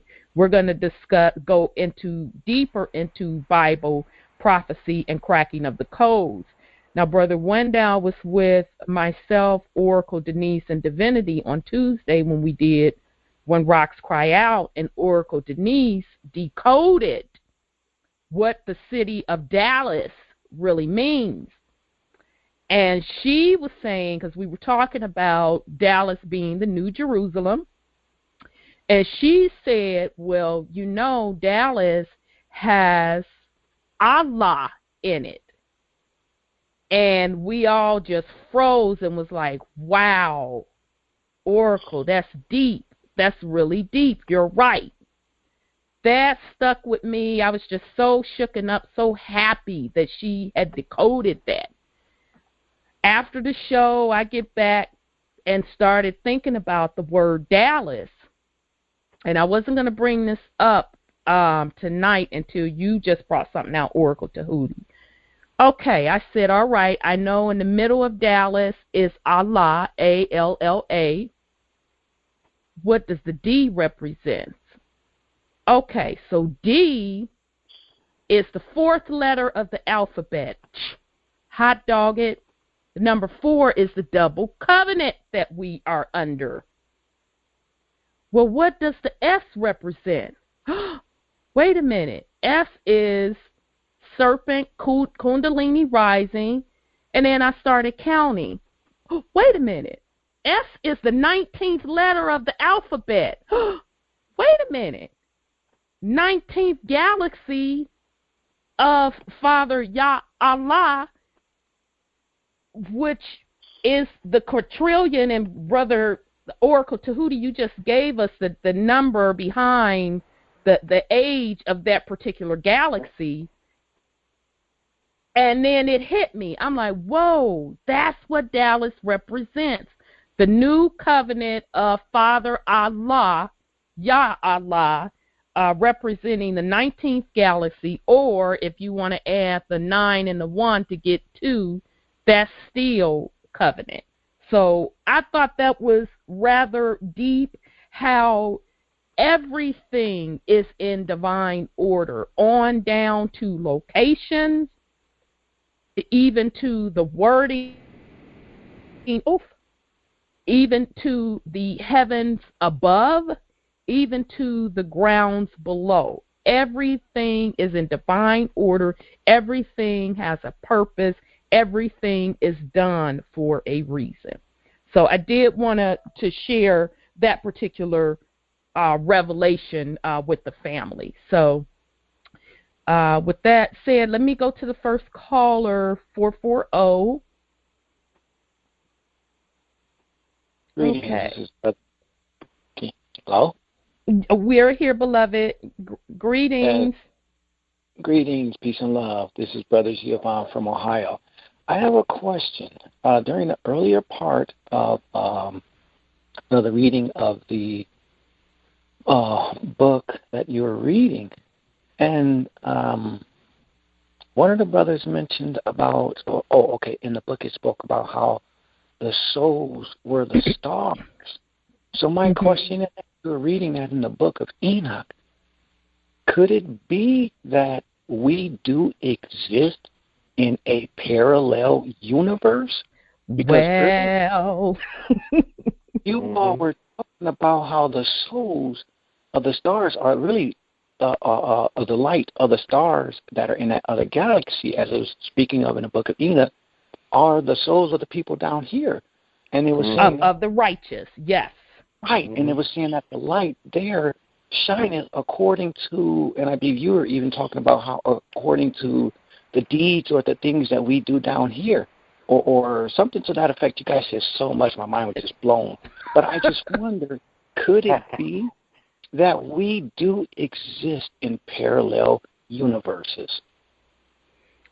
I'm so totally in agreement with you.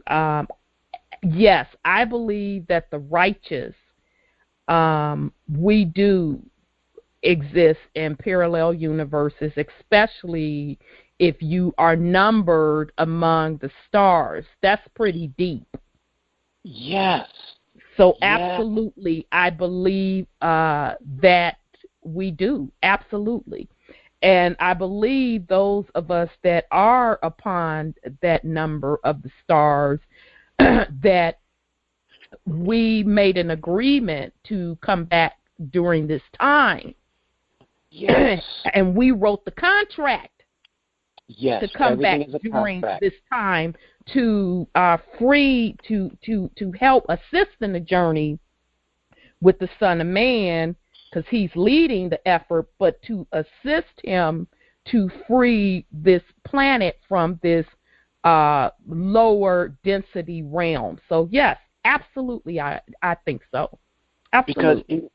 Because everything was coming to my consciousness as far as all the biblical studies I've been doing and being basically raised up in what we call a church my whole life, but not just that, but the spiritual things that I have been experiencing, and then coming into truth throughout my walk of life and standing for the truth too. It's like it says, when you seek and search for me with all your heart, then you shall find me.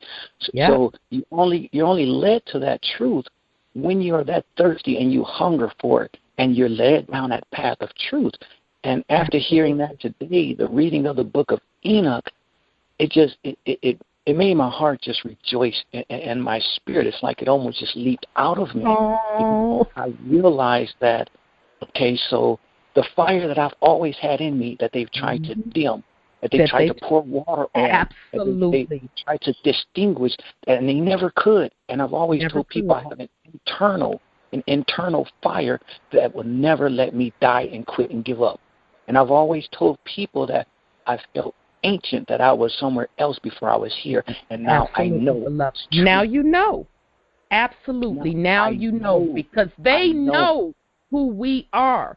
That's why they instituted the testing of the blood to know exactly, oh, doggone it, here go another one coming through this bloodline, another ancient one returning.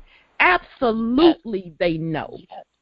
Yes, brother. And the Book of Enoch is a part of your essence. That is why it has caused such a stir within your spirit at hearing the words of Enoch. What it is that you'll find they removed the Book of Enoch out of the scriptures because they knew the power of the Book of Enoch and that it would stir your vibratory level to greater height, which is what you are currently experiencing. Accessing the Akashic records, going, wait a minute. Absolutely. That's exactly why they banned it. Absolutely. That's kind of funny to me because he is. The whole thing is tingling. I just told you, my whole thing gonna tingle. Yeah, I ran out of parts to tingle.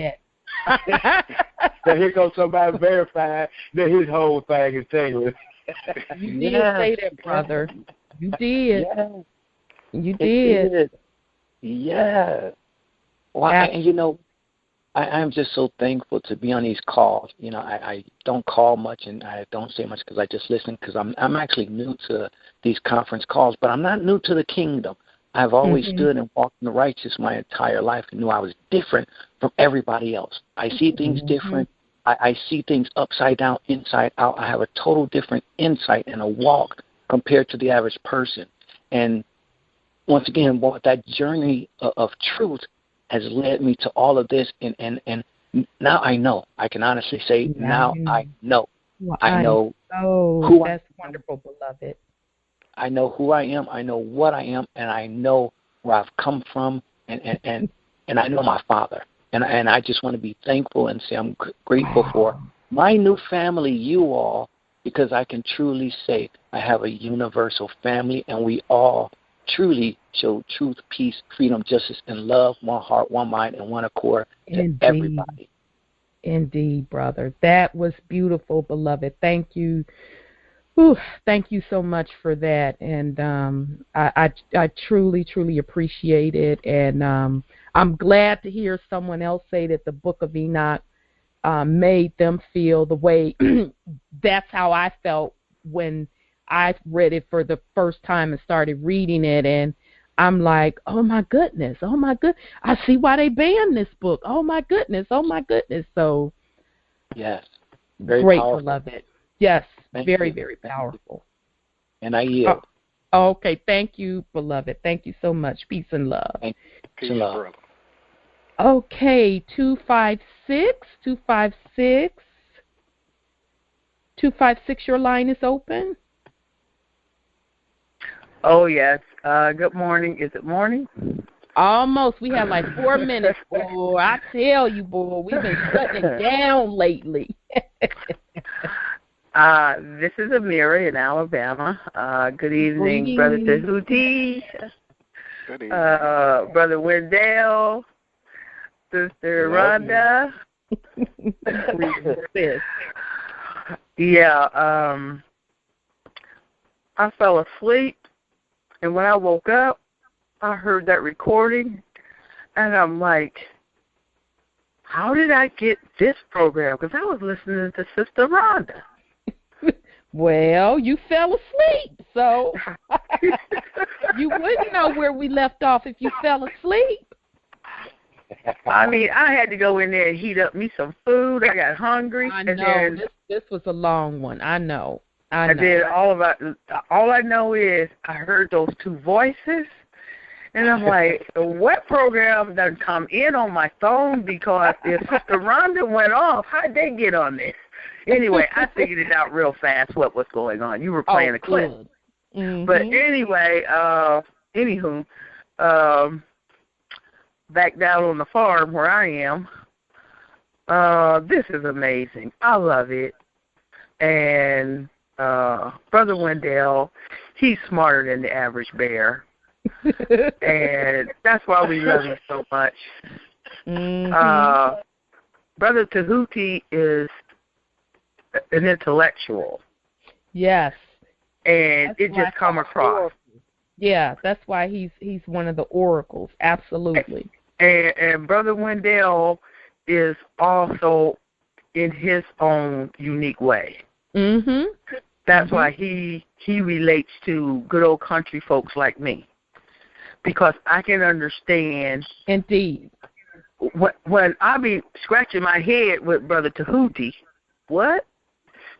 And then when Brother Wendell comes, I'm like, oh, okay, I get it. So I love these brothers. I told y'all I'm just a regular simple dude. Right.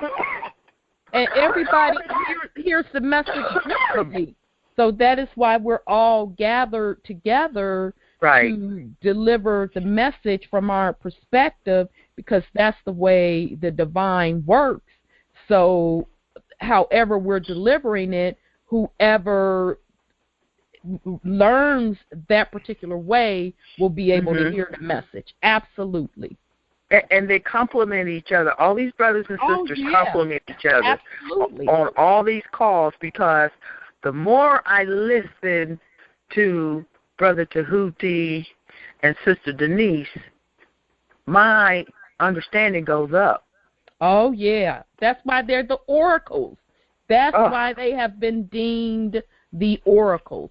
That because I'm going to tell you, Oracle Tahuti, when he brought in the 19th galaxy and he put the associated years to it, I said, wow, he brought that in. Now, Oracle Denise just earlier on Tuesday broke down the etymology and the real meaning of the city of Dallas, and just those two different factors. It was different things, but they tied together. So hence, that is why we call them the oracles, because they foresee things that I'm like, I know they got to be bringing them from the ethers when they bring them down. And I'm just so appreciative to have both of them with us to bring those bombshell moments. Absolutely. And I know I'm blessed to be here sharing this, because I could be out there among the lost, and I'm not. I'm here, like Dr. Henderson said, find you somewhere to rest. I'm here in my bed, peaceful, quiet, listening to all this great knowledge that would have been lost to me. It's like the Book of Enoch, Inky. Somebody else might be laughing at those words, but this is so profound. Yes, it is. So I get on the call. If I haven't fallen asleep before the whole call ends, I want to chime in and say thank you. I want to chime in and say anyone who is listening, who hasn't gone and rushed, take whatever means you have. If you get any kind of means during the month, once you go and get index, you'll still have that when you get home the next month. So if you have to use that month in order to get down there and get index and get back home, okay, it'll straighten itself out. Is what I'm saying is, it might take a couple of weeks for you to get back on track with your finances. But what I'm saying is do it, and do it ASAP, because I'm coming along, and we're talking about 6 months ago right? This is my game plan. I've worked all my life, got very little to show for it, was married twice, and the brothers took whatever and went on their merry way, and they lived it happily ever after, leave the sister to do whatever, okay? So it's like I'm retired now. I'm going to take whatever I have and just enjoy my days and be with the families. I have families all over the country. And I'm going to go and visit, and that'll be my days, right? Just enjoy myself. Then here I hear Dr. Henderson, SOV, CPR. Now I got to change up because I'm thinking, I'm cool. I know I will see paradise, and it will be after this life. There's no more to do right now, okay? Everything is already, that's my mindset. And then it was like this new voice, this new set of alternatives, and it scared. Okay, I was so frightened talking about the pit, talking about all this and all that, and this is what you got to do. All I'm saying is I said to myself, okay, I know I'm among the righteous. I'm among the righteous. He's going to protect me. And I make this move, and a lot of people, they are afraid to make a move, to do something because, well, what is it going to do to me? I'm putting myself in trouble. Think about it. What could you do that will put yourself in trouble by getting indexed? Well, I give up my birth certificate. I get out of the system. Do you understand the system ain't nothing but a corporation? It ain't. Exactly. It is not a real country where you're a citizen of. It only makes common sense. So when you think when you think through it, I thought it's like, okay, I know all that. I'm only putting myself in a better position. Right. I'm not putting myself in any type of harm's way. In the event that this Dr. Henderson, because I had no idea, Dr. Henderson, he is who he is. Well, I didn't know who he was because I had just heard of him, okay? And I'm just on the call. If he's a two-headed monster, he's not going to hurt me because I'm of the righteous. All he's going to do is reveal himself to me, and I will move on. Okay? So all I'm saying to anyone out there who is not indexed, who is not studying this, what I would say is study it, keep studying, listen to the archive calls, listen to these, and Sister Linda and all the rest of it. You will get a clear picture that you are making the right move by protecting yourself, getting indexed, and so forth, and staying with the group of the righteous here. And I listened to archives, and Dr. Henderson talked extensively about that currency. So anyone who's holding that currency, I would not feel bad because he has spoke extensively on past calls on that currency. Yeah, he calls it whatever, but he never said throw it away, burn it, give it a, you know what I'm saying? All I've ever heard was, well, if you got it, hold on to it. Because these countries are going to revalue their currency. We're talking about right now, 2016. We're not talking about 100 years from now, 50 years from now. There's going to be some kind of progress towards this countries connected under the righteous countries, under the 501c4 and the digital currency, and we index and having whatever we'll have long term. That to me is long term. Right now there's going to be a bridge. There's prosperity packages. Why is all this coming forth if we are not to have something right now the way we understand it? That's my understanding, and I keep listening for clarity because I don't know what it's going to look like. I know what it looks like right now. It's really bad shape for everybody with this little bit of drip that they give you once a month. Right. So I was just saying, okay, don't feel bad if you have the currency.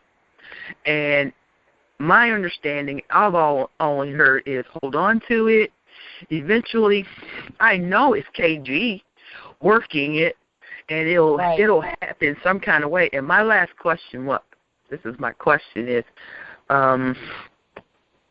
we heard in the last day or so that President Obama has resigned.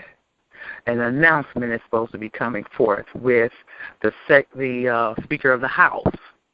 Okay, there's an interim president in the republic right now who's making treaties with the other countries and so forth, and he's some general or whatever. Okay. In the meanwhile, that's why Bonner left office. So that's not why he left office, but okay. I know what you're saying. I'm just saying what we're hearing. Right. I heard your call that Thursday night. Exactly. I heard your call. Exactly. Okay? And that Friday, before we even woke up, he had come out. He had resigned. We know why he resigned. Yep, there you go. Go ahead, Sugar. But this is what we're hearing, and I want to see if there's any validity in forget about why Barter left. The idea is this new guy is in the position of the Speaker of the House. Everybody know if the president resigned, the vice president resigned, the next in line for president is the Speaker of the House. So this colonel is acting as president in the Republic. In the meanwhile, the Speaker of the House is supposed to come out and make an announcement that President Obama resigned, Biden resigned, and then this colonel or whatever is supposed to allow him to move in as president, the Speaker of the House. And then what's his name with the toupee is gonna bow out. I can never remember his name. He's gonna bow out. Oh, Mr. Rump.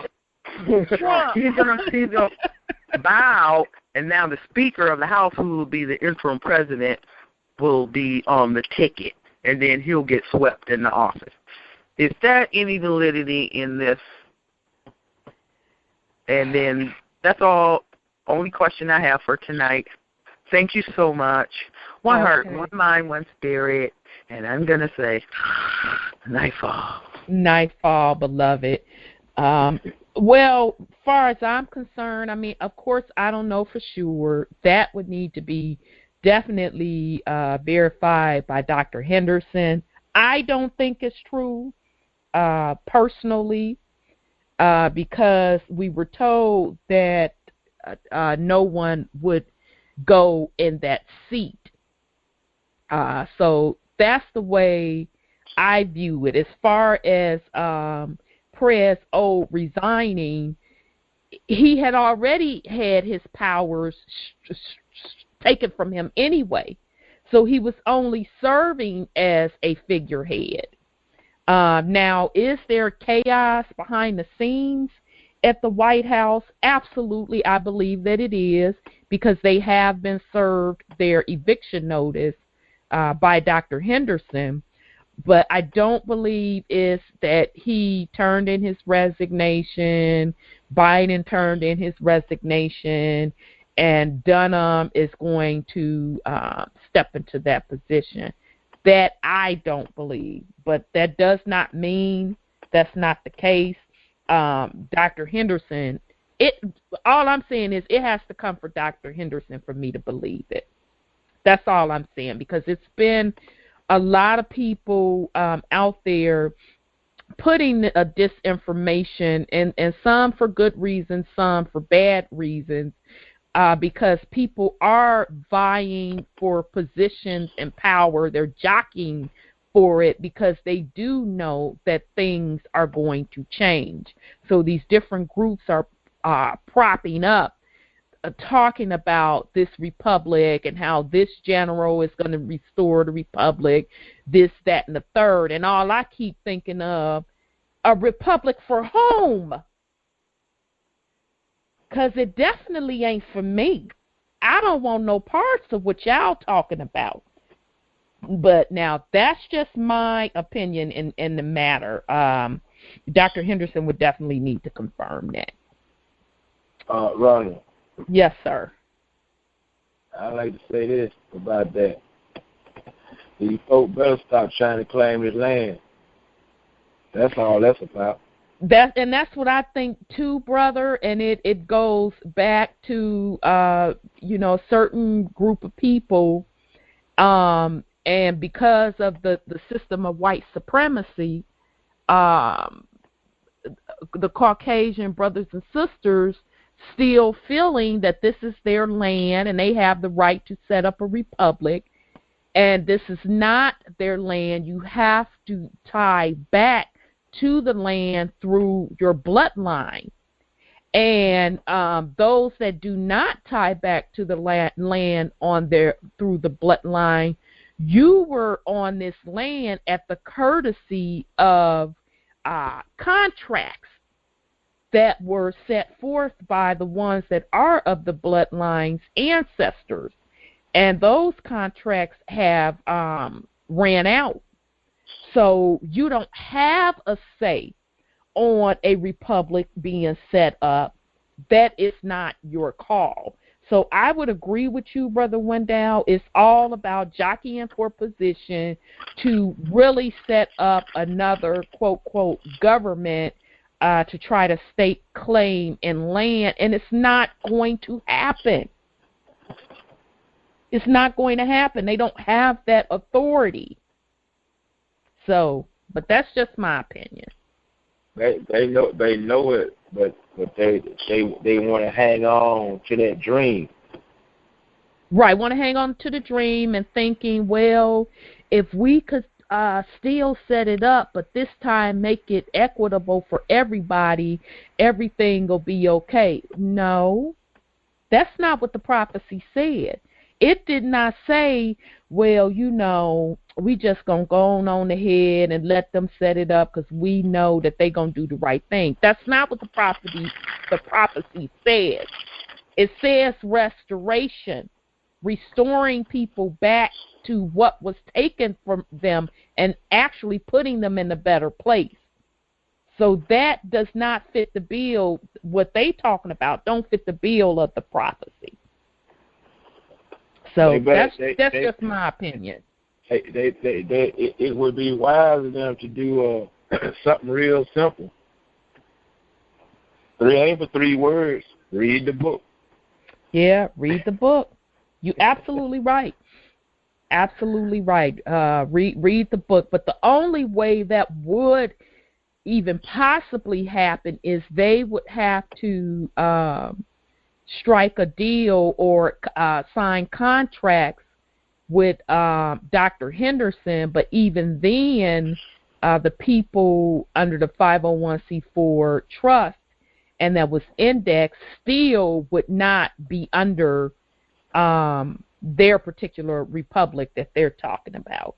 Yeah, so. Well, if they're the children of the Nephilim, they can have won't work. Yeah, because they'll be in the pit anyway. Exactly.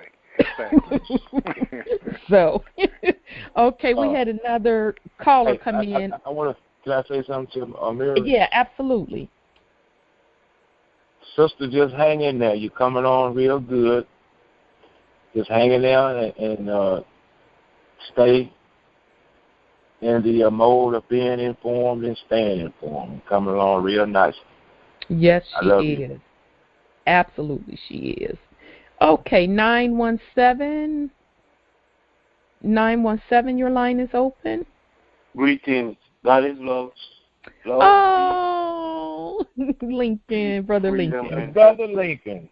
Yeah, peace and love. Peace and love, beloved. I want to say, Linda, this was your makeup very good for last week. Because I couldn't sleep the whole of that. I said, what happened? I was very worried. And tonight's class was very, very educating. Brother Toy, Brother Lindell, and you guys are doing a great job. And I am so happy because you know my situation that I'm in, and you guys are making things come to light. So I'm gravitating to everything that is coming forth. And that know what Myra was saying about resign. I remember twice Doc said, don't be too surprised. The history might change in the United States because he said maybe Obama won't be going nowhere. He did say that, he might serve again because of all that's taking place. It's going to be hard because these new people that's trying to get in there, they're not going to be able to handle it.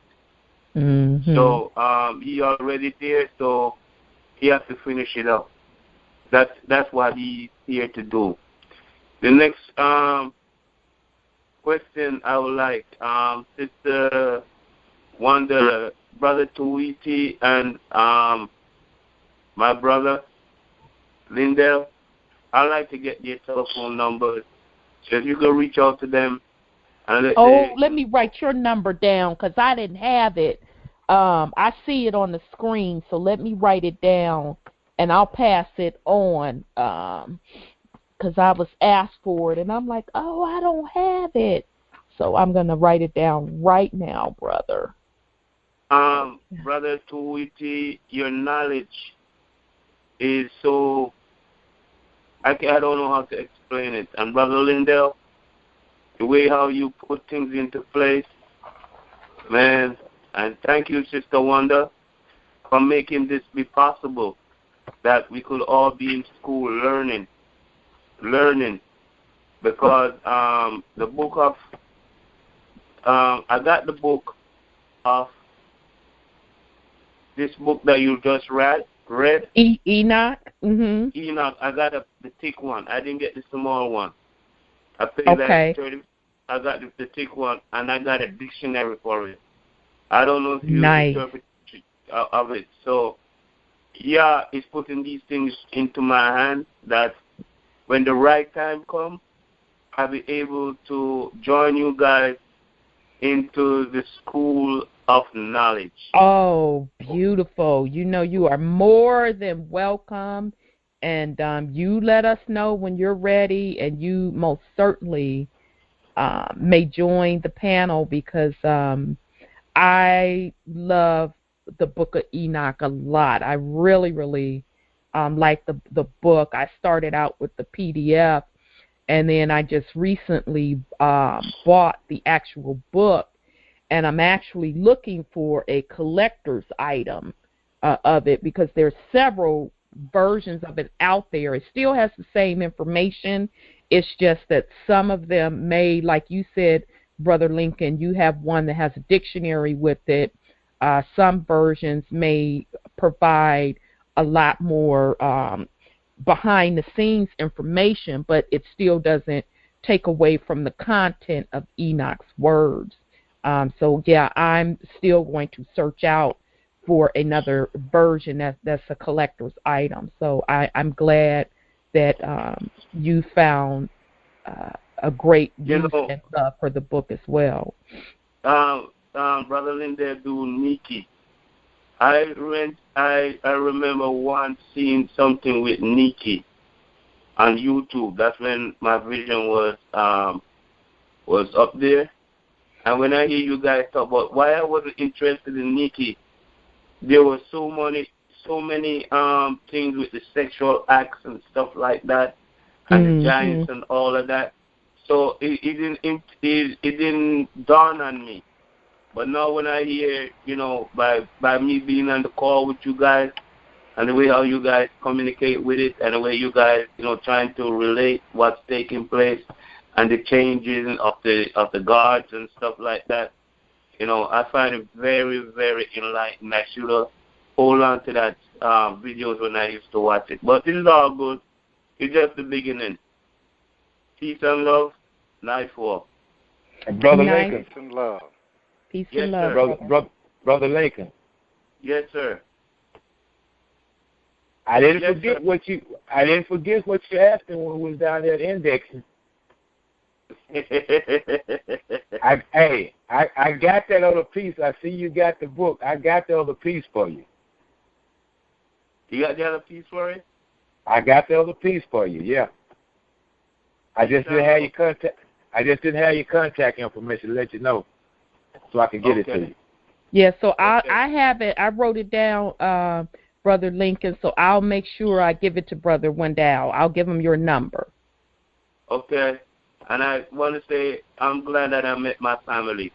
Oh, me too. You are really truly my family, and Doc, I don't know, Doc got a hold on me, man, because I was down there 2 weeks ago, and oh man, I can't experience that feeling, you ever see big, I wept like a baby. You know, I don't care what people said, but I wept like a baby when I was leaving, man. Trust me. But it is all that good. Beautiful feeling. Yes, absolutely. And, you know, I'm trying my best here in New York. I have something coming up. When you guys call me, I'm going to talk to you about something that I'm trying to do for this week, Tuesday. So try to reach out to me before Tuesday of this week, okay? Because I'm going to need you guys' input, okay? Okay, got it. Okay. Will do, brother. Okay. We will. I'll pass it along to the brother. Peace and love. Thank you, Brother Lincoln. Love you much. Okay, family, that was the last call, so we are going to round down. So with that said, Oracle Tahuti, did you have any last words for the family? Very quickly, now I understand why I'm saying this on Truth Uncompromised call instead of Dr. Henderson's call. Dr. Henderson is building the foundation, elementary understanding of the callers to prep them for university-level knowledge that you get from Truth Uncompromised. Dr. Henderson is much wiser than we are, but he knows we're from his great university called What's the Matter You University, where you cannot come in naked of knowledge, but at least have your Walmart irregular drawers.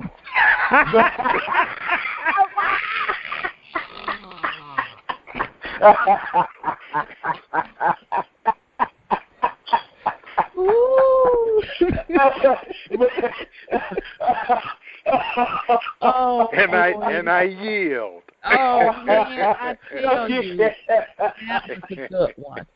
That was a real good one. Wow.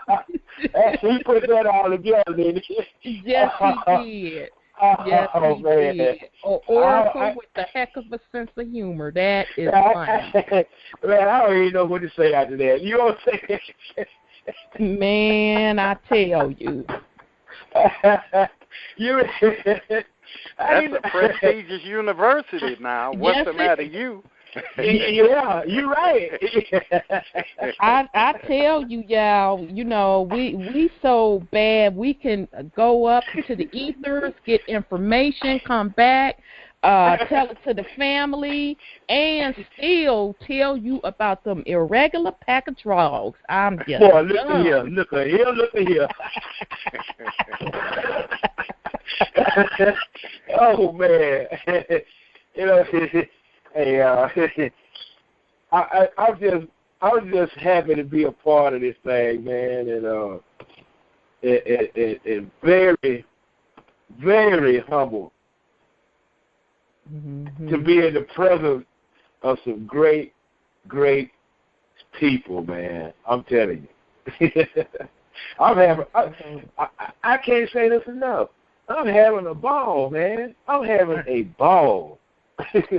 I know. And, you know, I'm just so honored in general just to be able to do this because, again, I say and I will always continue to say it is not about me.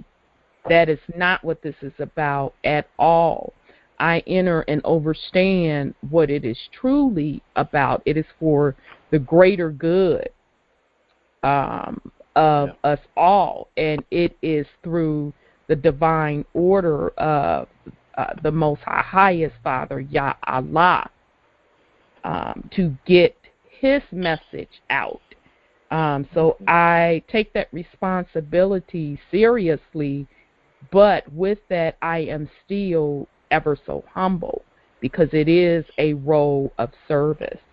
So I thank you all as well, my dream team, for all that you bring forth as well as the Truth Uncompromised family. Hey, we've been on this call for 5.5 hours, and you're hanging in there strong, listening and learning and on the journey with us. And I appreciate that, and I feel the vibration, the energy, and love, and I want to thank you for that. So with that said, family, just a couple of reminders that tomorrow Dr. Henderson has 2 calls. The one is the UN call in the morning at 11 a.m. Eastern Time.